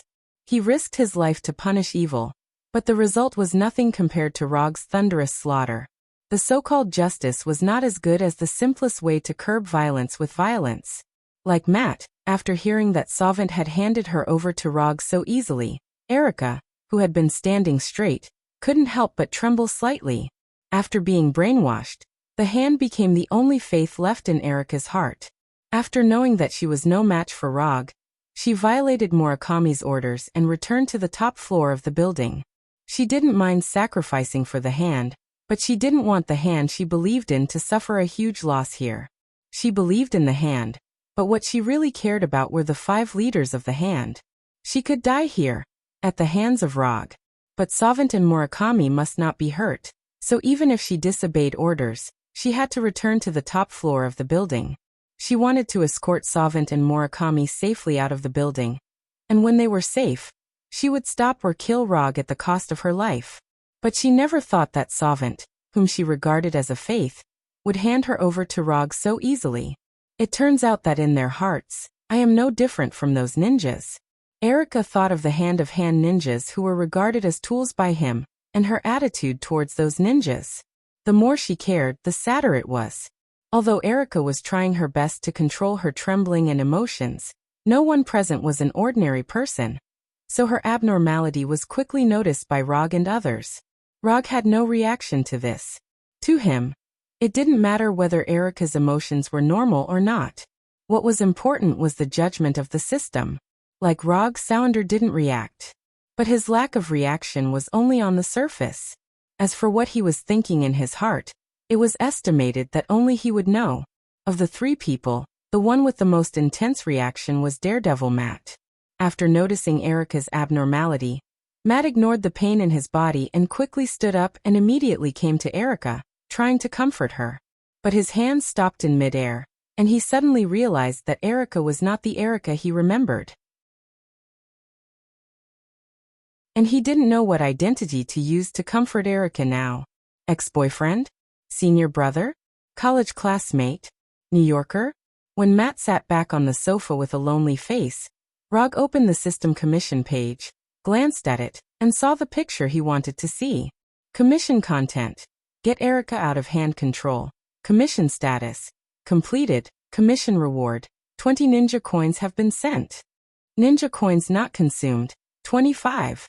The ninja coins were quickly transferred to his account, which made Roger's mood a lot better. Since the system has determined that the commission has been completed, it means that Erica has made her final choice. As for how much of this choice was about obeying orders, and how much of it was about her dying heart, only she herself knew. I accept Hand's kindness. In fact, I personally don't have much of an opinion on Hand. It's just a matter of work, so you understand. Since Savant is so good at dealing with people, Rog doesn't mind giving him face. I understand. I can assure you, Mr. Rog, that Hand will never take these things to heart. It has to be said that people who have lived for hundreds of years are different. Looking at Savant's amiable face, Rog admitted that he couldn't do it. I'm not an unreasonable person. These 2 jobs did cause some losses to you, especially one of your important personnel. Well, in order to express my apologies, if Hand has any suitable commission in the future, I can consider accepting it. After hearing Rog's words, Savant and Matt were stunned at the same time. Savant didn't expect that Rog would include Hand on the client list. When investigating Rog's identity, Hand spent a lot of effort, including those who have been to Rog's office. So they know very well that Rog won't accept any commission. More importantly, he had never failed to complete any of the tasks he had accepted. Of course, the commissions that Hand can investigate can't be all of Rog's commissions, but the information revealed in them is enough to be taken seriously. Savant had originally only hoped to give in properly in exchange for Rog to stop, but now it seems that Hand can gain far more than he had planned. Even if Rog was extremely picky about commissions, even if he only accepted 1 commission from Hand in the end, it would still be a huge gain for Hand. Unlike Savant, who was secretly delighted, Matt's mood became extremely complicated. Although Matt knew from the beginning that Rog wasn't a so-called hero, he didn't want Rog to get entangled with Hand, or even directly help Hand. But Matt knew very well that he had no personal relationship with Rog. What Rog wanted to do and what kind of commission he wanted to accept was his own freedom, even if the client was Hand. Rog himself didn't think too much about it. To him, there was nothing strange about including Hand on the client list. He could even accept a commission from Kingpin, let alone a commission from Hand. As long as Hand's commission could pass the system's judgment, Hand could become his client. As for whether he would be called a hero or a villain, he didn't care at all. The title of a superhero sounded good, but the price to pay wasn't low at all. After chatting for a while, Savant handed a bank card with $5 million to Rog with a smile on his face, and then personally walked them to the door on the first floor of the building. As for the ninja corpses in the hall on the first floor, they had been cleaned up by Hand while they were talking. Not even a drop of blood was left.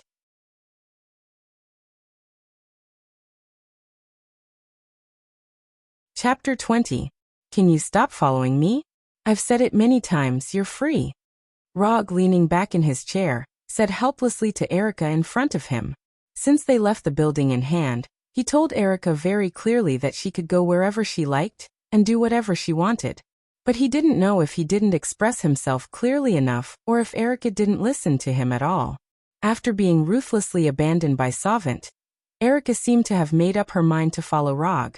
Even if he used the flying Thor to get rid of Erica directly and return to the firm alone, Erica still came to find him according to the address. Erica didn't answer Rog.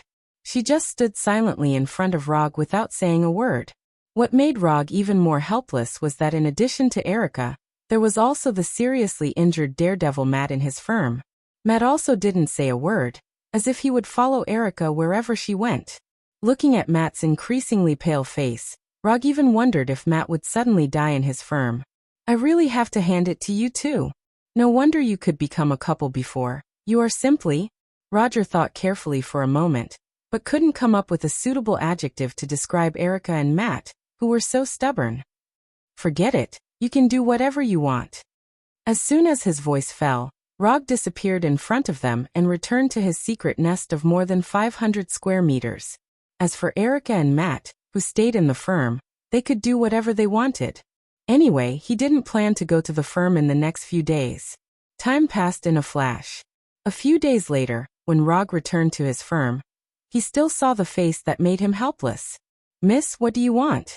Rog's firm, which was originally so simple that there were only a few pieces of furniture, is now in good order. Not only that, but there are also a lot of furniture in the firm that he has no impression of. After seeing the wall paint and other materials piled up in the corner, he had good reason to suspect that if he had come back a few days later, maybe his firm would have been completely renovated. I won't let others throw it away like trash without any feelings. Maybe it was because she had changed back to normal clothes, but after hearing Rog's question, Erica answered his question for the first time. Although it was a bit irrelevant, it was also a good start. Since she was willing to speak, it meant that they could communicate. Being able to communicate meant that there was the possibility of persuading the other party. Just as Rog was about to persuade Erica to stop following him, the door of the firm was pushed open and a big European man wearing a tight t-shirt with a white skull printed on it walked in. This skull symbol looked a little familiar. Before Rog could recall the information of this skull, the uninvited big European man instantly took out 2 pistols from his waist and fired at Rog. Bang bang bang bang, fierce gunshots continued to sound, but these bullets failed to hit the target. They all hit the wall behind Rog. Punisher. This guy is a Punisher. When the Punisher took out the pistols from his waist in lightning speed, Rog instantly recalled the skull logo, and then used the body flicker technique without hesitation. Rog flashed to the right side of the Punisher, and his right fist filled with chakra mercilessly hit the Punisher's lower abdomen, sending him flying. The Punisher, who was sent flying, slammed into the door of the firm, overturned the door that was not very sturdy to begin with, and slammed into the wall of the aisle. The moment the Punisher hit the wall of the aisle, he spat out a mouthful of bright red blood uncontrollably. Rog did not use ninjutsu or kunai, but his right fist filled with chakra was equally powerful. Although the Punisher's physique was stronger than ordinary people, it was still not enough to withstand Rog's chakra punch. After forcibly stabilizing his body by relying on the wall, the Punisher did not hesitate. He decisively abandoned the pistols in his hands, then took out 2 grenades from his trouser pocket, and removed the safety pins on the grenades with his thumbs. Is this guy planning to die together with me? Why do I always meet these lunatics? Immobilization technique. After sensing the dangerous thoughts of the Punisher, Rog had no choice but to use immobilization technique to immobilize the Punisher, lest this guy blow up his firm. The moment his body was forcibly immobilized, the Punisher instantly recalled the superpower incident he had heard of before. But before he had time to think about it, his figure completely disappeared from the aisle, and instantly arrived in a dilapidated warehouse. In order to protect his not-so-high-end firm, and to prevent the Punisher from causing a bigger commotion, Rog directly used the Flying Thor to bring him to a dilapidated warehouse in Hell's Kitchen. After throwing away the grenades in the Punisher's hand, and removing the pistols, grenades, daggers, neck wires, and other weapons from the Punisher, Rog removed the immobilization technique on the Punisher. When the immobilization technique's effect completely disappeared, the Punisher did not immediately attack Rog. Instead, he quickly distanced himself and sized up Rog with great vigilance. Only you are guilty, so you must die. It seems that in your eyes, I am the kind of person who must die. From the moment the Punisher launched his attack to the moment he was brought to this dilapidated warehouse, only a few seconds had passed. But in just 2 to 3 seconds, the Punisher showed an extremely strong killing intent, as if he would not stop until he killed Rog. After Rog revealed his true thoughts, the Punisher was slightly stunned, but he quickly recovered and continued to size up Rog with a vigilant gaze. Others may not know your identity, but I am different. I know your past, Captain Frank Castle. This was the benefit of being a transmigrator. To others, their existence was like a secret, but to a transmigrator, it was no different from public information. You know me. The Punisher was now 100% sure that Rog really recognized him. But he remembered very clearly that he had never seen Rog before. Of course, who doesn't know the famous Punisher? But even if you are the Punisher, you can't shoot me without saying anything, because it will make me very unhappy. At this point, Rog's aura also changed. From a seemingly harmless young man, he instantly became a tyrant who held supreme power and slaughtered countless lives.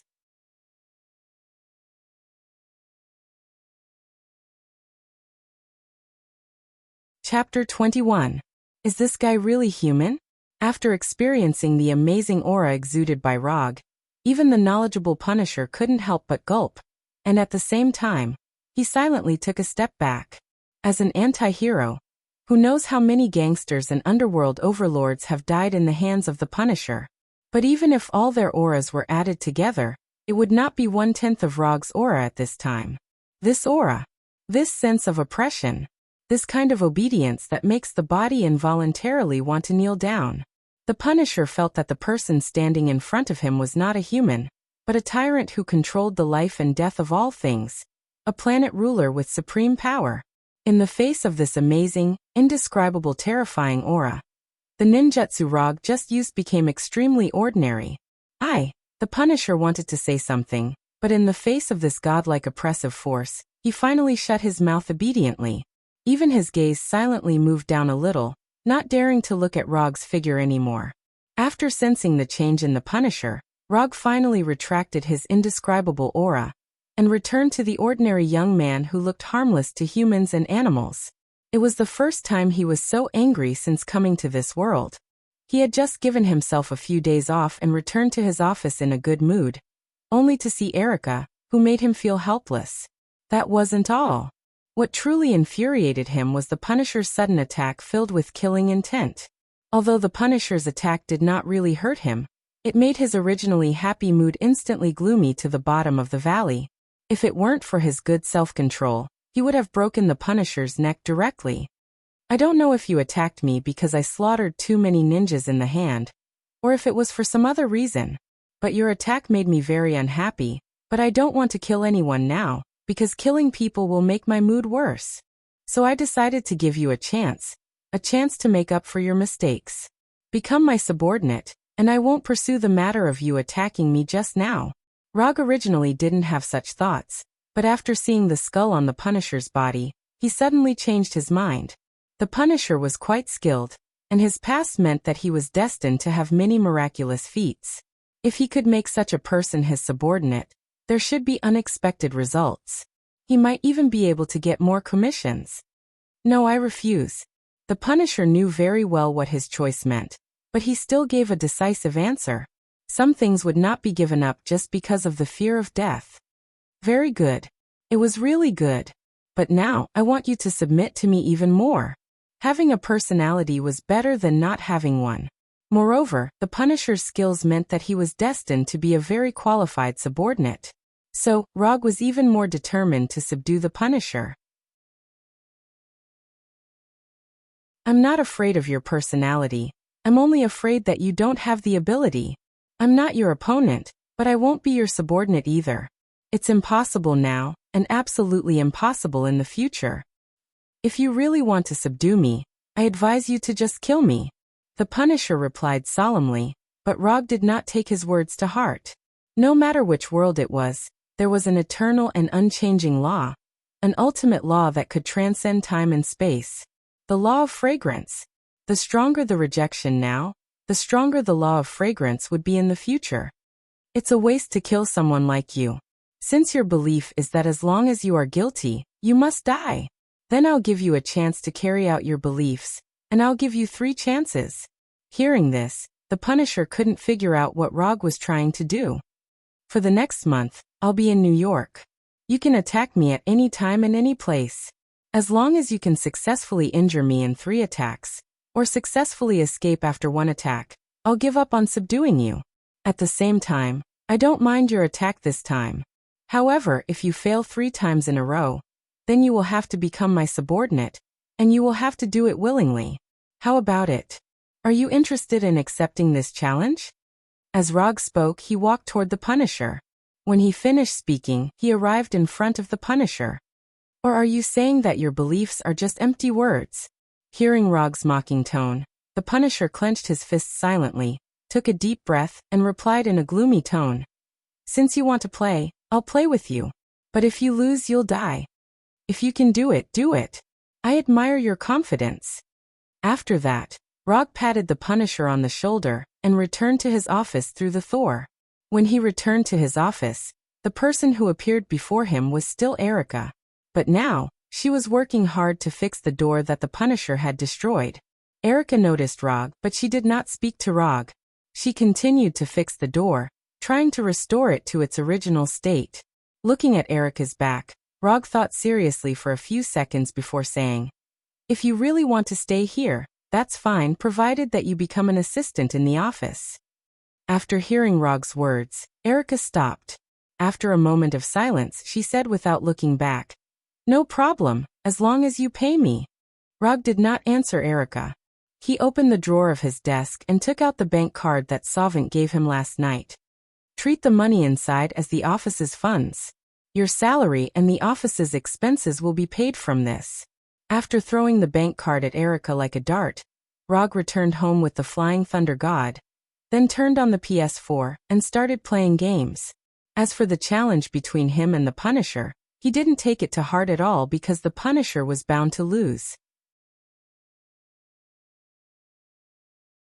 After the Punisher accepted his casual challenge, he left the Flying Thunder God technique on the Punisher's body, then patted the Punisher's shoulder.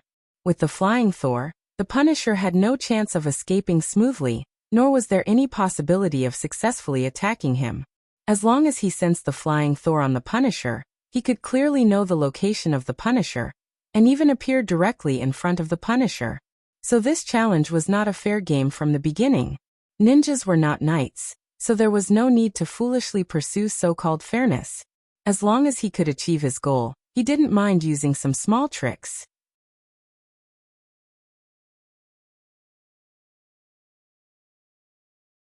Chapter 22.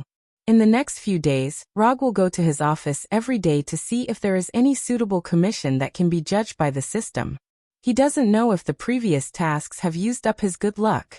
The number of clients coming to his office these days is not only small, but the content of the commission is also difficult to explain in a few words. Looking for a lost pet cat, looking for an old classmate from more than 10 years ago, protecting a group of rich second generation to go to the Amazon forest. For these clients, Rog didn't even have the interest to answer them, and directly signaled Erica to let them leave. Is there no better commission? Rog, lying on the sofa, stared at the ceiling of the office with a bored face, holding a balloon filled with water in his right hand. The water in the balloon was constantly bulging as if it was boiling, making the smooth surface of the balloon constantly bulging. Erica, sitting on the other side, looked curiously at the water ball in Rog's hand, and then asked doubtfully, "Is this your ninjutsu training method?" Erica is also a ninja, but she has never seen a ninja like Rog, nor has she ever seen a ninja with ninjutsu like Rog. Erica has a very deep impression of Rog's ninjutsu, and a strong yearning for it. It's not training, it's learning. I'm learning a new ninjutsu. Rog's original plan was to exchange ninjutsu Rasengan directly in the system, but after having 3 Tomo Sharingan, he changed his mind. The principle of Rasengan is very simple. It is to gather chakra in the hand, then control the chakra to flow in an irregular direction, and compress it, and finally form a palm-sized chakra ball. So if you want to master Rasengan, in addition to the direct exchange from the system, you can also master it through continuous practice. For the control of chakra, Rog can be regarded as a master. After all, in the past 3 years, the most practice he has done is the use and control of chakra. He has mastered things like walking on water, or hanging himself upside down on the ceiling a year or 2 ago. Even if he imitates Spider-Man to climb the outer wall of the building or the glass, there is no problem. Pa. Not long after Rog answered Erica, the water ball in his hand boiled violently, and then shattered with a pop. After the water ball in his hand shattered, Rog sat up and took out a palm-sized ball from the drawer of his desk. The first stage of learning Rasengan was gathering chakra in the palm, and the second stage of practicing water ball. For him, there was no difficulty. Therefore, after breaking the water ball in his hand, he immediately started the third stage of the rubber ball practice. A rubber ball was much sturdier than a water ball. To break a rubber ball, it was far from enough to rely on chakra's continuous flow and compression. Only by materializing the chakra ball in his hand could he break the ball. After completing this stage, the prototype of the Rasengan was basically formed. After getting the ball, Rog went back to the sofa to lie down, and began to practice Rasengan. As time passed, the rubber ball in Rog's hand began to bubble like a water ball, but it remained intact and showed no signs of breaking. It seems that it's still a little difficult. The rubber ball in his hand refused to break, and the casual look on Rog's face finally disappeared, and he began to become serious. When Rog began to get serious, Erica also focused all her attention on the ball in his hand, hoping to see something from it. However, Rog's seriousness lasted less than 10 minutes, and was interrupted by a frivolous tone. "I didn't expect you to still be playing with a rubber ball when you're so old." Tani, wearing a designer suit and dark brown sunglasses, walked in and then looked at the ball in Rog's hand with a little curiosity. "Why don't you recover at home at this time? Why do you suddenly have time to come to my small firm?" Rog was not surprised that Tani could find this place. When he rescued Tani, he did not hide his identity. So whether Tani came from Coulson or through his own channels, he could easily find this place. "Your firm is really small." Rog's firm is only a few dozen square meters, and there is not even a single room. If it hadn't been specially decorated by Erica a few days ago, the firm would have looked even more simple. "But your assistant is pretty good." Tani didn't change his playboy nature, and looked at Erica carefully from head to toe. After discovering that Rog and Tani knew each other, Erica poured a cup of coffee for Tani and then brought it to Tani, who was still standing. "I don't like to be handed to me." Tani shook his head, and had no intention of taking the coffee from Erica's hand. "Let's get straight to the point. What's the matter with the famous Tani Stark?" Rog doesn't hate Tani, but he wants to practice Rasengan in peace. "As my savior, your attitude towards me is really more than a little cold. Can't you be a little warmer?" Tani came to Rog and said in an exaggerated tone, and then took the ball in his hand. "If you have nothing else to do." Before Rog could finish his words, Tani continued, "I have made a new toy in the past few days and I want to invite you to enjoy it." Although Tani didn't say it explicitly, Rog quickly guessed the so-called new toy of Tani. Unsurprisingly, the new toy in Tani's mouth is the Iron Man armor. It's just that he doesn't know whether it is Mark II or Mark III. "Tani Stark has personally come to invite me. If I don't go and see it, it would be too unreasonable." More than an hour later, Rog came to Tani's seaside mansion and saw the familiar Iron Man armor in his impression. Red and gold color scheme Mark III. "You've been back in New York for less than a week. You've made the Iron Man armor so quickly. It's very efficient." "Of course I'm Tani Stark," Tani said confidently, and he liked the look of appreciation in Rog's eyes. As a creator, the most afraid thing is that their works are not recognized. Therefore, Rog's recognition of Mark III also made Tani feel satisfied and gratified. "It's really good. This will be the beginning of an era." Looking at Mark III in front of him, Rog couldn't help but sigh. Tani didn't expect Rog's evaluation of Mark III to be so high, and he felt like he had met a confidant.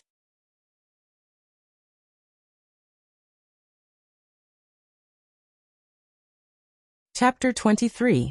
Fight with me. I want to see how strong the so-called ninja is.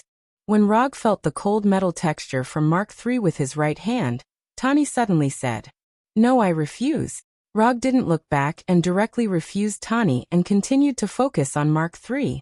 It has to be said that even with the extraordinary power of ninjutsu, Mark III, the pinnacle of mechanical technology, can still make Rog yearn for it. Why? Tani came directly to Rog's side and asked, "It's not good to fight with you and it's a waste of energy, so I refuse." After observing Mark III closely, Rog gave his answer.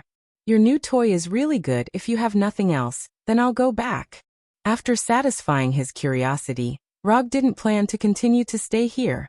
Seeing that Rog was about to leave, Tani quickly flashed an idea in his mind, and then said very seriously, "You are a ninja who will accept commissions. I have a commission now. I don't know if you dare to accept it." Although it was clear that Tani was using provocation, after hearing Tani's words, Rog stopped the flying Thor that he was about to use. The content of the commission is very simple. That is, you fight with me wearing a battle suit. No matter if you win or lose, I will give you a generous reward. How about it? Do you want to take it? Or are you afraid of my Mark III, so you don't dare to fight with me? Tani deliberately said in a sarcastic tone, and his face was also full of confidence. Looking at Tani's appearance at this time, Rog shook his head helplessly, and then gave his own answer. "I'm not interested in money, but since you are so confident, I can give you a chance." As soon as his voice fell, Rog's figure disappeared in front of Tani. Although it wasn't the first time he had seen Rog disappear in an instant, Tony was still a little afraid of his ability to appear and disappear unpredictably. A few seconds later, Rog's figure reappeared in front of Tani, and in his hand he held a scroll. The scroll in his hand is the necessary commission scroll for accepting commissions. "I have a strong sense of ceremony, so if you want a commission, you have to write the content of the commission and the reward on it first, and then I will give you the final answer. If you lose, I want a set of Mark III with an arc reactor." After that, Rog pointed to the arc reactor on Tani's chest. "No problem."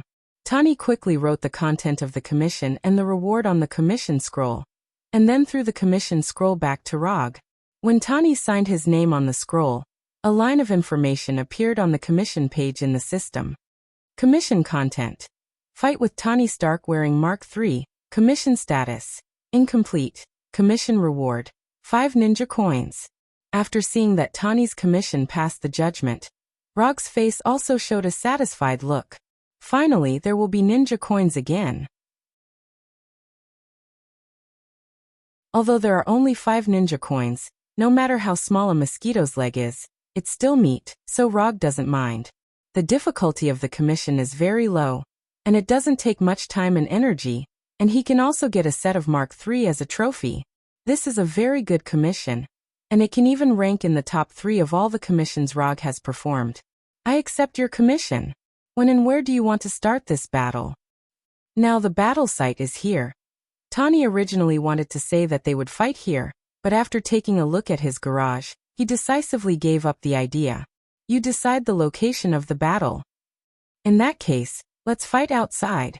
Rog pointed out the window casually and quickly set the location of the battle. Outside?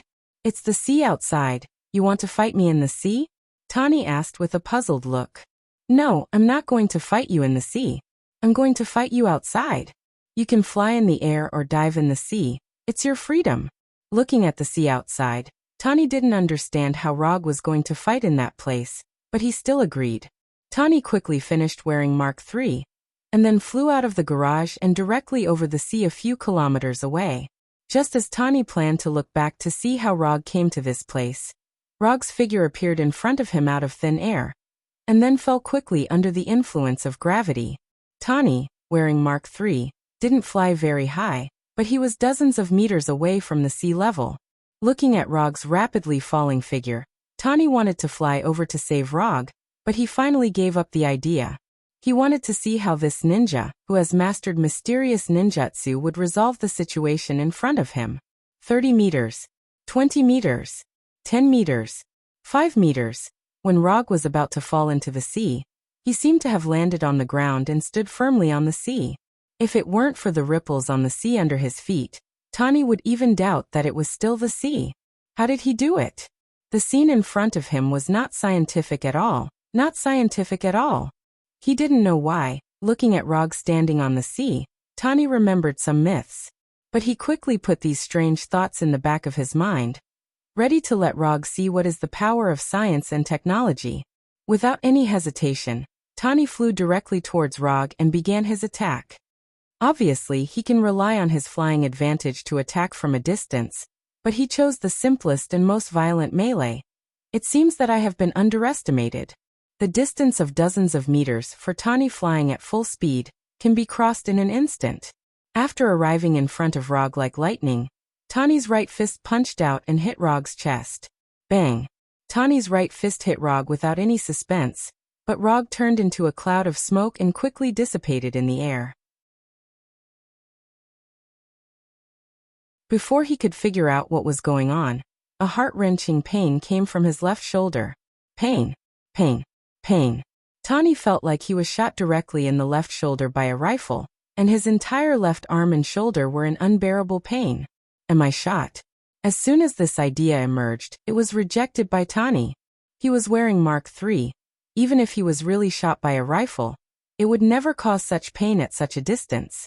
Tani turned his head and glanced at his left shoulder, and then he was directly stunned, and his whole person maintained the flying posture, as if he had lost his soul.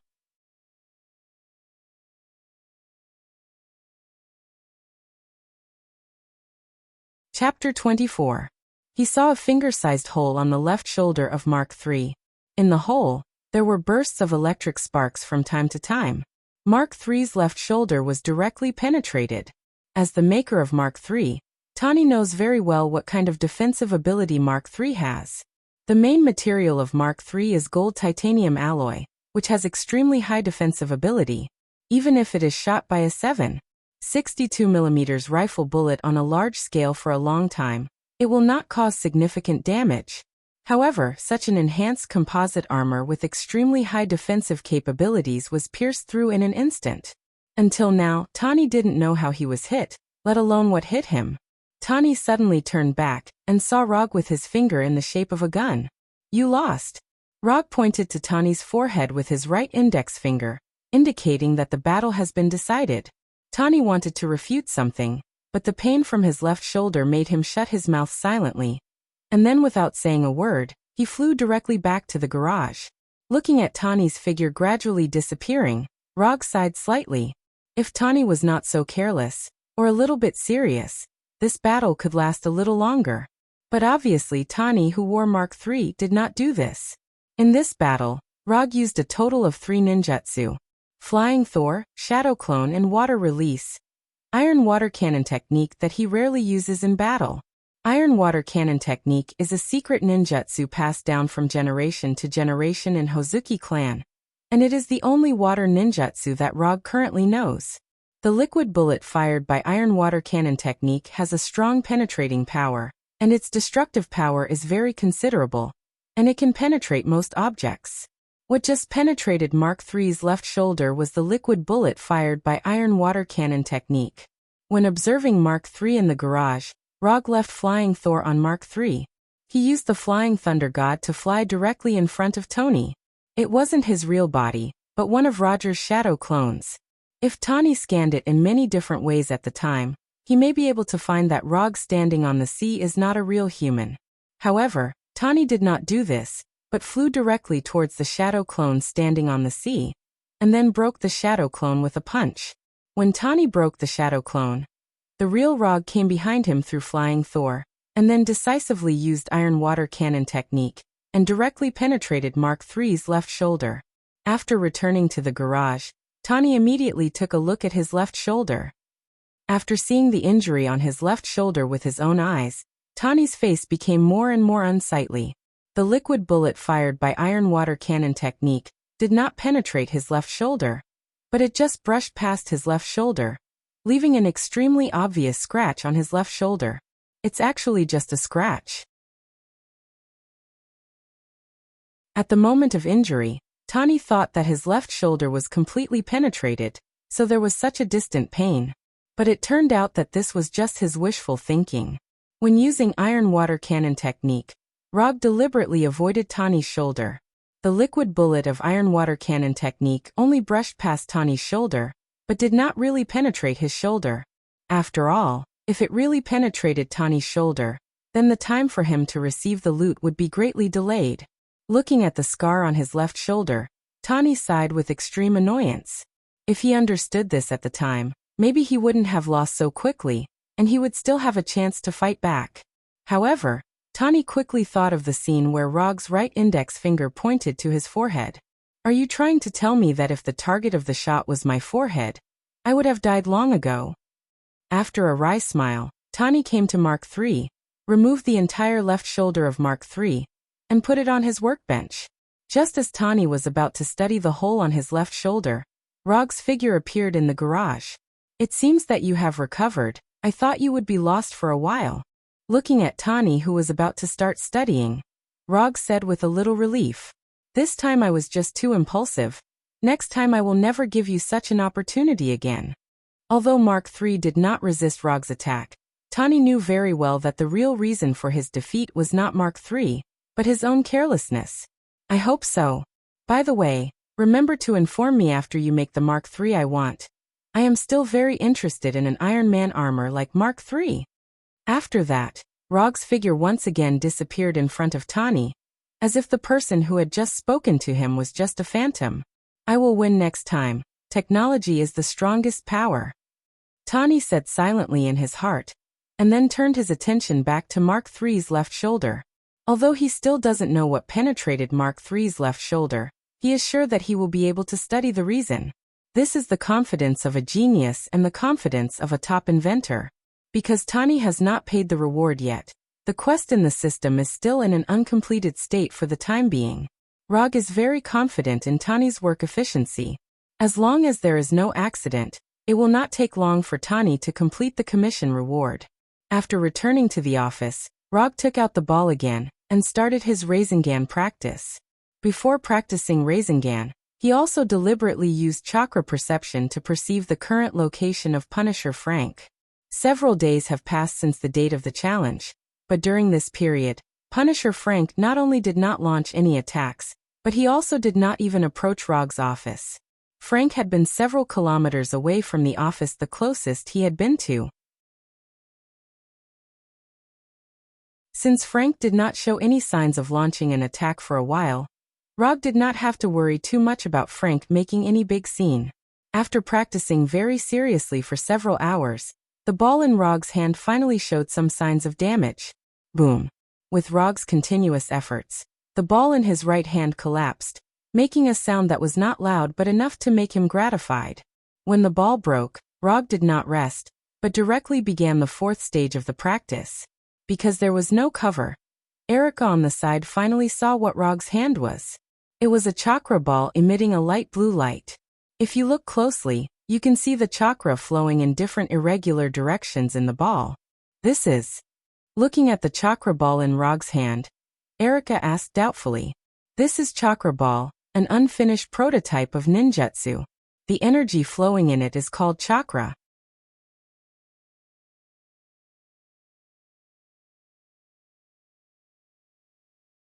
Chapter 25.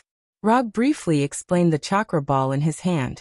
He was not worried that Erica or others could understand the nature of ninjutsu or chakra from these simple descriptions.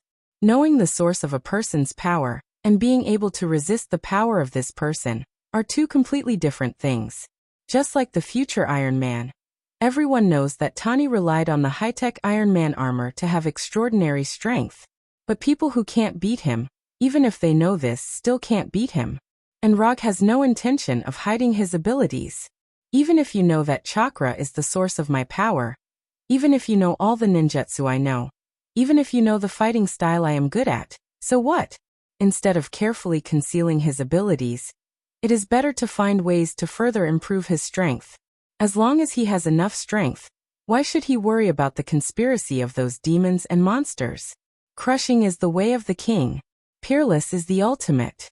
Not long after Rog explained to Erica, the chakra ball in his hand dissipated in the air and turned into a stream of air. Compared with the first 3 stages, the 4th stage of Rasengan practice is the real highlight. It is not difficult to condense chakra in the hand and circulate it at a high speed and irregularly. The difficult part is how to maintain and solidify it for a long time. Rasengan, which can't be maintained and solidified for a long time, is like a water ball. It breaks with a poke and has no real combat value. Erica doesn't know what chakra is, let alone what Rasengan is. But she saw something called power in this light blue chakra ball. A ninja with chakra is a real ninja. Erica didn't know why, but such an idea suddenly popped up in her mind. It dissipated over and over again, and took shape over and over again. Every failure will consume a part of Rog's chakra. 10 times, 20 times, 50 times, 100 times. Rog can't remember how many times he has practiced. The only feeling he has now is that the chakra in his body is about to reach the final critical line. This is also the first time he has experienced the feeling of chakra being exhausted. This is the last time, whether it succeeds or not, it's over today. Like the previous practice, the last attempt failed without any suspense, and there was no miracle because it was the last time. After moving his stiff body, Rog looked up at the clock on the wall. It was 3:45 in the morning. Just as he planned to use the last chakra to return home with the flying thunder god, he vaguely heard the faint sound of fighting coming from the alley below the office. As a weapon master of cold weapons, although the sound of fighting was very weak, he could tell at once that it was the sound caused by katana collision. In a place like New York, it was not strange to hear gunshots. But in the middle of the night, only those famous crazy ninjas would use katana to fight. In his impression, only those crazy ninjas would use hand. Could it really be those crazy ninjas with hand? Driven by curiosity, he came to the window and looked in the direction of the fighting sound. It was indeed ninjas fighting in the alley below the office, but not the hand-hand ninjas he imagined. One of the parties fighting was none other than Erica, who had just become an assistant in the office not long ago. At this time, Erica was still dressed as a woman in the workplace during the day, but what she was doing now was not similar to a woman in the workplace. Erica, holding a katana, was fighting against 3 enemies wearing different colors of ninja clothes. Just looking at it for more than 10 seconds, Rog saw that something was wrong. Whether it was Erica or the 3 unknown guys on the opposite side, although their offensive looked extremely fierce and every move was aimed at the vital points, Rog did not see any killing intent from them. Although he didn't know what the relationship between Erica and the 3 guys on the opposite side was, as Erica's current boss, Rog felt that it was necessary for him to go down there. Erica, stop! You are no match for the 3 of us. If you insist on being stubborn, don't blame us for being merciless. Erica, come back with us. We can solve the things in hand slowly. As soon as Rog came to the alley, he heard the words of the 3 ninjas, and figured out the origin of the 3 people. No one would say such words to Erica except the people of the Holiness Church. Erica acted as if she didn't hear the words of the 3 people, and her attacks became more and more fierce, and at the same time, she was silently preparing to retreat. However, the 3 Holiness Church ninjas on the opposite side quickly noticed Erica's plan, and they no longer held back, forcing Erica into a situation of defeat in an instant. When Erica was about to be defeated and then forcibly taken away, Rog, who had been in the shadows of the alley for a while, finally came out. Do people of the Holiness Church only know how to bully people with numbers? And bullying a woman, don't you feel ashamed? Although there is not much chakra left in his body, Rog still doesn't take the 3 ninjas of the Holiness Church seriously. Through the observation just now, he can be 100% sure that even if he doesn't use chakra, the 3 Holiness Church ninjas are not his opponents at all. Who are you? Since you know that we are from the Holiness Church, how dare you mock us? One of the ninjas in a dark yellow ninja uniform said sternly. Who am I? I am Erica's boss. You attacked my assistant under my office. You people of the Holiness Church are a bit too arrogant. Rog said as he walked, and when he finished, he just came to Erica's side and took the katana in Erica's hand. If you want to take Erica away, beat me first.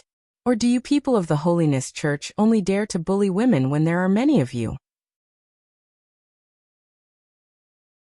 Being ridiculed by Rog again and again, Even people who don't have a temper can't help but feel a little angry now. Kid who doesn't know the immensity of heaven and earth. Don't think that you can insult the Holiness Church just because you know some martial arts. The one who spoke was the guy in the dark yellow ninja uniform. Kid, my name is... Just as he was about to report his name, Rog interrupted him in time. I'm not interested in knowing the names of some small characters. Your names are not worth wasting any of my brain cells. You're courting death. It's estimated that this Holiness Church ninja has never been ridiculed like this before. After hearing Rog's words, his uncontrollable anger completely broke out. He rushed towards Rog like an angry beast, and the katana in his hand also directly chopped towards Rog's head like lightning, with the momentum of wanting to behead Rog.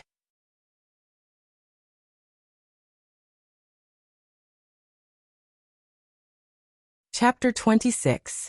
Just as the Holiness Church ninja's katana was about to hit Rog, the katana in Rog's hand strangely appeared in front of him, and hit his chest ahead of time. Shit. The moment Rog's katana cut his skin, the Holiness Church ninja felt an extremely strong aura of death. Relying on the strong control gained from years of hard training, he forcibly stopped the attack and immediately retreated. Even so, a blade wound that was tens of centimeters long still appeared clearly on his chest. Bright red blood constantly gushed out from the huge wound. If he retreated a little slower, the katana in Rog's hand would have cut his throat without any suspense, completing a true one-hit kill. Rog's attack not only shocked the injured Holiness Church ninja, but also made the faces of the two ninjas behind him become extremely dignified. As companions of the same organization, they were very clear about the strength of the injured ninja. Among the three of them, the injured ninja was the strongest and the most impulsive. You actually avoided it. It seems that you are a little stronger than the hand ninja. Hand ninjas usually only need one hit. As for you, it's only about 2 hits. Before he made a move, the 3 Holiness Church ninjas only thought that he didn't know the immensity of heaven and earth. But at this time, not only did they not have the slightest contempt, but they also regarded him as the most dangerous kind of enemy, the kind that can take their lives at any time. This time we admit defeat, but do you really want to be the enemy of the Holiness Church? Another Holiness Church ninja said in a calm tone. In fact, I have always hated those guys who use their background when they can't win. They have already lost, but they still want to save some face for themselves. Moreover, you can't represent the Holiness Church. The one behind you should be the one who said this. After that, Rog pointed to the dark alley behind them with the katana still dripping with blood in his hand. Erica and the 3 Holiness Church ninjas didn't find that there was a person hiding at the end of the alley. After hearing Rog's words, they carefully observed the dark, gloomy end of the alley where faint dripping sounds came from time to time. A man in light green clothes with a long stick in his hand came out under the gaze of Erica and others. Although it was late at night, he still wore a pair of sunglasses and a light green hat that Rog wanted to complain about. The white-haired man was none other than the leader of Holy Purity Society and Erica and Daredevil's master, Old Man Cudgel. Erica is from Holiness Church, and no one can stop us from taking her back. After coming out of the dark alley, the old man came to a place to be more than 2 meters away from Rog's and said in a certain tone. As long as Erica doesn't want to, no one can take her away by force, that's what I said. Although the old man is a superclass fighting master in this world, Rog's tone is as tough as ever. Just by relying on the name of Holiness Church, they want to take Erica away from him by force. What a joke. Young man, you are good at fighting. I will give you a chance now. As long as you are willing to join Holiness Church, I can forgive you for what you did just now. Looking at the old man's natural expression, Rog even wondered if he had heard wrong just now. As long as he joins Holiness Church, he will forgive what he did just now. Does this guy have Alzheimer's disease? Where did he get his confidence from? Forgive me for what I did just now. I'd like to see what will happen if you don't forgive me. Rog now has good reason to suspect that the guys who have been in these strange organizations for a long time are a little abnormal. In that case, go to hell and repent. As soon as he finished speaking, the staff in the old man's hand arrived in front of Rog. Just as the staff was about to hit Rog's head, A samurai sword stained with blood blocked in front of the staff, blocking the thunderous staff. Bang! The sound of a violent collision resounded through the entire alley. The strong wind pressure from the staff swept past Roger like a hurricane, blowing away the papers and garbage bags that were scattered all over the place. The old man with the staff was indeed a top-notch fighting master in this world. A simple sweep from him was enough to create an indestructible aura. However, Rog standing in front of the old man was not an ordinary person either. Almost as soon as the old man launched his attack, he keenly sensed the old man's attack and took a defensive stance. After seeing Rog block his staff without batting an eyelid, the old man's aged voice sounded again. "You guys leave this alley." The old man didn't explain why, and he didn't need to. Everyone present had a wealth of combat experience, so they knew what the old man wanted to do as soon as they heard his words. Clear the place. The three ninjas of Holiness Church didn't hesitate.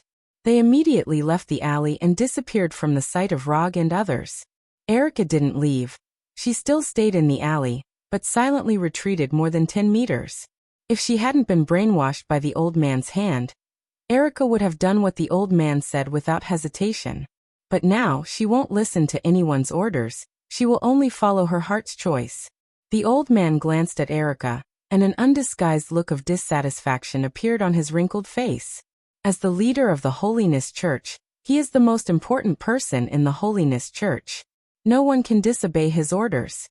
In his view, Erica is still a member of the Holiness Church, but now Erica blatantly disobeyed his orders, which made him feel that his authority was challenged. "Old man, do you want to fight or not? I don't have much time to waste with you."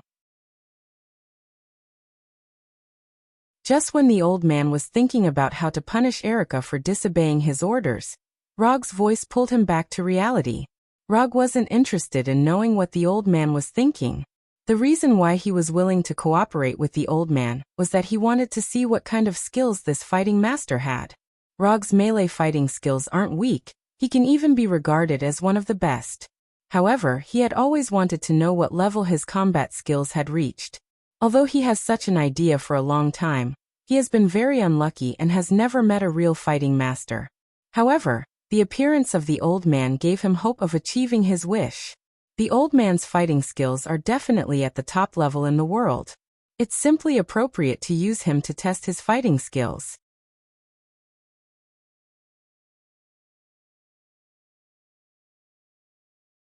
Chapter 27. Before the old man could answer, Rog attacked first. Defense had never been something he liked to do. Fighting was the best defense. Rog only needed a moment to cover the distance of a few meters. Although the old man with the staff could not see, his battle instinct as a mixed martial arts master warned him immediately. Bang! Rog's lightning-fast attack was blocked by the old man, but he did not hesitate. He twisted his wrist slightly, and the katana attacked the old man from another angle, as if it had a life of its own. After blocking Rog's first attack, the old man knew that Rog's attack would not stop there. As a blind man who could become the world's top combat master, the old man had an unimaginable talent in close combat.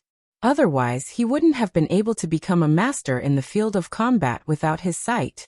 When Rog's katana suddenly changed its attacking trajectory, the old man took a step back and changed his two-handed grip to a single-handed grip.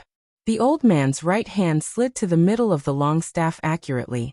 The long staff, which was not good for close combat, was like a short staff. Rog's attack was blocked by the old man again. However, he did not expect to injure the old man in one or two attacks. If the old man was hit so easily, he would not have survived the attack of the hand until now, let alone become the leader of the Holiness Church. Rog did not want to injure the old man in the beginning. He wanted to force the old man to step back with his attack. Even if the old man only took a step back, he would be able to control the rhythm of the battle. When the old man with the staff took a step back to defend himself, Rog's sword-wielding posture suddenly changed, and his movements became unpredictable. If his initial posture of holding the katana was the most orthodox way, then now he was using the katana in his hand like a dagger. Poke, stab, lift, chop, hack. The katana in Rog's hand flew up and down, drawing out a series of sharp and strange arcs. The old man did not expect Rog's fighting style to be so wild. Being in the center of Rog's attack, He was like a small fishing boat in a stormy sea. He could be completely swallowed by the waves that came out of nowhere at any time. If it was not for his decades of fighting experience, the old man would have been hit by the katana again and again under Rog's unconventional attacks. At this point, the old man had completely stopped looking down on Logue. He now regarded Logue as his most dangerous and most terrifying opponent. Although he was not injured yet, the old man knew very well that if he continued to stay in Rog's attack range, his movements would be slowed down due to the decline of his physical strength. He would not be able to block Rog's attacks from then on. The old man wanted to distance himself and put himself in the most suitable combat distance, but Rog did not give him any chance. No matter how much he retreated, Logue would follow closely behind him like gangrene, not giving him a chance to open up the distance between them. After being attacked by Rog dozens of times like a sandbag, the old man finally made up his mind. Even if you cut me, I'll get out of your attack range. With this in mind, the old man no longer defended blindly, and began to try to fight back. Rog immediately noticed the old man's thoughts, but he still had no intention of slowing down his attacks. The old man's idea was very good. He was trying to get out of his attack at the cost of some small injuries. But his attack could not be avoided with some small injuries. If the old man really had such an idea, he did not mind killing him with one strike. Erica, who was on the other side of the alley, watched the battle between Rog and the old man intently. Her face became more and more serious.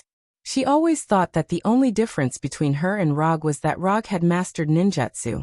But after seeing Rog's fighting skills at this time, she realized that Rog did not use his full strength at all in the building of hand. If Rog was like this at that time, she would not have been able to exchange so many moves with Rog. Under such an attack, she estimated that she could not even block 10 strikes. No, she could only block 5 strikes at most. As the old man's student, Erica knew very well what kind of strength he had. But even the old man, who was far stronger than her, was suppressed by Rog at this time. He could only choose to defend himself. At first, Logue only wanted to test his combat skills through the old man with the staff. However, when the old man blocked all of his attacks with his impenetrable defense, Logue slowly became excited. This feeling was completely different from when he fought Eben.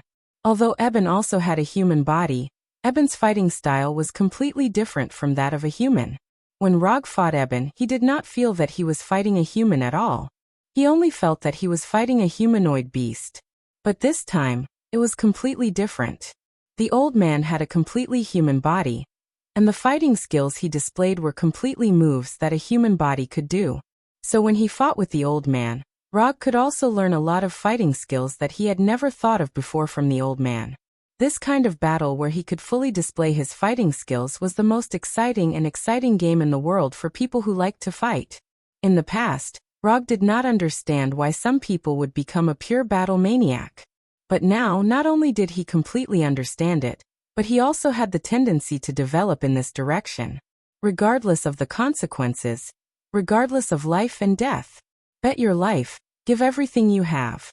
He would use everything he had to fight a spectacular battle between the pinnacle. Even if you lose this kind of battle, you can walk into hell with a smile on your face. This was the highest honor that belonged to a warrior. While Rog was getting more and more excited, the old man opposite him was getting more and more shocked. The old man could clearly feel that his stamina was decreasing rapidly. Soon, his stamina would reach a critical point, and then he would no longer be able to keep up with Rog's rhythm. However, Rog opposite him did not seem to be exhausted at all. The speed and frequency of his attacks did not decrease at all. Instead, they became faster and fiercer. If this goes on, I'll really die in this kid's hands. The old man came to a shocking conclusion. Just when the old man was thinking about how to leave this place alive, an unexpected scene happened. Clang! After a forceful swing, the katana in Rog's hand was on the verge of collapse. It was broken by the old man's staff. This.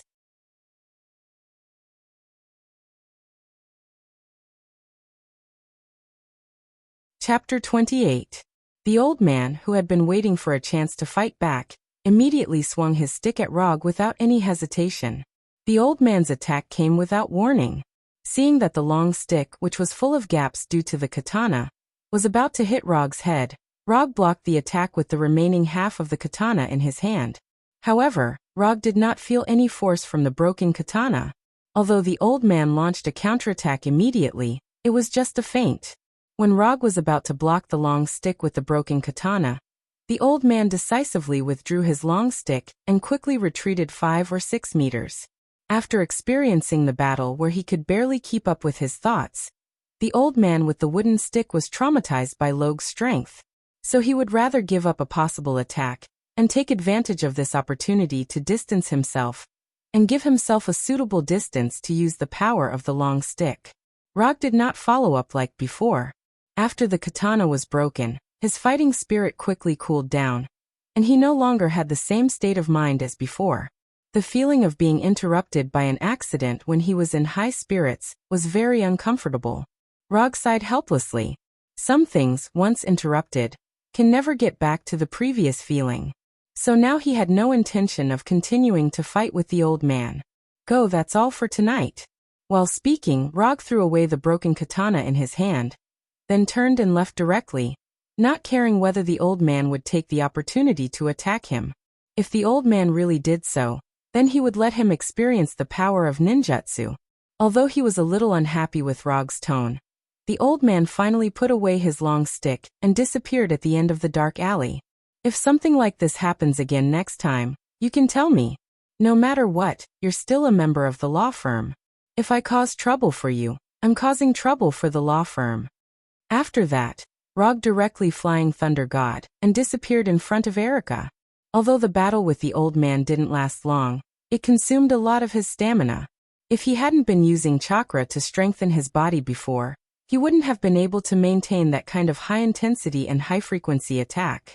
After practicing Rasengan for a day, it consumed a lot of his stamina. Coupled with the battle with the old man, he is now in the weakest period of his life. If the Punisher were to attack him now, his day would truly be filled with joy. For the sake of safety, he used chakra perception and silently perceived the current location of the Punisher. It would have been better if he hadn't sensed the Punisher's location, but after he sensed the Punisher's current location, his face showed a doubtful expression. How did he go there? Frank the Punisher did not leave New York.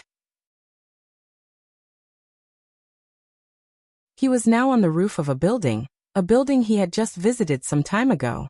Rog thought that the Punisher was going to attack Kingpin, but after sensing the situation inside the building, he found that Kingpin was not in the building at this time.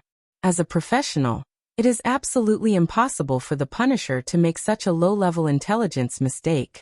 Since Kingpin is not here, it means that the Punisher's target is not him at this time. Although there are still many people in the Fisk building, Rog did not find anything noteworthy in it. Maybe the Punisher just went to the roof of the Fisk building. Although this possibility is small, it doesn't mean that it won't happen. After waking up the next day, Rog did not go to the office but stayed at home to continue learning the 4th stage of Rasengan. Before Tani gave him the commission reward, he couldn't accept other commissions, so there was no need for him to stay at the office. The 4th stage of practice was a little more difficult than he thought.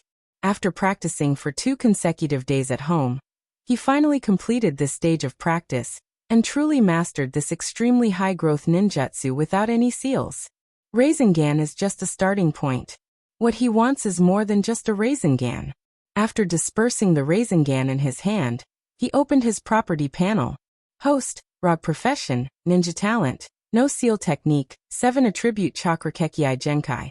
3 Tomo Sharingan Ninjutsu. Substitution, Flicker, Hold, Shadow Clone, Flying Thor, Chakra Perception, Rasengan Self-Taught, Lightning Release, Chidori Fire Release, Grand Fire Annihilation Water Release, Water Iron Cannon Genjutsu, Dark Walk Chakra Amount. 5 Kalon Consumed Ninja Coins. 25 There is one more Rasengan in the property panel. Because it is self-taught, the system also specially noted the word self-taught behind Rasengan. However, Rog's attention didn't stay in the property panel for long. He quickly opened the system's exchange page and found his goal.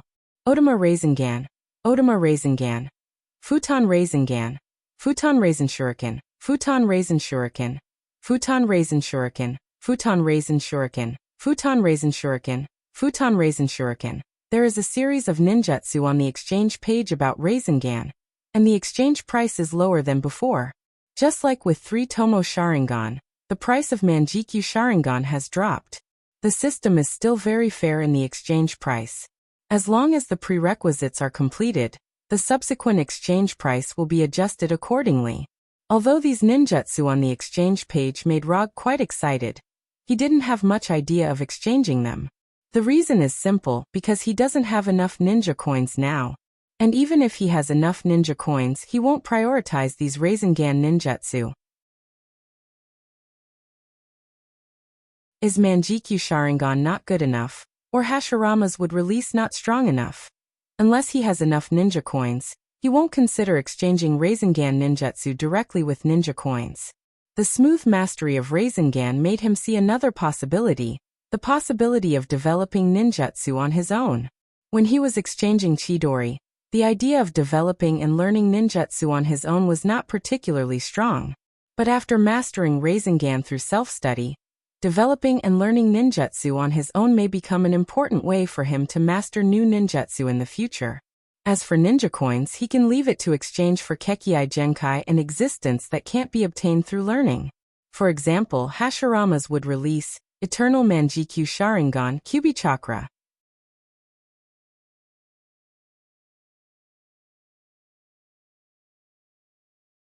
Chapter 29. Looking at the Kekkei Genkai and abilities that can be equated to cheating, Rog sighed helplessly. He now has only 25 ninja coins, which can't even be exchanged for a high-level ninjutsu, let alone these Kekkei Genkai and abilities that cost hundreds of ninja coins. After training casually in his training room for a while, he came to the office with the Flying Thunder God. Because she didn't know Rog's criteria for accepting commissions, Erica recorded the clients and contents of the commissions in the past few days, and organized them into a detailed document, and handed it to Rog. Tani hasn't paid him for the commission yet, so Rog can't accept other commissions now. But to pass the time, he carefully browsed the documents organized by Erica. The commissions in it are similar to normal private detective commissions. Basically, they are commissions to find people or things. There is nothing noteworthy. Just when he thought that today was also a day of idleness, the door of the office was pushed open. A bald man in his 50s or 60s pushed open the door and walked in. He had a well-groomed beard on his face. He was plump and wore an expensive custom-made suit. Although he kept a smile on his face, it gave people an invisible pressure. Just glancing at the man, Rog recognized his identity. The man who came in was no one else but Obadiah Stanny, who planned the kidnapping of Tani. Obadiah is one of the elders of Stark Industries. After Howard Stark's accidental death, he was the most promising person to become the chairman of Stark Industries. But unfortunately, Tani the Playboy later returned to Stark Industries, inherited his father's position, and showed an unparalleled talent for invention. Since Tani took over Stark Industries, Obadiah has become a green leaf around Tani. After knowing that he couldn't realize his ambitions through normal means, he began to consider other means to eliminate Tani, so there was the kidnapping of Tani. Although Obadiah hasn't said a word, Rog has guessed his purpose. If there is no accident, the purpose of Obadiah's visit must be to ask Tani how he escaped from Tenring Gang. Of course, Obadiah can't ask this question directly, but he will mention it in a roundabout way. This can be easily inferred from the fact that Obadiah didn't even bring his secretary and driver with him. As Rog expected, after entering the office, Obadiah's face showed great gratitude. He quickly came to him and said in a very sincere tone, "You are Mr. Rog. Thank you so much. If it weren't for you, Tani might have." Obadiah didn't go on. Looking at his expression now, most people would think that he really came to thank Rog. But Rog knew very well that Obadiah wouldn't be grateful to him in the slightest, and he might even have plans to take out a pistol and shoot him. Just to complete the commission, you don't have to be so polite. Rog's tone was calm, as if there was no emotion. Even so, Obadiah still looked very grateful, and sat in the chair in front of Rog. If it weren't for the fact that he wanted to figure out how Tony had escaped from the terrorists of the Ten Rings gang, Obadiah wouldn't have pretended to be polite to a private detective with no status like Roger. On the day Tani returned to New York, Obadiah sent someone to Afghanistan to find out what happened.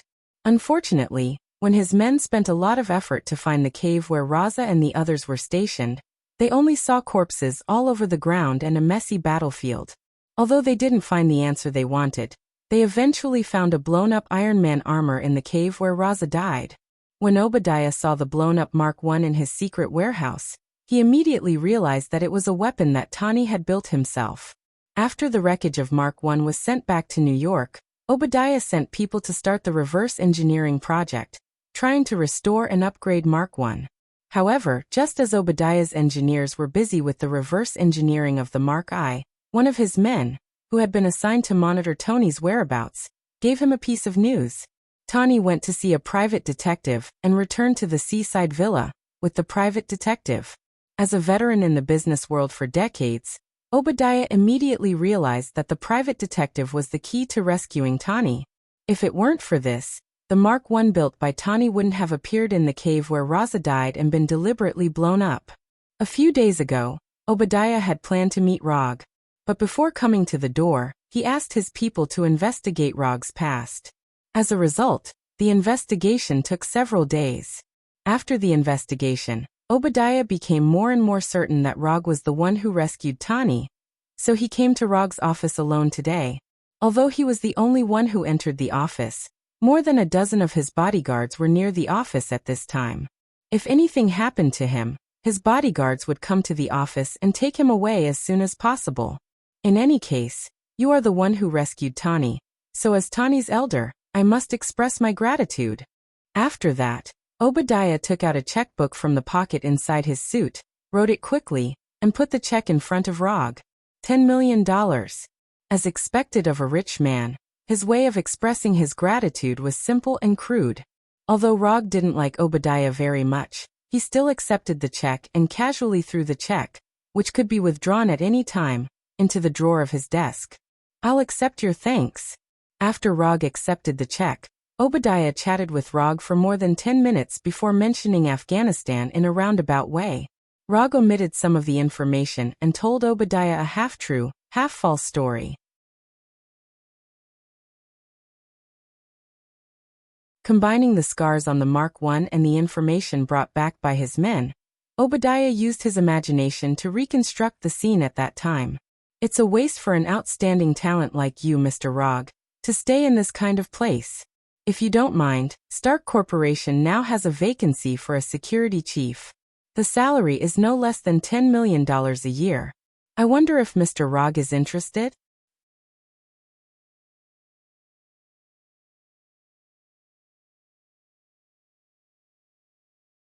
Chapter 30. In the beginning, Roger had thought that Obadiah was quite generous and had written a check for $10 million without even thinking about it. But after hearing Obadiah's words, he took back his previous evaluation. $10 million a year. This salary was indeed a sky-high price that only existed in the imagination of ordinary people. But for him, this price was simply an insult. So he didn't even have the interest to answer Obadiah and shook his head casually. When Obadiah left, Rog handed the check in the drawer to Erica and said, "Go and cash this check, and use the money in it for the operating expenses of the firm." After hearing Rog's words, Erica froze for a moment. A few days ago, Rog just gave her a bank card of $5 million.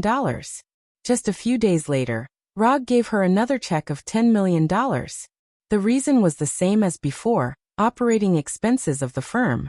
Although Erica didn't know what Rog was thinking, she was now sure of one thing, that is, Rog definitely didn't open this firm to make money. After Erica left, Rog picked up a newspaper on his desk and flipped through it in boredom. The date of the newspaper was the latest.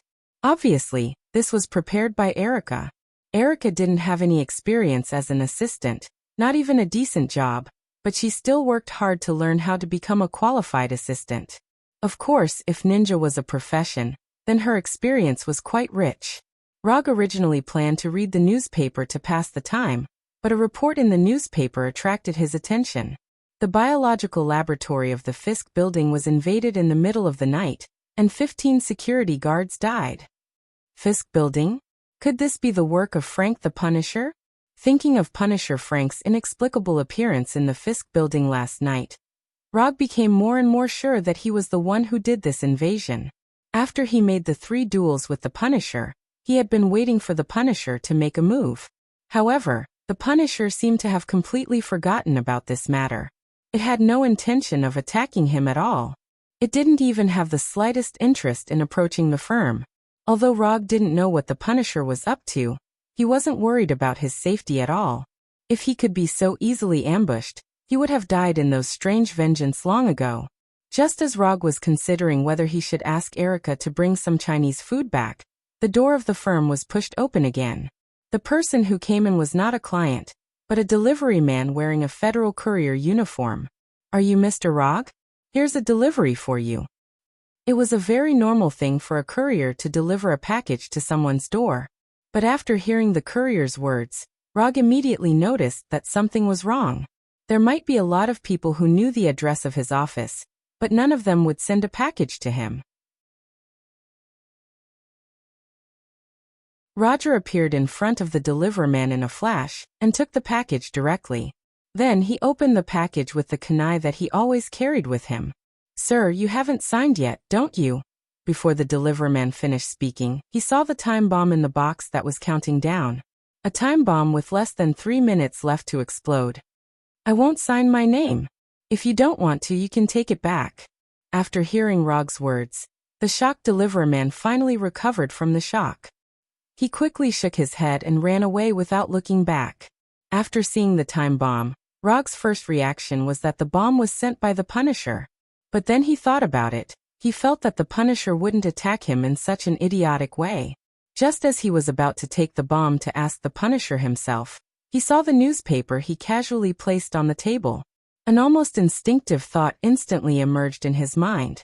After sensing the flying Thor technique on the Punisher, Rog, with the bomb, appeared directly in front of him. The Punisher didn't seem surprised by Rog's arrival at all, as if he had already expected Rog's arrival. When he saw the bomb in Rog's hand, which was only a few seconds away from exploding, the Punisher took out a remote control and pressed the red button on it. The moment the Punisher pressed the button, the timer on the bomb instantly went to 0. There was no explosion, no flames, only smoke that looked like a prank. After the timer reached 0, the hidden holes on the bomb spewed out white smoke, and at the same time, a Christmas song sounded. Amidst the cheerful rhythm of the song, the Punisher stood up from his chair and silently walked up to Rog, taking the prank bomb from his hand. "This is a prank bomb I bought from a player's shop. I gave it to you because I want you to come over personally." The Punisher's tone was calm, as if he was just joking with Rog. Rog didn't say anything. He just looked at the Punisher, who was acting a little strange. "I've seriously considered your suggestion last time. I asked you to come over because I want to tell you my decision," the Punisher said as he walked to the corner of the room. Said the Punisher as he walked. He then made his way to the fridge in the corner of the room. Retrieving 2 bottles of beer from the fridge, he tossed one of them to Rog. After receiving the beer from the Punisher, Rog found a random chair and sat down. He wanted to know what decision the Punisher had made. The Punisher didn't tell Rog directly. Instead, he sat on a camp bed not far away from Rog. "This is an abandoned freighter. The owner of this place was originally a Russian mafia. After punishing them, I thought this place was pretty good, so I turned this place into a secret base of mine." After saying that, the Punisher opened the bottle of beer in his hand and took a few sips. He then continued, "The environment here isn't great, but the good thing is that it's quiet and no one will disturb me." The Punisher seemed to be reminiscing about something. When he said those words, a trace of gentleness appeared on his face. Looking at the Punisher's expression, Rog didn't know what to say all of a sudden. All he could do was continue to play the part of a listener. In the next few minutes, the Punisher continued to talk, but he didn't mention what his decision was. Rog didn't know if it was because he was in the cargo ship's cabin, but he felt a little hot. In order to relieve the uncomfortable heat, he opened the bottle of beer in his hand and took a few sips.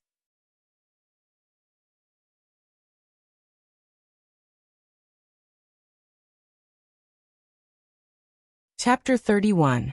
After seeing Rog finally open the can of beer and take a few sips, the Punisher showed an unnoticeable smile on his face. I don't want to interrupt you, but you've been talking for so long and you still haven't said what your decision is. Let's get to the point. What's your final decision? After saying that, Rog picked up the can of beer and took a few sips in silence. For some reason, even after taking a few sips and almost finishing the can of beer in his hand, he still felt a strong stuffiness. Alright, since you're in such a hurry to know, I'll be straightforward. The Punisher threw away the can of beer in his hand, stood up, and walked up to Rog, looking down at him from above. My decision is no. I will never become the subordinate of someone like you, and I will drag you down to hell with me. The Punisher was now emitting an extremely strong killing intent, as if he was a completely different person from before. Is that so? If that's the case, then it seems like our previous agreement will be voided. Facing the Punisher's strong killing intent, Rog still looked calm, as if he didn't notice the Punisher's killing intent at all. Are you going to resist first, or are you going to obediently wait to be captured? Although both options will end in the same way, I don't mind giving you one last chance to choose. The Punisher had made it so obvious that Rog had completely given up on the idea of subduing him. Although the Punisher's abilities were decent, and he would be useful as a subordinate, Kieran didn't need a disobedient subordinate. Three-legged toads were hard to find, but two-legged people were everywhere. The Punisher's abilities might be valuable to others. However, in Rog's eyes, he was only slightly decent.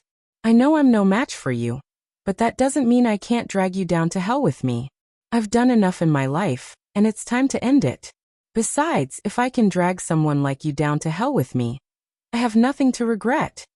The Punisher had no intention of attacking Rog or running away. Instead, he went to the fridge and took out a can of beer. As far as he was concerned, his attack was complete. As for the rest, he just had to leave it to time. Sigh. To be honest, I'm not surprised that you've made this decision. Rog sighed helplessly before continuing, but I didn't expect you to come up with such a crude plan. If I'm not mistaken, you must have done something to the beer. You appear to be reminiscing about the past, but your real goal is to make me drink that can of beer. Rog didn't know if it was an illusion, but the stuffy feeling was getting stronger and stronger. He even felt some obvious discomfort. That's right, I did tamper with the beer. However, the beer isn't the real point. It would be better if you drank the beer. After saying that, the Punisher, who had been leaning against the fridge, suddenly showed an expression of extreme pain. His whole body trembled violently and uncontrollably. Time's up.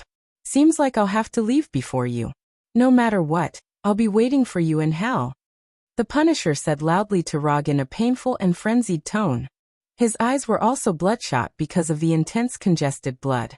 The beer is just a cover. 10 seconds after you came here, your ending was already decided. How can I kill someone like you without paying a price? For this operation, I specially modified the environment here. If you stay here for more than 10 seconds, you'll definitely die. Ha ha ha ha. Looking at the Punisher, who was in extreme pain but still laughing maniacally, Rog shook his head helplessly again. Actually, before I came here, I knew you had other intentions this time.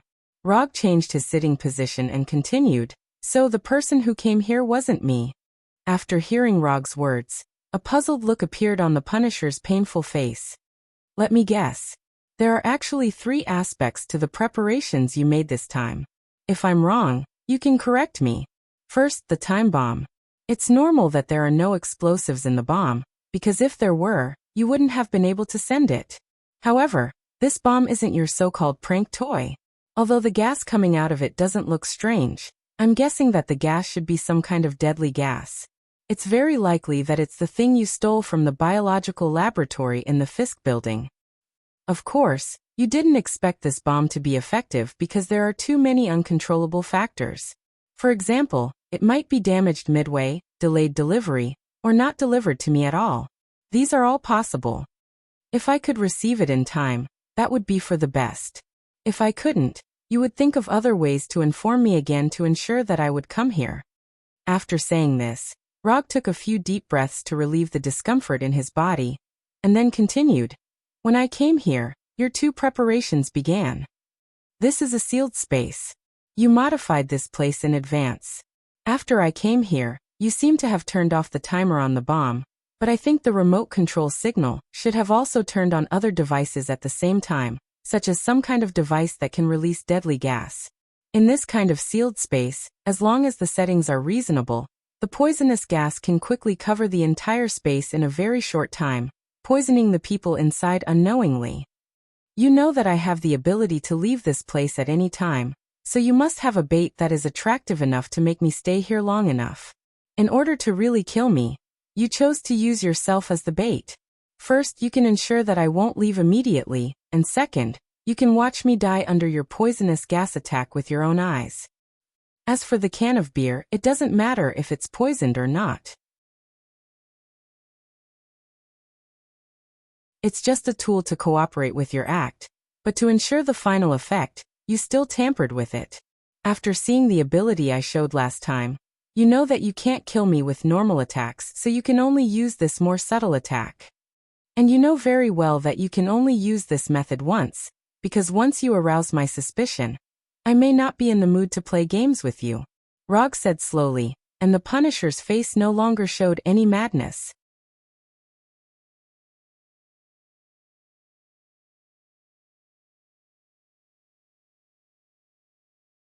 Chapter 32. The Punisher had a look of disbelief on his face.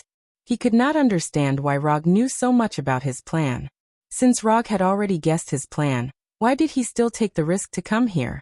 Thinking up to this point, the Punisher suddenly recalled something Rog had said before. The person who came here was not me.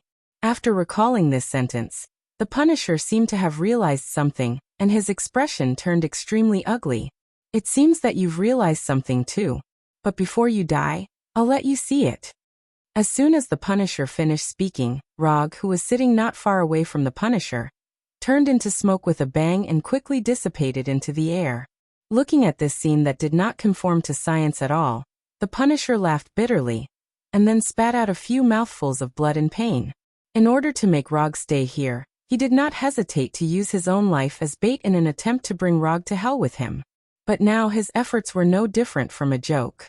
The poison gas he used was a semi-finished product that he snatched from the biological laboratory in the Fisk building. It was a semi-finished product that had not yet been researched into an antidote. So even if he wanted to save himself now, there was no way. Just when the Punisher thought that he would die in such an ironic and painful way, Rog's figure appeared in front of him once again. I forgot to tell you. That ninjutsu just now is called Shadow Clone Jutsu. Don't you think it's exactly the same as the main body? After saying that, Rog once again sat down on the chair from before. By the way, I'm still using Shadow Clone Jutsu. The main body is now in the office. For safety's sake, the main body did not want to come here himself, so I came here. Also, the main body wants to see what you'll look like in the final moments of your life. The main body also wants me to pass on a message to you. Don't think that you can be free just because you're dead. Although the Punisher did not know the true meaning of Rog's words, he was sure of one thing, and that was that Rog was definitely not joking. Under the constant corrosion of the poison, the Punisher finally died, dying in an extremely painful manner. After the Punisher died, the Shadow Clone went to the Punisher's corpse and took away a part of it. Then the Shadow Clone Flying Thunder God left the cabin filled with deadly poison gas. When the Shadow Clone reappeared, it was in an abandoned warehouse, and the person in front of it was Rog himself. After placing the Punisher's corpse on the ground, the Shadow Clone turned into a cloud of smoke and disappeared. Looking at the corpses on the ground, Rog took a few deep breaths, then opened the exchange page of the system. Quickly swiping through the Ninjutsu and Kekkai Genkai exchange pages, Rog's eyes stopped on a special scroll. Edo Tensei Scroll.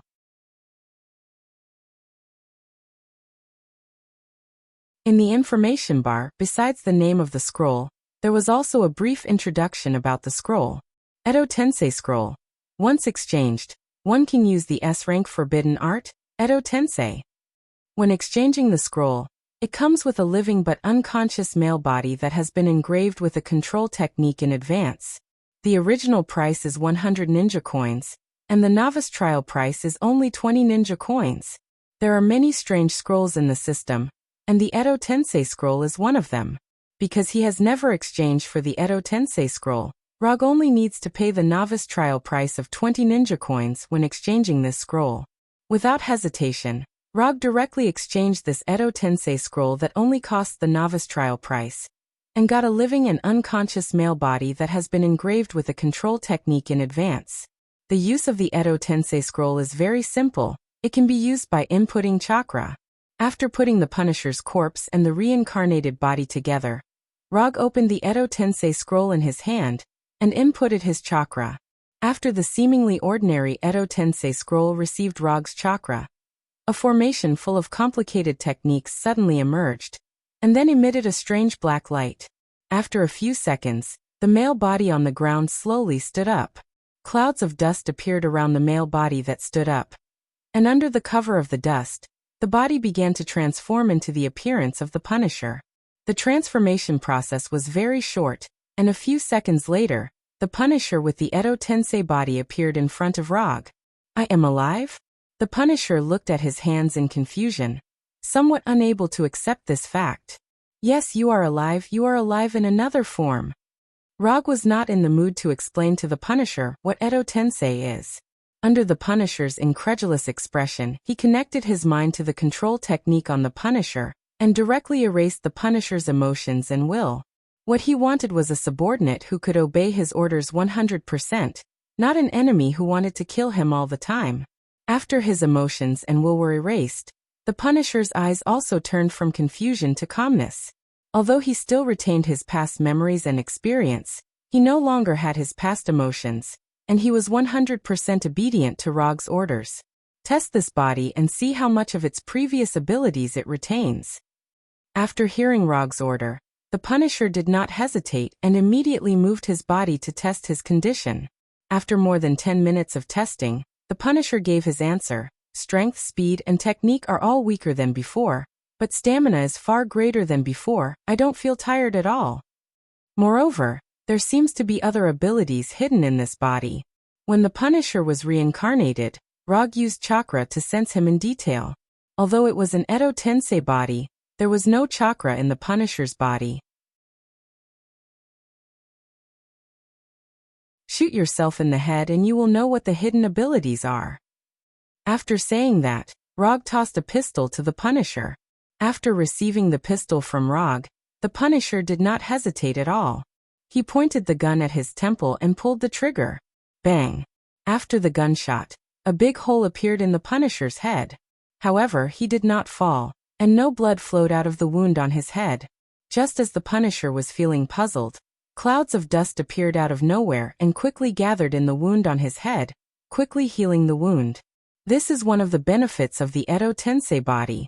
Not only will you not feel tired, but you also have a certain degree of immortality. You still have the possibility of dying, but it is not something that can be done through conventional means, so you don't have to worry too much.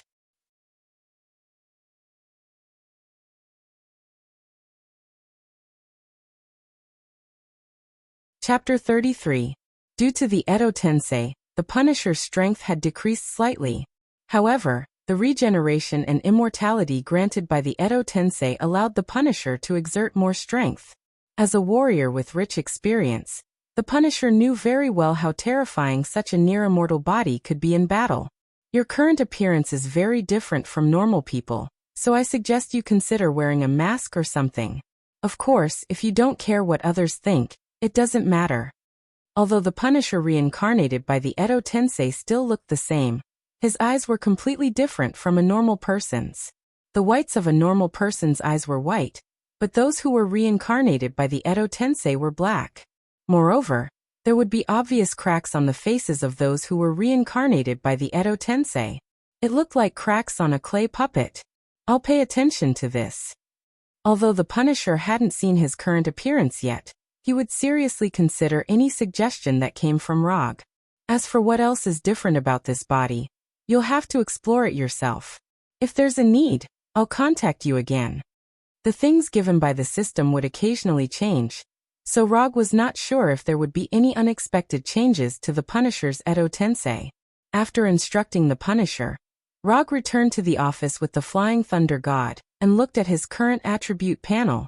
Apart from the decrease in the number of unspent ninja coins from 25 to 5, and the addition of a column of information about spiritual beings, there were no other changes in the attribute panel. Spiritual being, Frank the Punisher, Edo Tensei. Looking at the column of spiritual beings, Rog began to consider whether he should learn the art of summoning in advance. However, after seeing that he only had 5 ninja coins left, he silently dispelled this idea. Although the exchange price of summoning wasn't expensive, only 30 ninja coins. However, this wasn't something he could consider now. Even if Tani handed over Mark III, which had an arc reactor, to him, he only had 10 ninja coins. I wonder when I can stop worrying about ninja coins? Not long after Rog returned to the office, Erica, who had gone to the bank to cash a check, returned. Returning with her was a man that Rog was familiar with. Rog didn't know if it was an illusion, but he felt that Coulson's hairline seemed to have moved back a little. What's wrong? Did Agent Coulson of the Strategic Homeland Defense Attack and Logistics Bureau have another commission? Rog retracted his gaze from Coulson's hairline and asked jokingly, "You don't have to call us Homeland Defense Attack and Logistics Bureau in the future. We now have a short name, SHIELD. This is definitely one of your wisest decisions this year." After hearing the familiar name of SHIELD, Roger praised them from the bottom of his heart. Let's not talk about the name for now. We have a commission that we want you to take over. The reward is $2 million. Coulson directly stated the purpose of his trip. Rog also gave his own answer. You don't even know the content of the commission. Isn't this a bit too casual? Coulson didn't expect Rog to give such a simple and rude answer. I planned to think about the meaning of life recently, so I don't plan to accept the commission. Before Tani handed over Mark III, Rog couldn't accept the commission even if he wanted to, because the commission would never pass the system's judgment. Coulson didn't believe a word of Rog's statement. But even so, he gave up his plan to persuade Rog, and instead, he talked to Rog about another thing. If it's convenient for you during this time, our director would like to make an appointment to meet you in private. After that, Coulson took out a business card with only a phone number printed on it from his jacket pocket. You can just call this number directly when the time comes. Coulson put the business card in front of Rog, and then left the office. Time flew by in a flash.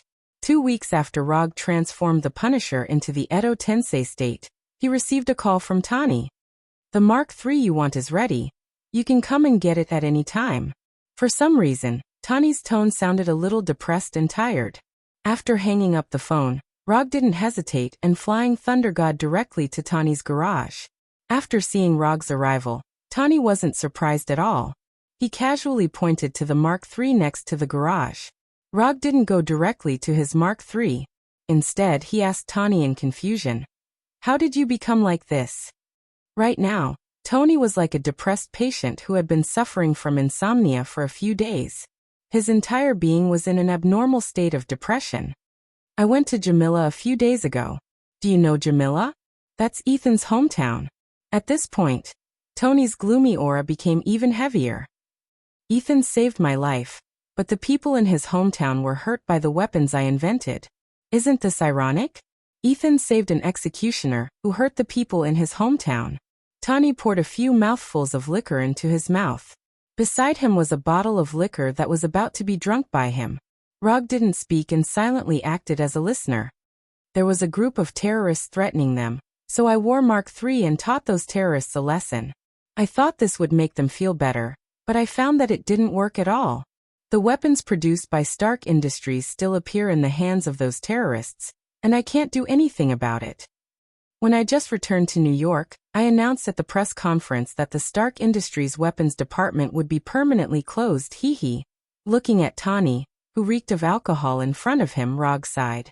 He thought that Tani had suffered a major blow, but he didn't expect it to be these things. You are Tani Stark, a famous genius. You can't even handle these things, right? Even if you can't handle it, you don't have Mark III yet. Put it on and you will find that the solution to the problem is very simple. Tani couldn't stop the production of weapons by Stark Industries. It was nothing more than Obadiah restricting his rights by normal commercial means, causing him to lose control of the company. There are many ways to solve this situation. The simplest way is to put on Mark III and talk to Obadiah. After that, Rog ignored Tani and went directly to Mark III that Tani handed over. I don't know what it feels like to use ninjutsu in Mark III. I can try it when I go back. Rog doesn't care much about the combat power of Mark III. For him, Mark III is more like a souvenir than a weapon.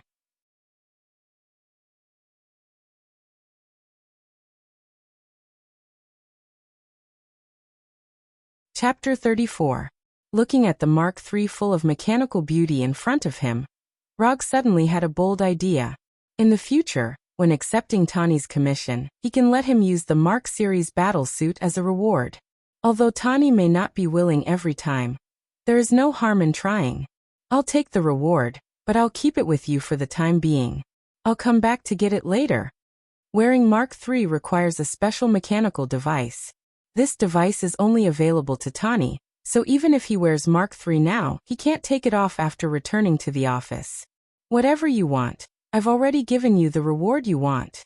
At this time, Tani didn't pour any more wine into his mouth. After hearing Rog's advice, he began to seriously think about how to regain control of Stark Group. It was indeed a good idea to wear Mark III and have a chat with Obadiah. But Tani doesn't intend to do this. Obadiah limited his power in the company through the board of directors, which is a legitimate business method, which is why the members of the board of directors support him. If he threatens Obadiah through Mark III, he won't be able to regain control of the company. This behavior alone is not what he likes. Obadiah's weakness must be found in order to regain control of the company by reasonable means. Thinking of this, Tani looked at Rog, who was admiring Mark III. I have a commission now. I hope you can accept it. As for the reward, you can ask for it. Mark III can be a reward, so Tani naturally won't care about other things and said with great pride, if your commission is for me to collect information about Obadiah, then I advise you to give up. Rog is 100% sure that this kind of commission will not pass the system's judgment. Why? Aren't you a ninja? Do ninjas pick tasks? Tani asked, very puzzled. I don't know what other ninjas are like, but I'm a principled ninja, so I won't take any commission. Although a commission scroll only costs 1 ninja coin, it's still meat no matter how small the mosquito leg is. There was no need to waste a scroll on a commission that obviously couldn't pass the system's judgment. This is his experience in the past 3 years of using ninja coins. If you have other missions in the future, you can contact me again. As soon as his voice fell, Rog's figure disappeared in front of Tani and returned to the firm in an instant. After accepting Mark III, the mission status in the system immediately changed to the completed status. Content: Fight with Tani Stark wearing Mark III. Commission status: Completed commission reward, 5 ninja coins sent. After completing Tani's commission, Rog's ninja coins increased from 5 to 10. But in the next second, the number of ninja coins he had not consumed changed back to 5. 4 commission scrolls and 1 summoning scroll. When he received Tani's commission, Rog had used up his last commission scroll. If he wanted to continue accepting commissions, he would have to exchange for a new commission scroll. As for the summoning scroll, he planned to use it to store Mark III in the future. But because he hasn't learned summoning technique yet, even if he exchanged for a summoning scroll now, he can only put Mark III into a different space in the scroll. But there is no way to summon Mark III out of it. The price of summoning technique is not expensive, it only costs 20 ninja coins. If it goes well, he can take another mission and have enough ninja coins to exchange. When Rog left, Tani thought of a suitable candidate, someone who can help him spy on Obadiah's weakness. Little Pepper Potts. There are not many people that Tani can trust now, and Little Pepper is one of them. And Little Pepper's identity is destined to be the most suitable candidate. You help me do something. You go to my office and hack into the computer's mainframe, and get all the recent load lists back. This should work. Tani didn't tell Little Pepper the reason, and directly handed her a USB disk with the hacking program. It may be in the administrative documents. If not, it's in the hidden disk. You go and find the one with the smallest number. Looking at the USB disk in her hand, Little Pepper asked Tawny, "If I get it back, what are you going to do?" "It's still the same. As long as it's a secret transaction, I will stop it, find my weapon and destroy it." Little Pepper has seen Tawny's appearance when he came back from Jamila last time, so she knows what Tawny is talking about. "Tawny, you know I'm willing to help you do anything, but if you mess around like last time, I can't help you. I don't want to show off to anyone, nor for money, nor for any contract. I just want to do this, that's all." "That's all? Then I resign." Little Pepper smiled bitterly, then threw the USB disk in her hand on the table. "You have been by my side for so many years. When I made money by destroying others, you were also there. Today I want to save those who are threatened by my weapon, and you want to leave me?" Little Pepper stopped and turned to Tawny and said, "You will die. I don't want to help you and harm yourself. If I didn't have this belief, I would have died. Potts, I'm not crazy. I just finally understand my mission. The voice in my heart tells me that this is the right thing to do." Little Pepper slowly walked back to the table and silently picked up the USB disk. In his remodeled private practice room, Rog was thinking about how to teach himself Chidori Blade. Chidori Blade is a property change improved on the basis of Chidori. By injecting Thunder attribute chakra into the blade, it increases the lethality of the blade. Rog learned Chidori a long time ago, but he rarely used it because he didn't have Sharingan, so he couldn't exert the strength of Chidori. As for Thunder attribute chakra, it was no problem for him.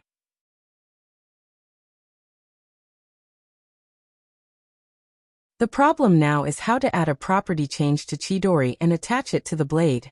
The best tool to learn Chidori Blade is the Kusanagi sword used by Sasuke. But the price of the Kusanagi sword is a bit high, and it's not something he can consider for the time being. So he can only take a step back and try it with an ordinary katana. If it really doesn't work, then he will exchange for the Kusanagi sword. Releasing and condensing chakra is not difficult for Rog. But when he tried to attach Thunder attribute chakra to the katana in his hand, he felt a very obvious resistance.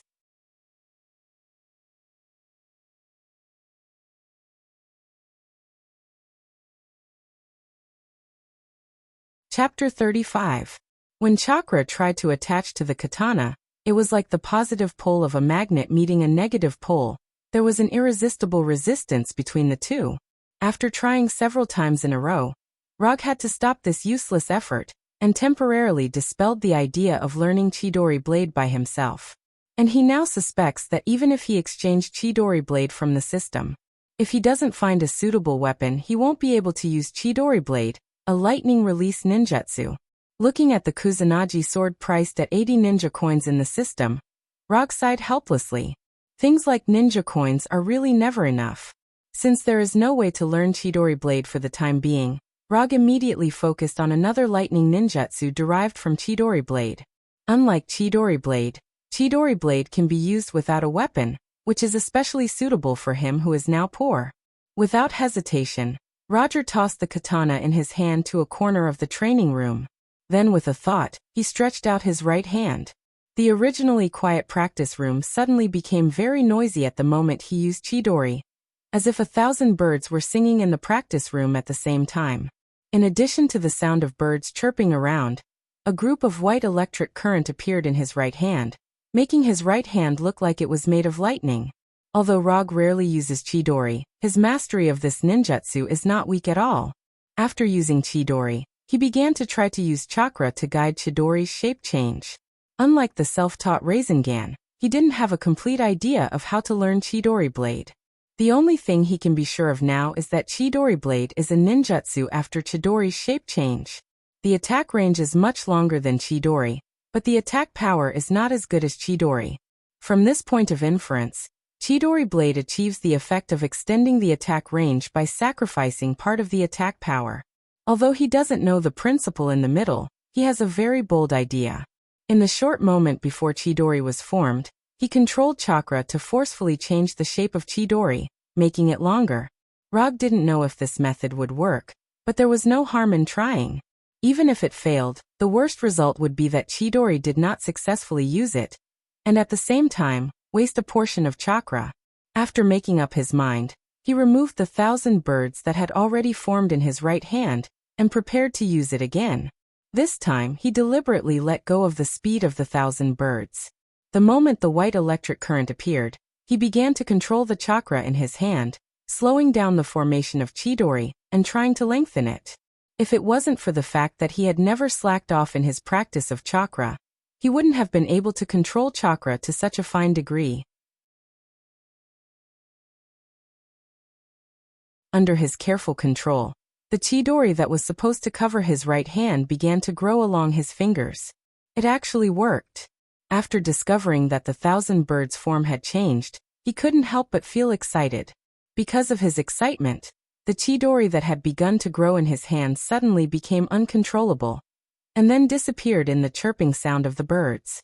After seeing the white electric current in his right hand dissipate instantly, Rog didn't show any disappointment, but became more excited. Although it may have been an accident, he found that he seemed to have mastered the trick of the Chidori series of ninjutsu. If Chidori is also divided into 4 stages like Rasengan, then the difference between Chidori Blade, Chidori Sharp Spear, Chidori Flow, Chidori Thousand Ben, and other derived ninjutsu is that the last stage of nature change or shape change. If Chidori is to gather the high-intensity electric current produced by chakra in the right hand, making the right hand like a sharp blade, thus having a strong penetrating power, then Chidori Blade is to gather the electric current on the weapon, thereby increasing the lethality of the weapon. It's just that the electric current of Chidori Blade is no longer attached to the ninja's body, so it needs a suitable weapon to use. In the same way, Chidori Sharp Spear, Chidori Flow, Chidori Thousand Ben, and other ninjutsu only change the 4th stage of Chidori to achieve the effect of emitting electric current or covering the whole body. The specific operation will certainly be different in details, but the general principle should be like this. After clarifying this point, Rog didn't hesitate, and once again began to learn Chidori Sharp Spear. There was a very, very long gap between knowing the principle of something and being able to do it. After using up all the chakra in his body, he still couldn't successfully complete the learning of Chidori Sharp Spear. The only result of his day was to extend the Chidori in his hand by about a meter. When the extended distance reached about a meter, no matter how hard he tried, he couldn't continue to extend this length. Chidori that is only 1 meter long is definitely not a Chidori Sharp Spear. At best, it can only be regarded as a Chidori Sharp Sword. Rog wanted to try other ways to see if he could extend this short 1 meter distance a little more, but the exhausted chakra in his body dispelled this idea. After changing the chakra control method, the length of Chidori changed from 1 meter to 1.5 meters, and then he once again consumed all the chakra in his body. After recovering chakra, he didn't even eat breakfast and started his practice again. Because of the previous 2 days, he can now use less chakra to achieve the purpose of extending Chidori, and the extended distance has been further improved, from 1.5 meters to more than 2 meters. Just as he planned to extend the distance to 3 meters in one go, he looked up out of the window. In the pitch-black night sky, he saw 2 people who were rapidly ascending. To be precise, he saw 2 Iron Man armors rising rapidly. This is Iron Man and Ironmonger fighting? After seeing this scene, he decisively gave up his plan to continue practicing, and the flying thunder god disappeared from the practice room. In the next second, his figure appeared on the top floor of the factory where the prototype of the arc reactor was placed. He left hundreds of flying Thor techniques in New York in order to get to the scene in time at critical moments, such as now. Not long after he came to the top floor of the factory, he saw a giant-like Iron Man armor falling rapidly from the air, like a meteorite falling from the sky. Just when he thought that Ironmonger would have a close contact with the ground like a real meteorite, Ironmonger regained its flying power, and then stumbled and landed on the ground.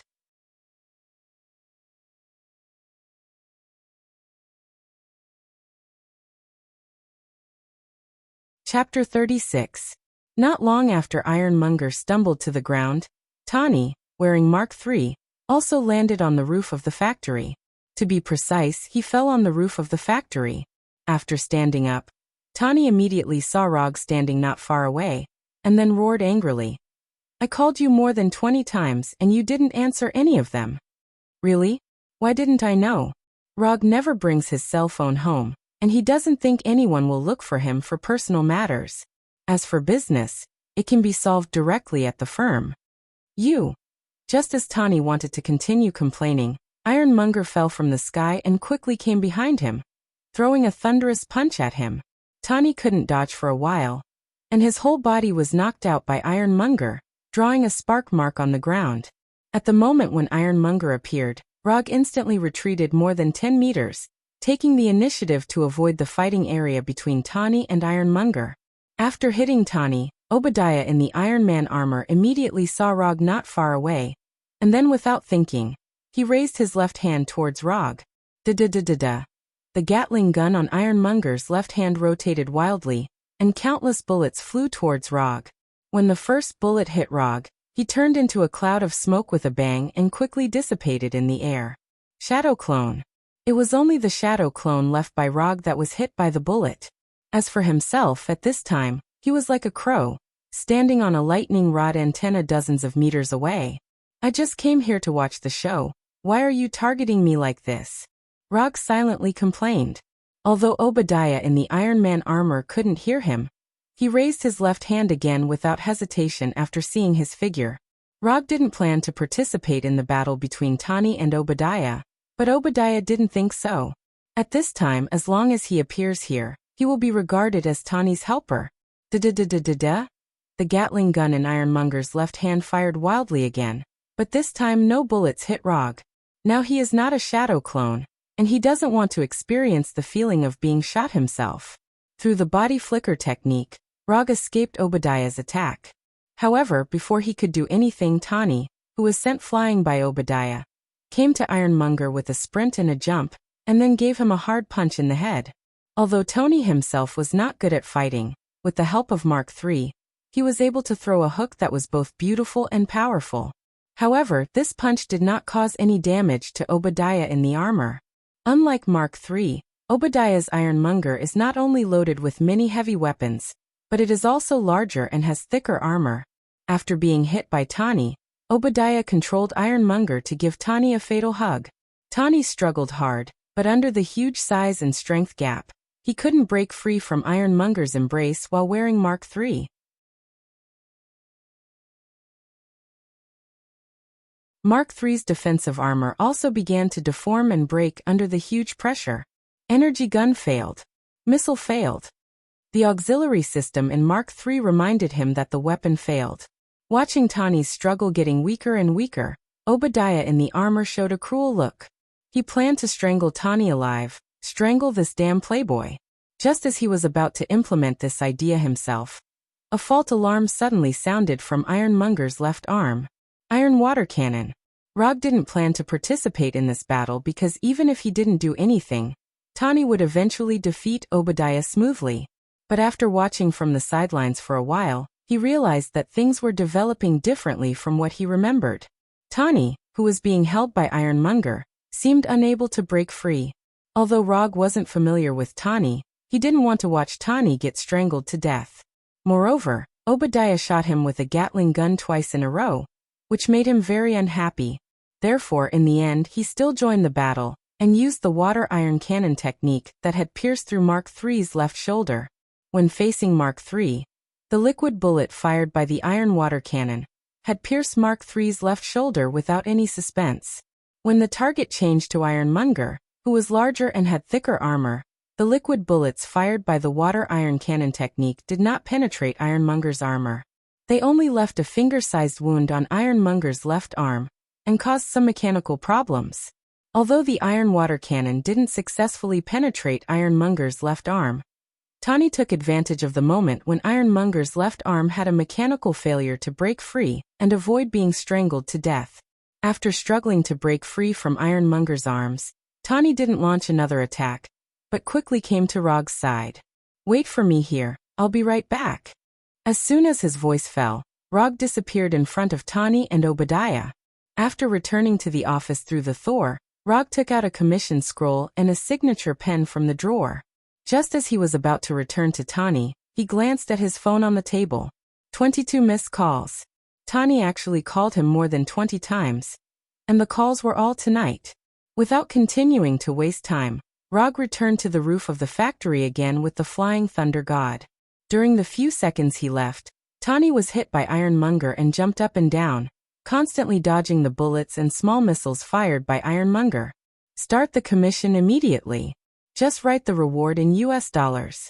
You can decide the amount yourself. Sign your name after writing it. Rog didn't explain too much to Tani, and Obadiah wouldn't give them so much time. Tani didn't know why Rog was doing this at this time, but he took the scroll and pen from Rog's hand first.